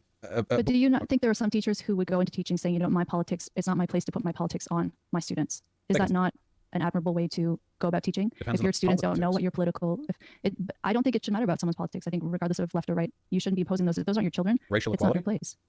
But that's not is that a political value? That's absolutely. Yeah, racial equality is a political value. Are you fucking serious, Deborah? Are you for real? See, this is the problem that I have. You claim you don't like politics in X or Y, but you only label politics the current zeitgeist, the current culture war discourse, and everything prior to that, all the battles that have been fought and won in centuries past, those aren't politics anymore. It's just accepted. That's not true. Racial equality they literally had to send the National Guard in to protect the Little Rock Nine when they were being integrated in Alabama. This was just 2 generations ago. We are not far off from the idea of racial equality being taught in class being a legitimately politically subversive idea. I feel we should have another discussion about the topic of race, because that's a whole other thing, and we are over time. It's right not. Now, but right, I appreciate you. Yeah. I appreciate you with your perspectives, and there's so much more I think that we could obviously talk about. But do you want to share any final thoughts with my audience before we say goodbye? Yeah, I guess to cap off that point, I guess I just want to say that, like, where we invest our energy is very important, and as any person interested in sort of scientific and rational consistency, would adhere to, you need to follow where the data goes. And right now, the data of there being some grooming epidemic in schools, well, hold on, that's actually a problem, but it has nothing to do with woke anything. That's just a problem with teachers. The two big places where child grooming happens is in the home and in the church, but Republicans want to focus on the school and coincidentally only on the Do you think it's happening in the school at all? Would you acknowledge it's happening at all? Of course, but actually child sexual predation has been going down over time as wokeness levels rise. I just don't think there's a correlation. I don't think that I need to see that study. in terms of sexual predation over time. Oh yeah, it used to be way more common. With wokeness? Well, I can tell if you're being facetious. I just mean that progressivism, we've only gotten more progressive with time on social issues here in the States, but the amount of child predation that's been recorded has been going down ever since we started tracking stuff like that. In I think the mid 20th century, the reported instances of child abuse have gone down and down and down, in large part because our society is more integrated with the internet. People have easier access to info that can let them know if abuse is taking place. Stuff like Me Too, it sounds silly, but it does actually get people sort of invested in the mindset that they should report if abuse is happening. And that's good. The less child abuse is happening, the better, But I strongly disagree with this cynical weaponization of the term grooming. Grooming is a serious thing to do, and it's being applied to teachers. I feel it's no different from dances. Nazis. But go ahead. I don't want to cut you off. Go ahead. Well, if they were calling all these teachers Nazis, I would disagree with that too. But there are people getting called groomer. Some teacher lost his job because he said, to any trans kids who were rejected by your parents, I love you. The idea of a teacher saying, I love my students. I think he said, I'm your parent now, right? Isn't that the same guy? Oh yeah. The idea that's appropriate. I don't think there's anything remotely inappropriate. No, there's nothing remotely inappropriate about that. Basically saying if your parents reject you, then I'm your parent. That is how listen, I'm going to cry if I'm not careful with this. That is how I feel toward every trans kid. The moment that a trans kid experiences rejection from their family, sorry, I want to cry. There's something that kicks in for me that is just an overriding sense of I will give you anything that you need to get through this situation. I find it really emotionally evocative because I really feel strongly that they should be able to be themselves and be accepted and be loved, So if I was someone who worked with kids, part of the thing about being a teacher is that you love the kids. You don't work a job like that where you get paid like that. You work that hard unless you really, really love what you do and you really end up invested in the kids. That's the thing that every teacher I've ever talked to says that there is the main reason why they teach. And they do that, they form these bonds. And it's a valuable relationship outside the home to have adults who will talk to you and who you can ask questions and you don't have to worry about your parents being unaccepting or taking away your privacy or stuff like that. School is a safe place for kids to exist, or at least it should be. And I didn't personally need that kind of guidance at the time, but there was a gay teacher at my school who provided a safe place for kids to be on the weekends and stuff, and I found out because I moved away before I graduated from that school that he was accused of grooming, basically being inappropriate with children. Not that he was, I don't believe that he was, but what I'm saying is that just being a gay adult who's out and open in, this would have been probably 2011 that he was accused of this, because that was right around when I graduated. I think he was accused of that because he just was a gay guy providing a place of support for gay kids in the school. But it mattered to me still to have his presence there, to just have and to just talk to a gay adult who I knew was gay, back then you didn't have that, not in roles of someone's out and they're able to support you, and it's really fucked up that we want to take that away from kids. It's such an important relationship to interfere with. Making myself cry. To any trans kids who were rejected by your parents, I love you. The idea of a teacher saying, I love my students. I think he said, I'm your parent now, right? Isn't that the same guy? Oh yeah. the I idea don't that think that's appropriate. I don't think there's anything remotely inappropriate. Do you about understand? Could you see why parents might be uncomfortable at that? I don't care. This if is they're- one this is one specific case. So I'm saying more broad. This is one case we're talking about, but it's I think is indicative of something larger that's happening. The comfort of the parents is not a determining factor in the validity of an educational protocol. If we defer to that, then we'd have Christian fundamentalists suing every school district in America every time evolution is brought up. I mean, we've been down this road, right? Parents have a right to determine the education of their children when they're at home. When they're at a public school, it is up to the institution of the public school. And I think that's a fair and fine thing. Because, regardless of, how many TikToks of whoop teachers or whatever, for the most part, public education, it does a consistent. I can't say good because American education sucks. So I keep trying to say good, but it's not. It does a bad, but nonetheless consistent job of instilling, very certain educational premises. The idea that everyone's walking out of public education being some sort of woke bot is not true. If you actually care about your students, or your kids being woke, you want to get them off the internet. The internet is full of access points to very progressive spaces. You could just isolate them and homeschool them, I guess. But the world is getting more progressive. I think this is a good thing that should be celebrated. Even if it leads sometimes to cringy teachers doing TikTok dances while talking about how they're teaching their second grade students how the gender binary is fake. Okay, do I think that's appropriate for second graders? I don't know if inappropriate is the word I use. More stupid. I just don't know if there's a point. For me, it should be if you're talking with kids, it's oh yeah, sometimes people are straight, sometimes they're not. Oh yeah, sometimes people are they're born as boys, they stay boys. Sometimes they stay girls. But that's the problem because it's teaching kids now. Like we see the lawsuits that are happening, right, where there are girls who are transitioning behind their parents' back. The parents don't know, and in some cases, these kids are attempting suicide, and the parents were completely kept out of the equation. So that to me is where my concern is coming from. What does that have to do? Who's being sued there? The school boards are being sued. What do they do if the kids are transitioning? The teachers were withheld the information from the parents, and in some cases, this is where to me the grooming aspect comes in. They were the ones coaching the kids to take on these. You actually one of the things about these laws is that they compel the teachers to they compel speech. The thing about some of these, the Don't Say Gay bill in Florida, is that it simultaneously says we'll penalize you for withholding the information, but we're also going to force you to disclose. So the interesting thing is that, for example, this whichever child she's talking about right now, a young trans boy who is socially transitioning at school, how do you know that the school was aware that the parents didn't know? What evidence is there that this was truly going on behind the parents' back, and not just that the school had no idea that the parents didn't know, so they had no specific reason to go out of their way to tell the parents. But we're making sure to solve that problem now with compelled speech, basically. You are forced to disclose information that perhaps normally it is not normally within the purview unless there's a disciplinary issue. Did any of you ever have your teacher contact your parents for anything that wasn't related to disciplinary action or your grades? Anyone? My school didn't contact my teacher, or my school didn't contact my parents at fucking all, basically. I really don't think that it's really abnormal to force this type of communication. You're basically creating a coordinated team of you're forcing the schools to enforce the ideology that you believe in at home. That's what actually one of the lawsuits that we talked about recently was someone being you need to enforce the rules that we're teaching our children at home. You need to enforce our control over our children while you were in.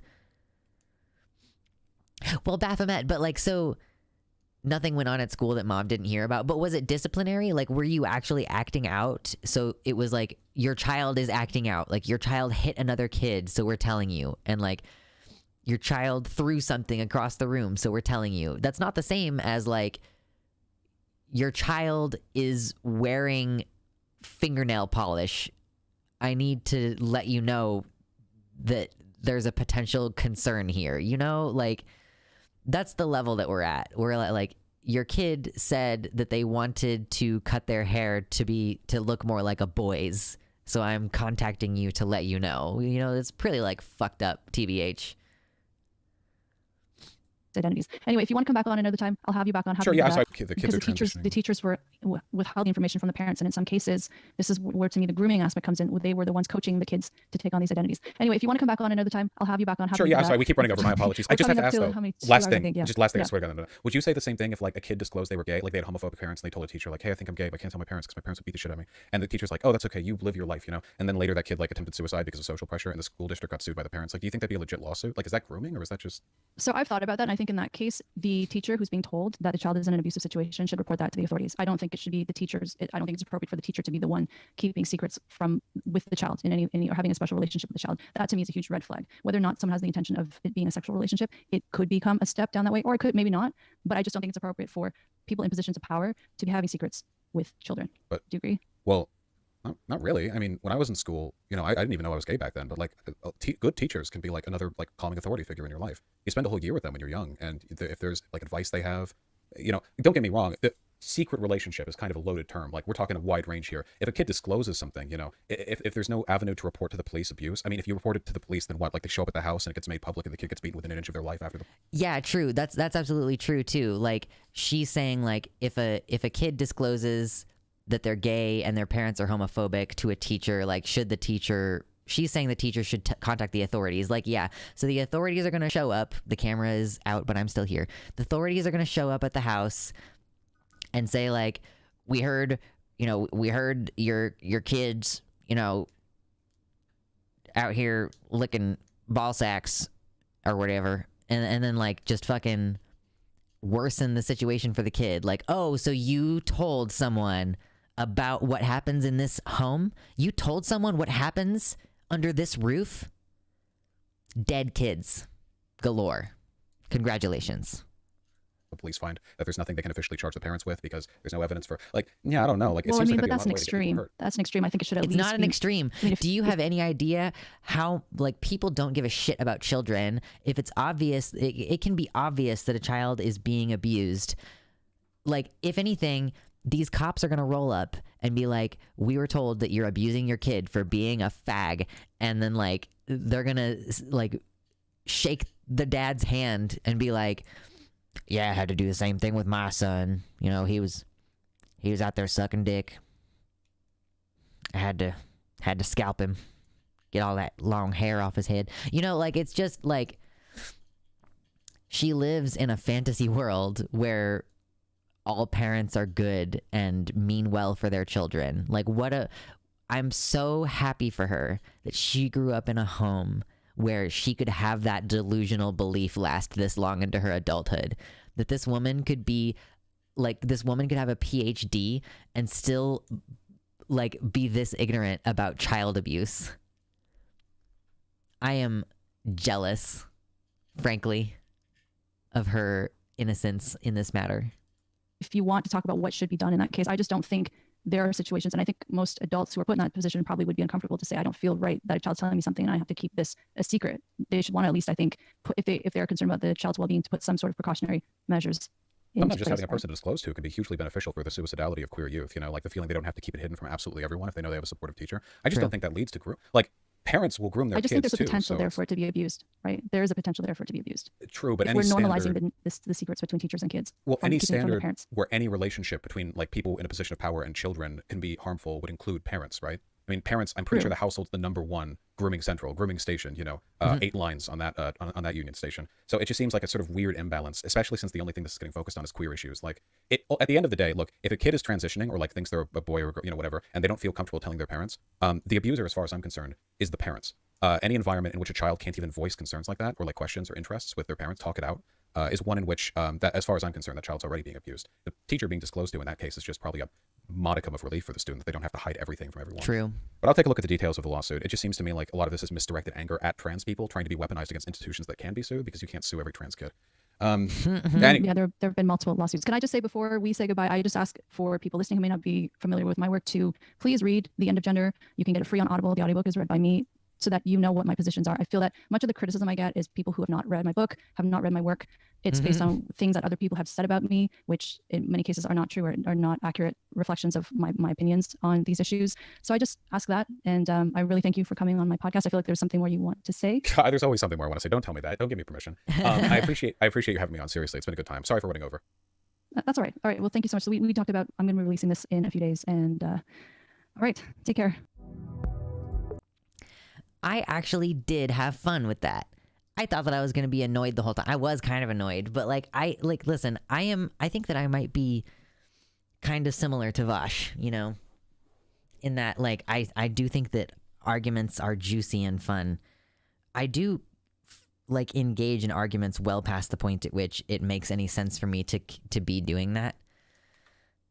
But final thoughts,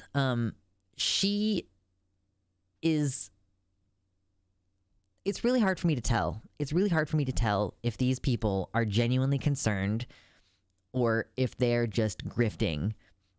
Like, it seems like it's just profitable. Like, a lot of the time it just seems like it's profitable. Excuse me. And like, how intellectually dishonest do you have to be to say, like, that the rapid onset gender dysphoria study is valid research?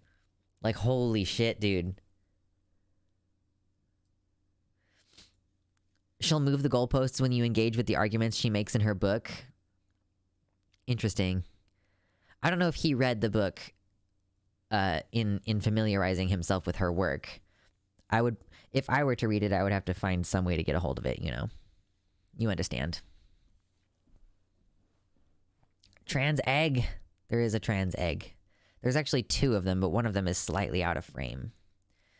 Do you want to, would you all place bids if I put them up on eBay and pledge to donate a portion of the proceeds to a charity? Because I've been thinking, I'm like, what else am I going to do with the shit that I crochet random? Like, I'm like, what am I going to do with this daffodil? You know, like, what am I going to do with it? I don't know. Like, that seems like the only way I'm going to get rid of that stuff is by, like, auctioning it off and then give some of the donation, some of it to charity, you know? I really have a difficult time telling if it's a matter of being willful or being ignorant or, like, seeking financial gain or, like, what is it? What is it? But if you enjoyed this segment, consider dropping me $5. That depends. What does the daffodil smell like? It kind of smells like nothing. I could probably get essential oils to put on the objects that I crochet. I think it's just so normal for people to pathologize transness. I mean, really, like, I think that I called it at that point in the video where she's like, you're teaching nonsensical ideas to children. You're just like,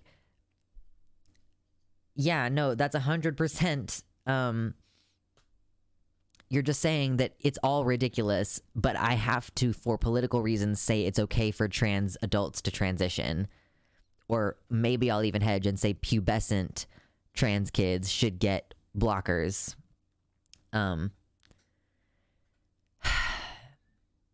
It's really frustrating. I found that really frustrating. I found it, you know, amusing, but pretty frustrating. I think Vosh did a really good job. I think Vosh always does a really good job in these arguments. And yeah, she hit her power level a lot. That's the one thing I would like to see.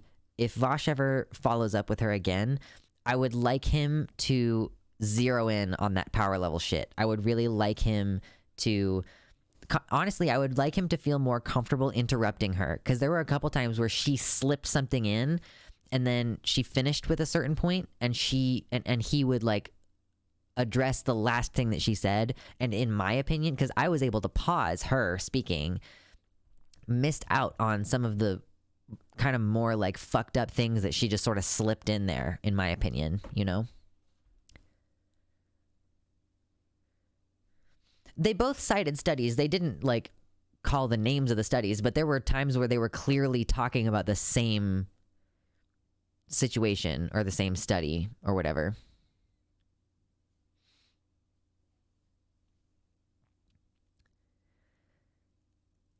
He is a very powerful advocate for trans rights, and I greatly appreciate him for that. Yeah.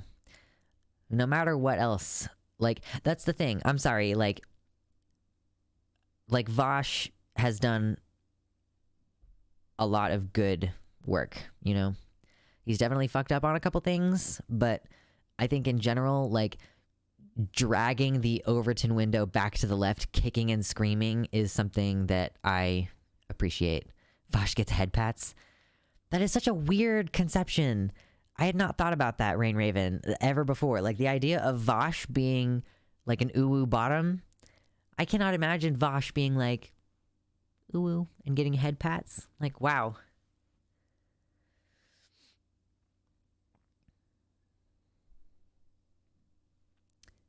Yeah, I don't know that he would be more comfortable, like, arguing with her. Like, it's different when you're going on someone's podcast, and like, so technically she was hosting him, and if she hadn't been like recording a podcast episode, he probably would have been like actually, I don't think that was streamed. That was private. There was no chat. Tops can get head pats. I guess I envision head pats as being the kind of thing that you do to a bottom.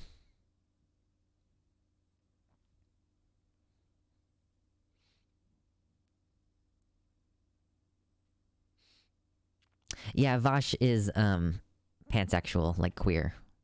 He generally is attracted to feminine folks, so he has sex with like twinks, I guess. I don't know. Can I have head pats? I know, I want head pats. The best thing Vosh advocates for is bullying bottoms.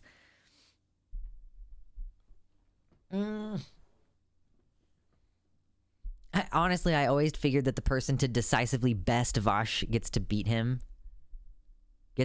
sorry. You mean like the person to decisively defeat him in the marketplace of ideas?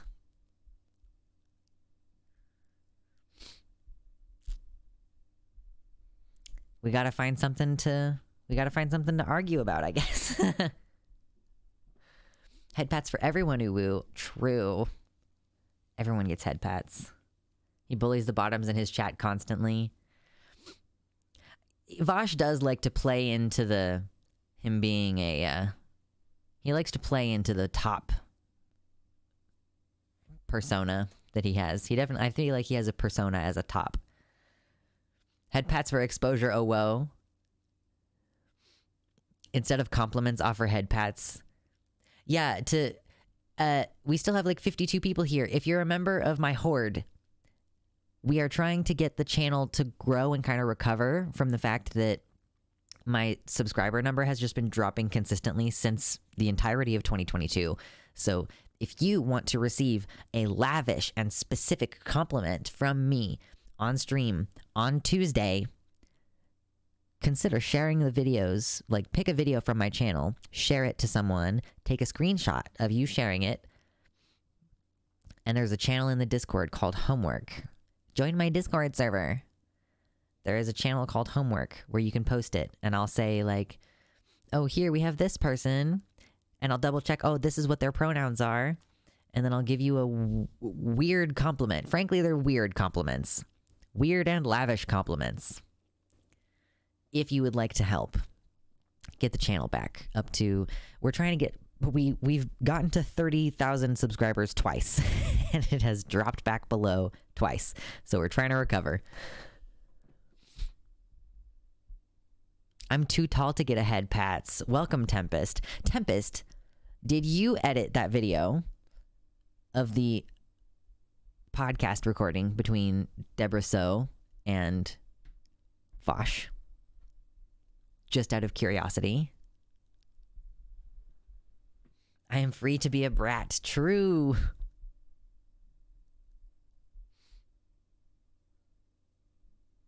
It always confuses me how people think Vash is het. Like, if you watch more than 2 minutes of any of his streams, there is not a straight bone in that man's body. True.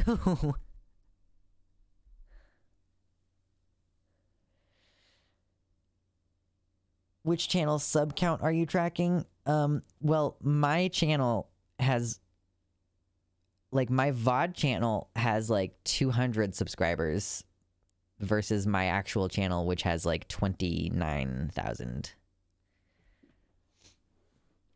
Okay, the only reason I ask, Tempest, is that whatever you have in the background, like the vaporwave like background, it like flashes in a way that is like really unpleasant. If you're going over it on stream, unless that's just an issue that you were having when you were encoding or something. Oh, Enbei, I am not on Twitch. I don't stream on Twitch at all. Only on YouTube. I did stream on Twitch for a couple months, but it's not worth it. And they're about to change. It happened a little bit later in the video, like past the 1 hour point. I was noticing it, like, you know, it was up on the screen for us the entire time. So like the pink vaporwave background was like glitching out and like flashing, like not, it would flicker black a bunch. So I don't know if that was something, it like happens, there's like a loop of the, I don't know. I'm just letting you know that like we had it full screen on stream and it was like a little bit weird. Sets hand on fire, problem solved. True. Ooh, good night, Baphomet. Good night, good night. I feel utterly terrorized by head patting.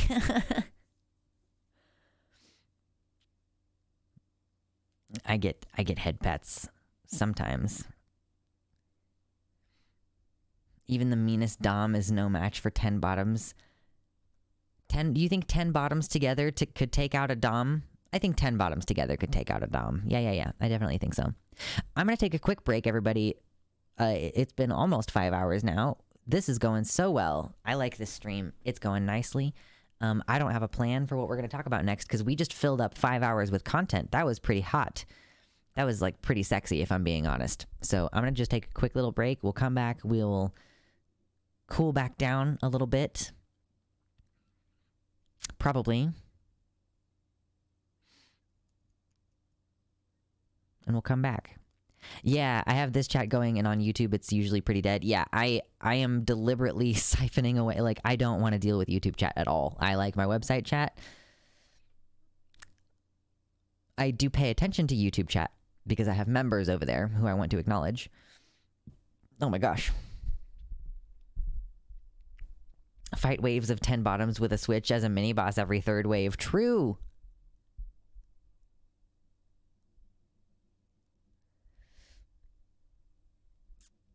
This is what happens when bottoms don't get bullied. Less rights for bottoms. We have too many.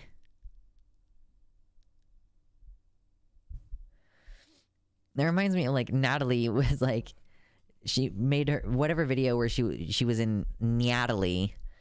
She's like, we don't deserve rights. Like, I laughed so hard.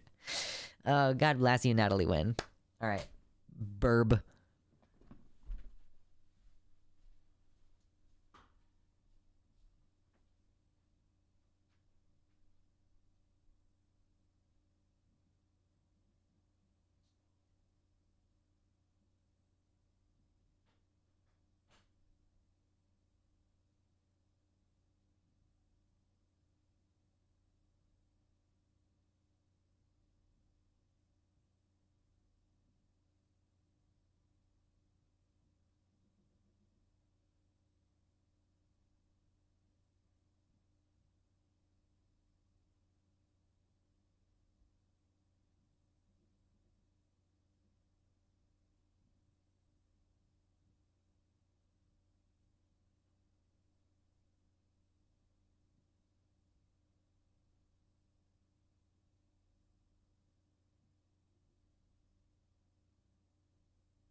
welcome back to me.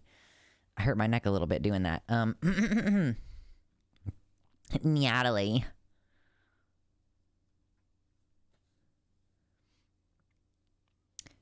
Yeah, happy to bring it to your attention, Tempest. Not complaining, just letting you know because I didn't know if you were aware. Not gonna lie, 50% of my humor is stolen from ContraPoints. True.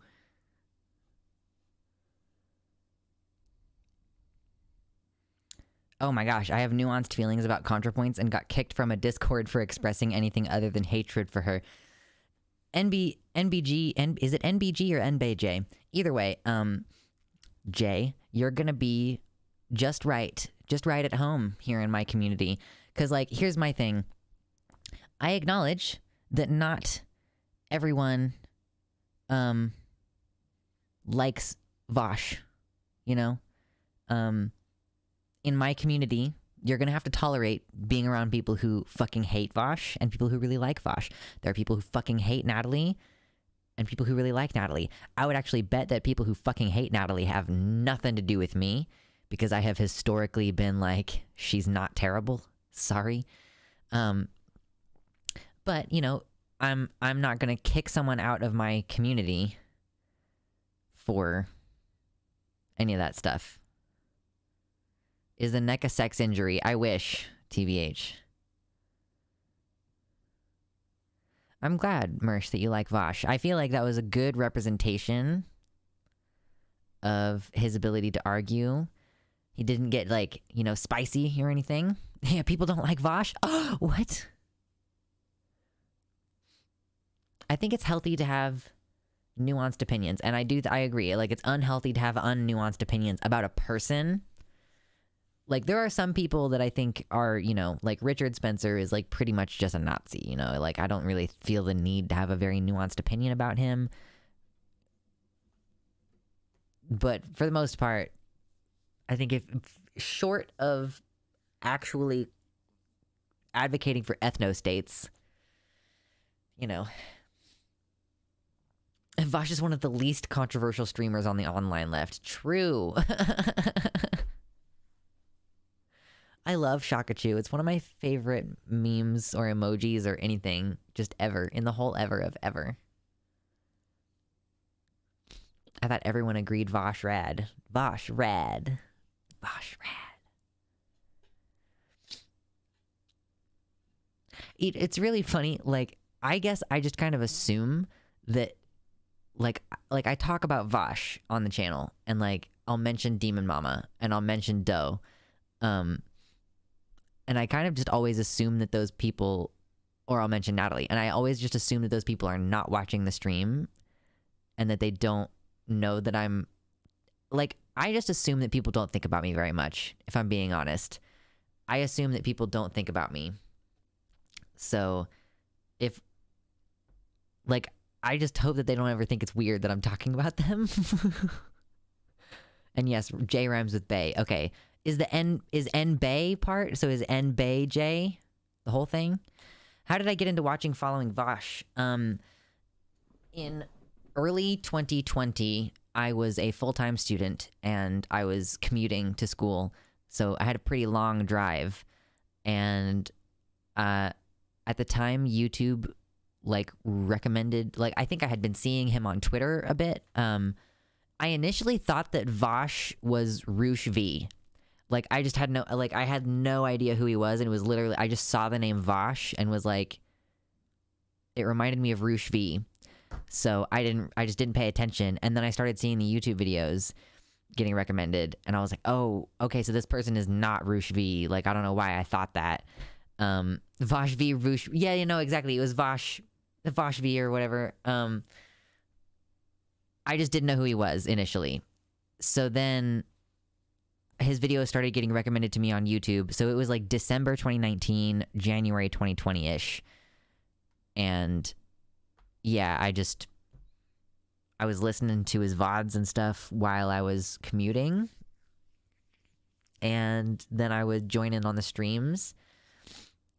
And it, like, people know who I am. So it was pretty much like I was immediately, like, welcomed as a fellow creator, like obviously a smaller creator, I think it was right around when Vosh hit 50K. Or maybe a little bit before he hit 50K, somewhere around there.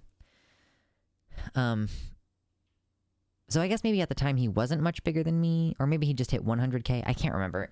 He had just hit like a milestone of some kind. But I was like, oh, I'm a smaller creator and I'm welcomed here. So I started hanging out in the streams, and I did that for a few months, and it made the beginning of quarantine a little bit easier. And people in his community have always been really kind to me, and I like that. Obviously, it makes me feel good. I've been watching you longer than I've watched Vosh DM or Contra. You are my intro into that whole sphere.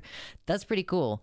I always think that's so strange. Like, oh, like, I was talking about Jimmy Snow, and someone just went and found his channel that has like 300,000 subscribers because of me. Like, haha, you're welcome, Jimmy. You know, like, that is funny how that happens.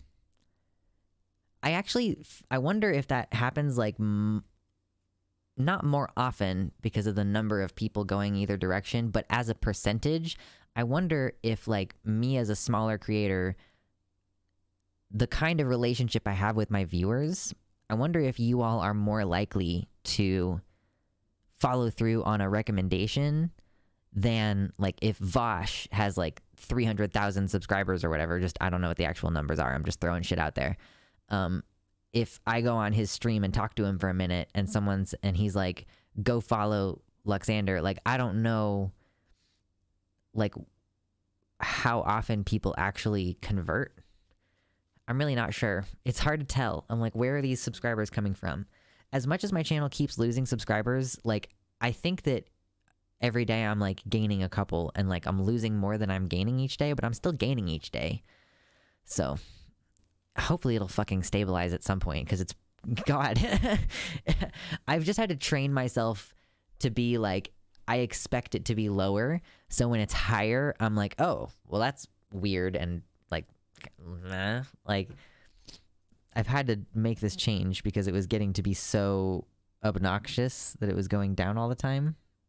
Just had to program myself to not care, or to care the opposite direction. I was talking to someone else about what streamers we watch, and they initially thought I said Roosh too. Oh no! Oh, okay, Razgal, you found me through Jimmy. That's cool. I have no idea what my first Vosh video was, to be completely honest with you. Oh, Razgal, Roosh is a person who once advocated that there should be no such thing as rape on a private premises.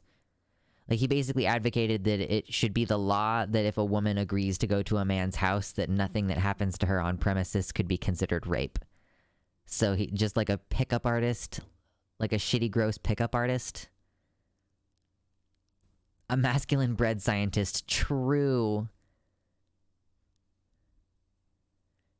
See you later, Loopy. Good night. I watched your videos since before I started transitioning. Oh, that's real sweet.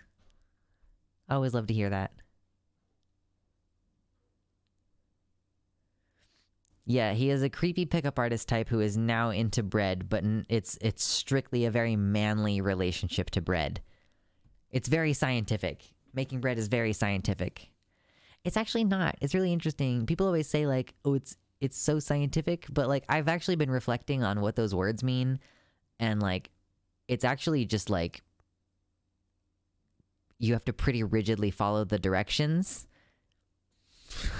I made bread today for the first time. Do you know like how sensitive baked goods are to changes in chemistry? Like, you could say that baking is chemistry, but you're not conducting any science. We know for a fact that like adding too much baking soda to cookies has a very specific effect. You know what I mean? And Bay J, you were not here earlier, I don't think. You must not have been here earlier. Hold on.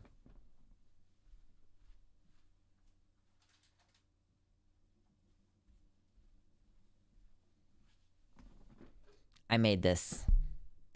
I made it today. I just got flour on my mic. Yeah, got a little flour on my mic. I made it. I have previously purchased frozen dough and thawed it and let it proof and then baked it. But this is the first time I purchased bread flour and yeast and all that shit. And I made bread. I made 2 of them. Already cut into one. It was pretty tasty. Thank you, King Laishu. It's pretty good. I'm happy with how it turned out. But the thing is that you literally like measure it out to the gram, you know? Like 540 grams of bread flour and 11 grams of sugar and 15 grams of salt and 2¼ teaspoons of yeast and then 379 grams of water. There is no guessing or playing around when it comes to baking. Thank you, King Laishu. Oh, thank you. This is literally the first time I've ever made bread from scratch. So if your girlfriend is a professional baker and she approves, then I really did well. Thank you.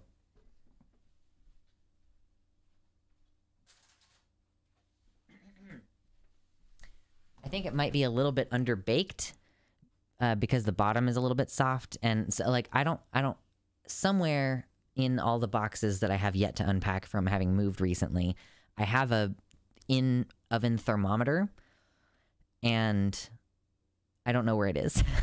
So I think my oven is actually too cold, and that it takes things a little bit longer to cook in there, but I'm not sure because I don't have the thingy.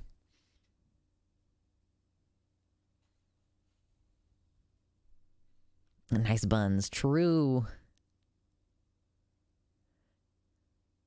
Yeah, I don't know if I even like sourdough, so I don't know if I am going to do a sourdough starter, because like there would just be no point to having one if I don't even like sourdough bread. Memes linking bread and leftists have just ruined my ability to understand what people talk about bread as a food, that people talk about bread as a food. Sometimes it's true. Yeah, no, I know. I was so proud at the very beginning of the stream. I think I've had sourdough, but it's been like a long enough time. Like I don't seek it out, you know? So it's been years. I'm going to buy a whole loaf of bread that I'm not sure that I'm going to eat all of it. Like some of us have budgets they have to stick to.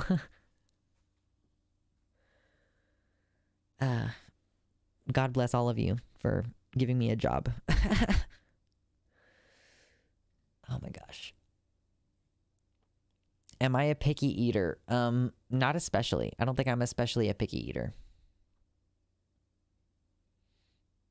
He's on the Fortress arc. Cheesy maybe, but he's trying to work on his optics because he gets taken out of context all the time. Says be good now in the YouTube chat. I've heard we're on the Fortress arc.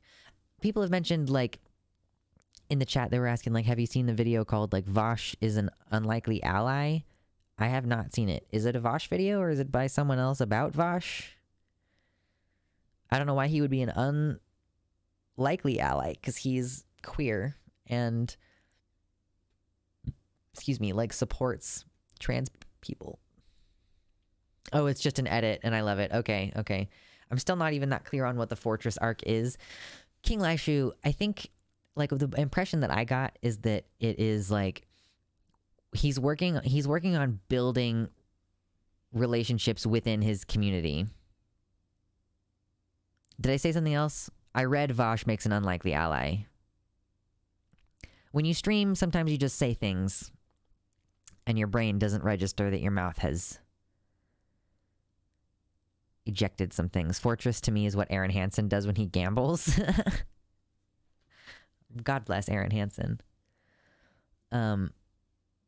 But so the Fortress arc is like he felt the need to like nuke some people from his community over certain disagreements, and he's like, I have ended up in this like community of people who are like, who hate me, and like we focus on like all of these negative things where we're like attacking, or no he said like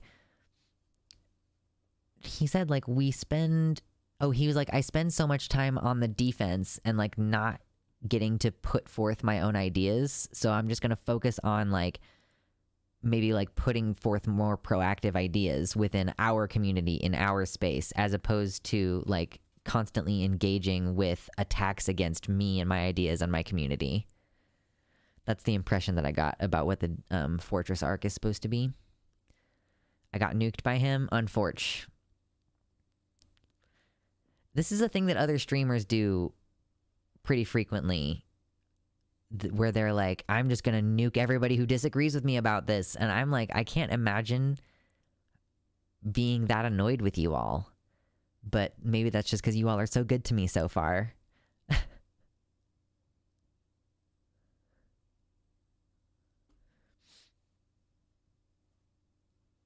Yeah, see, I'm good at demonstrating an understanding of things. I don't even watch videos from Vosh most of the time. I put them on like a podcast. So I listened to that video once and I can regurgitate ideas back. Congratulations. Guess we aren't being annoying enough. True, you have to be more annoying. It probably does come with scale. You're right, Grayson.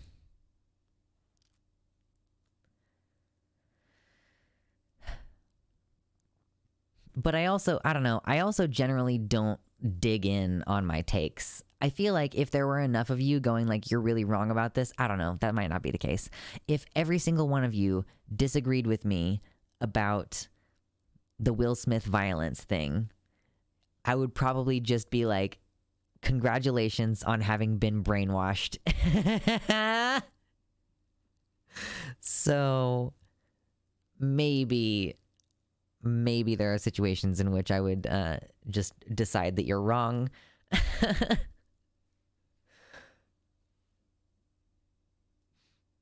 My takeaway was not focusing so much on drama. Spend like one day on it as opposed to a week. True.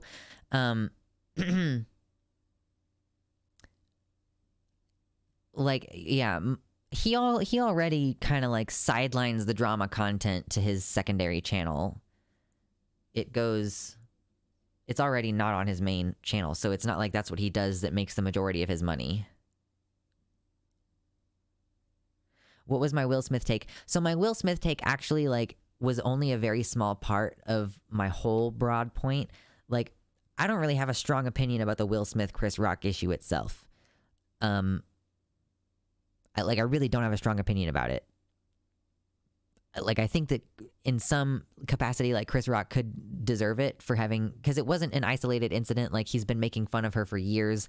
It may have to do with a romantic rejection that happened like way back in the 90s. So with that being a long-standing issue, like, I think it's more complicated than the one event. Whatever. I don't have a strong opinion about it. I used it as a jumping off point because of the kinds of, this is what I always do. I'm like, the reaction that I'm seeing to this is the thing that I want to talk about. What I want to talk about is the fact that people are going like, violence is never the answer. You know, there is no situation in which you should respond to words with violence. I take very big issue with that statement. Like, one of my offerings about it is like, for one example, like, if we know that malicious misgendering can directly contribute to suicidality of trans individuals, then why would it not be considered to some extent like direct self-defense, like protecting your actual life, to like slap someone about being maliciously misgendered? You know, like, I just don't think that you can say that words are not violent and that therefore physical violence in response is inherently an escalation. Like, I wanted to have a more interesting conversation about the lessons that we're taught, like how we are taught to handle conflict, and how we are taught essentially that words are not violent, and that has limited us in the ways in which we can respond to the violence that can be inherent in words. You know, like, the same people who have defined words as unilaterally nonviolent are the same people who like teach us that what cops do is not violent. Why is a protest not described as violent until, like, if the police are the ones pushing people around and stuff, that's not described as violent. But then if someone like pushes the cop back, then that's violent, you know? Like, I believe that our construction of violence has been made so that we are, like, systematically disempowered. Like, this has contributed to essentially, like, a populace who, can you imagine at this time there being, like, any earnest, like, conflict with the government, you know? Like, I just don't, like, there's no way that we would do, like, guerrilla military militia shit like we would do back in, like, the American Revolution, you know? Like, there's just no, like, we have been so thoroughly indoctrinated to believe that violence is not a manner of achieving political ends, when it's actually the most effective means of achieving your political ends. So like, I truly believe that it is one of the most defanging things that we've all been indoctrinated to believe, that, you know, that violence is never the answer. Like, you are taught that specifically to disempower you politically. You are taught that specifically to prevent you from going and blowing up petrol companies, which are destroying the planet. You know, like, you are taught that explicitly so that you don't, like, shoot a cop who you see kneeling on the neck of a black person. You know?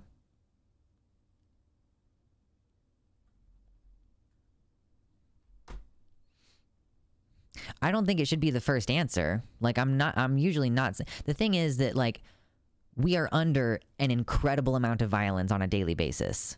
Like, letting people starve to death is not considered violent. Letting people freeze to death on the sidewalk is not considered violent.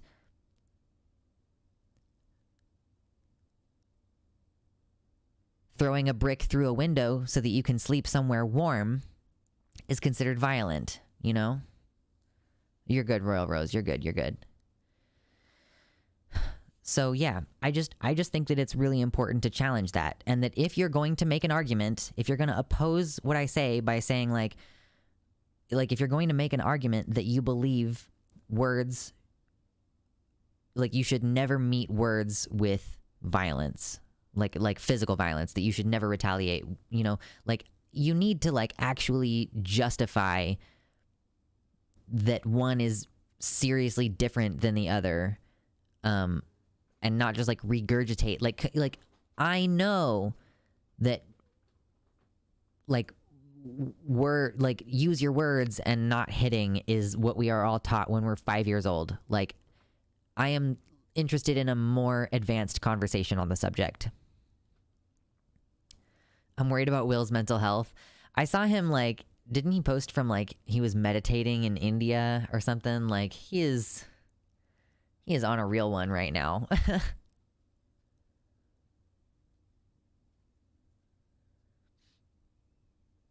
I've heard the name Bow of the Fifth Column, but I don't actually know who that is.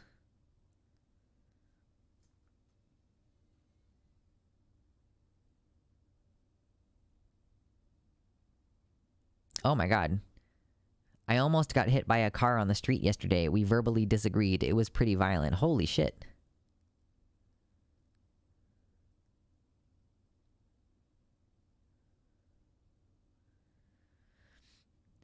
See, the thing is, Royal Rose, are you aware that there is a background to this situation where, like, Chris Rock has been making digs specifically at Jada Pinkett Smith for like on and off for like 20 years, like 20 plus years.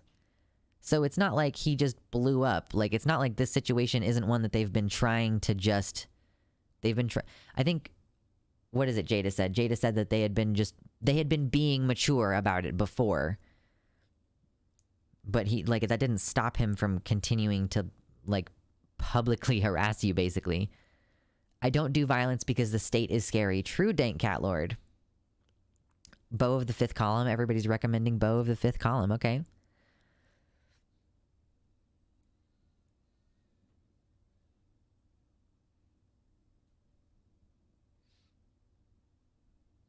I have no idea what they talk about at all. Like, absolutely no frame of reference. to be honest with you all, like, I'm actually not very good at keeping up with other creators' videos. Like, it took me a couple months to get around to watching Sean's Harry Potter video, and then now I've listened to it like 5 or 6 times. And I'm watching the Great British Baking Show now. Does anybody know where you can watch the first seasons of the Great British Baking Show? Because Netflix has like seasons 5 through 9, which are actually seasons 7 through 12, weirdly enough. And I can't figure out where else to watch them.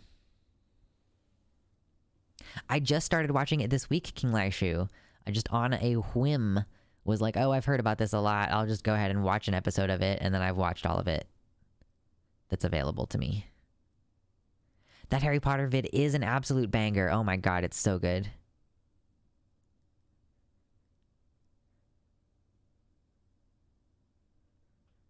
Yeah, Royal Rose, the thing that I think is notable, and it's something that I pointed out when we watched the video together on stream, is that we don't actually get to see the way that the video is shot.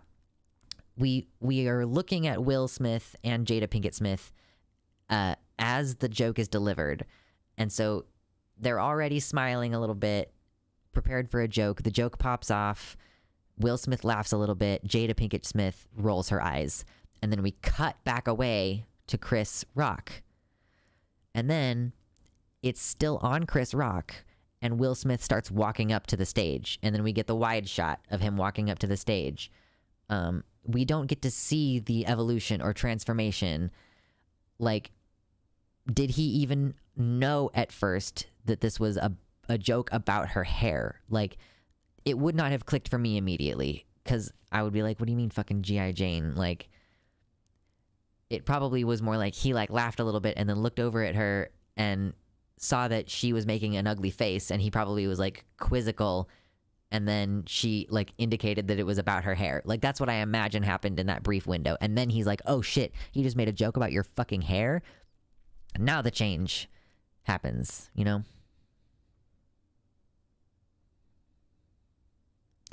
I agree with everything people have previously said about Bo, but also his videos are short. What are they about? His videos are basically logic poetry. What is it about?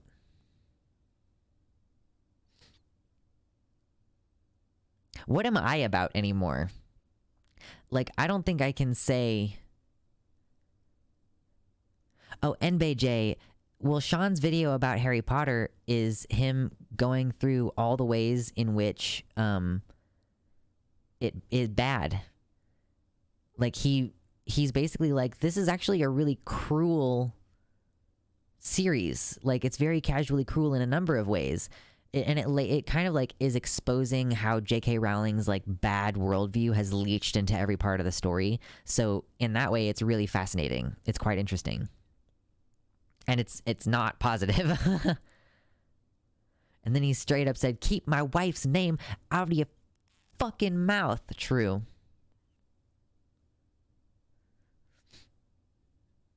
The slaves like being slaves, and that fat people should be beaten. True. Hey, Gina. Welcome in.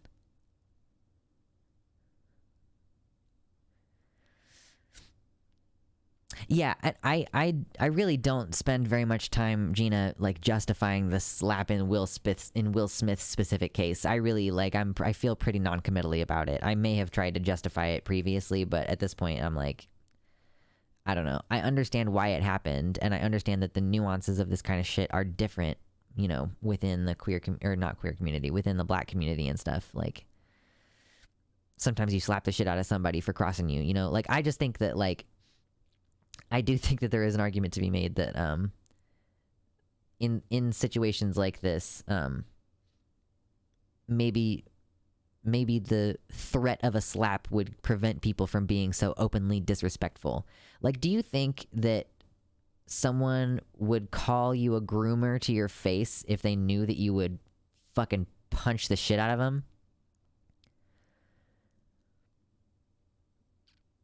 Like, I really think that that's a valid response.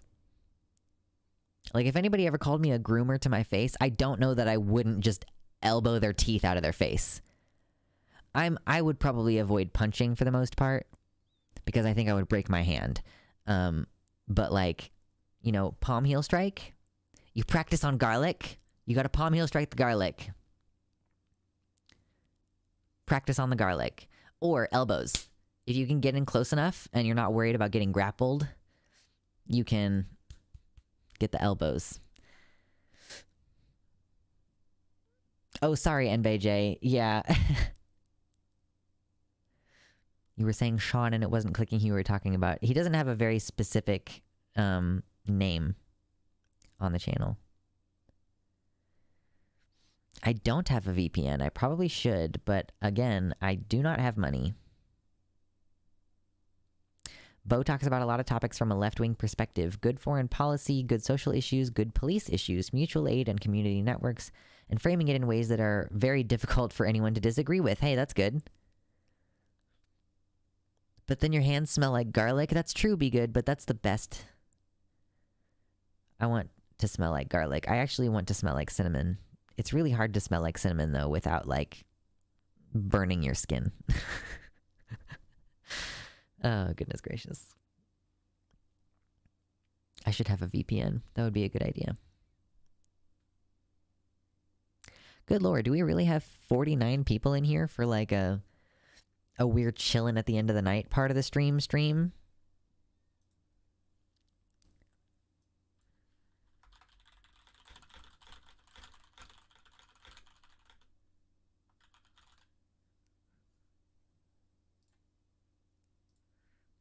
Theos in the YouTube chat says, remember kids, be trans, throw hands. True. I zoned out, but I heard cinnamon. Yeah, so I'm not going to dye my hair anymore, but I was dyeing my hair with henna. It doesn't show up very well with the lighting settings that I have on my camera right now, but my hair is red. And I would scent it with cinnamon, but which would then make me smell like intoxicatingly like cinnamon. So then I was like, I'm chasing that high. And so I got like a bar shampoo with cinnamon in it, but I think that would dry out my scalp a lot. So I stopped using it. And then, I ended up buying some perfume, like basically like food grade. One of them is essentially food grade cinnamon oil that you would use to like flavor hot tamales and cinnamon candy.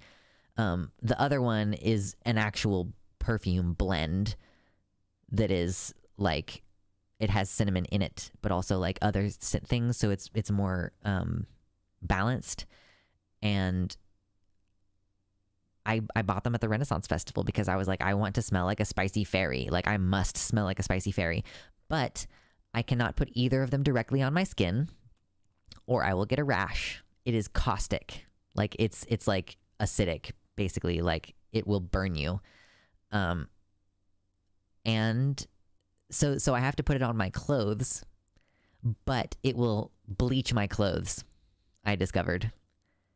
At least if I put it on the same spot, like it'll, you know, so if, I have one shirt where I was like, I'm putting a dab of it on this sleeve and a dab of it on this sleeve, and I ended up with like blotches there, like bleached spots. So I'm trying to figure out what to do. I think I might like, because I wear these like scrunchies, not elastics, but scrunchies. So I'm like, maybe if I just really get this thing all covered in cinnamon, that'll do it for me. I'm not sure. I've never knowingly smelled vetiver. I probably should though. But yes, I wish to be a spicy fairy.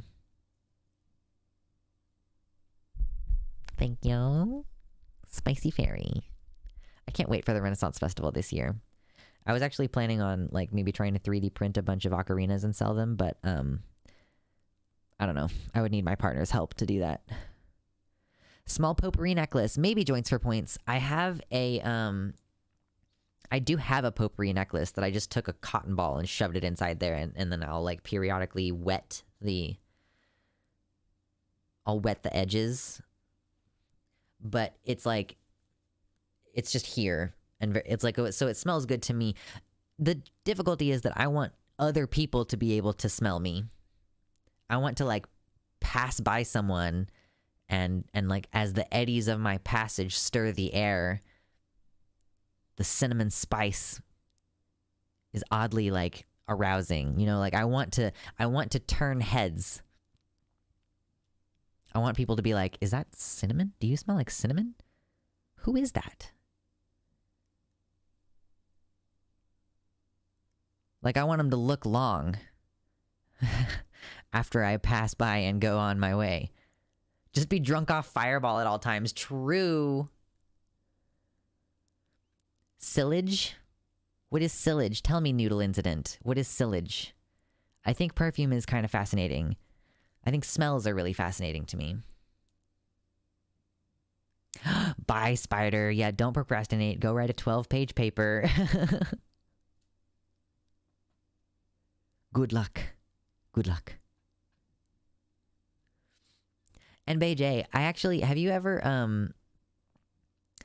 ever tried Cinerator?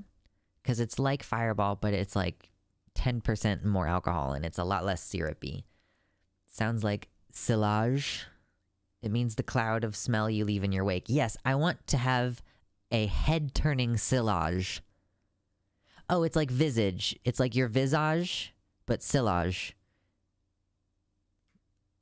Like the outline of your smell, as opposed to like the outline of your person. Like your visual outline, which is what a visage is, or like a... Yeah, that's interesting. But yeah, basically, like, I want people to be like, oh, what mysterious ethereal being has just entered the world?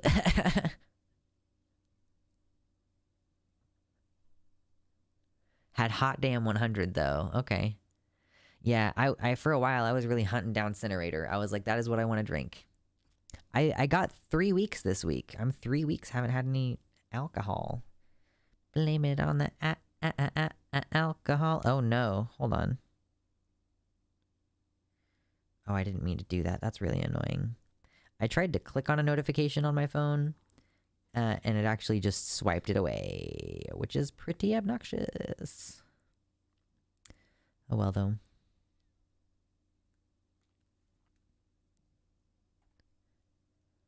I love choosing perfumes in the morning. It's like picking the music that plays when you appear. Yeah, kind of. Smells, I find, are actually like fairly important to me. Like, it's one of my big self-soothes that I go for is lighting a candle, you know?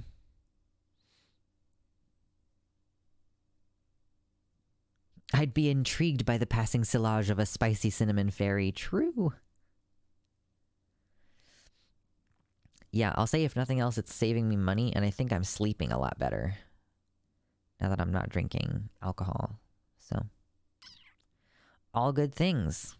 All good things. Well, everyone, you know, it's getting a little bit late here now. It's about 11:30 my time, and I usually go to bed at about 12, so, you know, I'm going to take like a half an hour to watch some more Great British Bake Off and finish, like, cooling down and relax. I think that I'm going to start streaming. I'm going to stream on Saturdays. Like, currently I've been streaming like 3 days a week, and that's not sufficient. So, I think I'll probably pick a time. So, be prepared to let me know on a Saturday. Like, Sundays, you know, we stream at like noon my time. So, what would be a good time to stream on Saturdays? That would be good to know. Feel free to let me know. Do we do Saturday nights? Are Saturday nights going to be as fun if Luxander is not drinking? Do we want to do an afternoon one? You know, let me know what you think about that. Because I definitely, like, rather unfortunate this month was a little bit shorter than I would have liked. Financially. And BJ, go to your profile or account settings. If you go to luxander.net/profile or click account in the top right of the screen, you can change it on the website. It's on the website. There's a little drop-down menu on the account page. Select your pronouns and then click save. I think we just added some recently, so yes. Yes. So yeah, I'll pick a time and I'll see you all on Saturday. Good night, my dear sweeties, my dear sweet horties. Don't forget your homework. Much appreciated.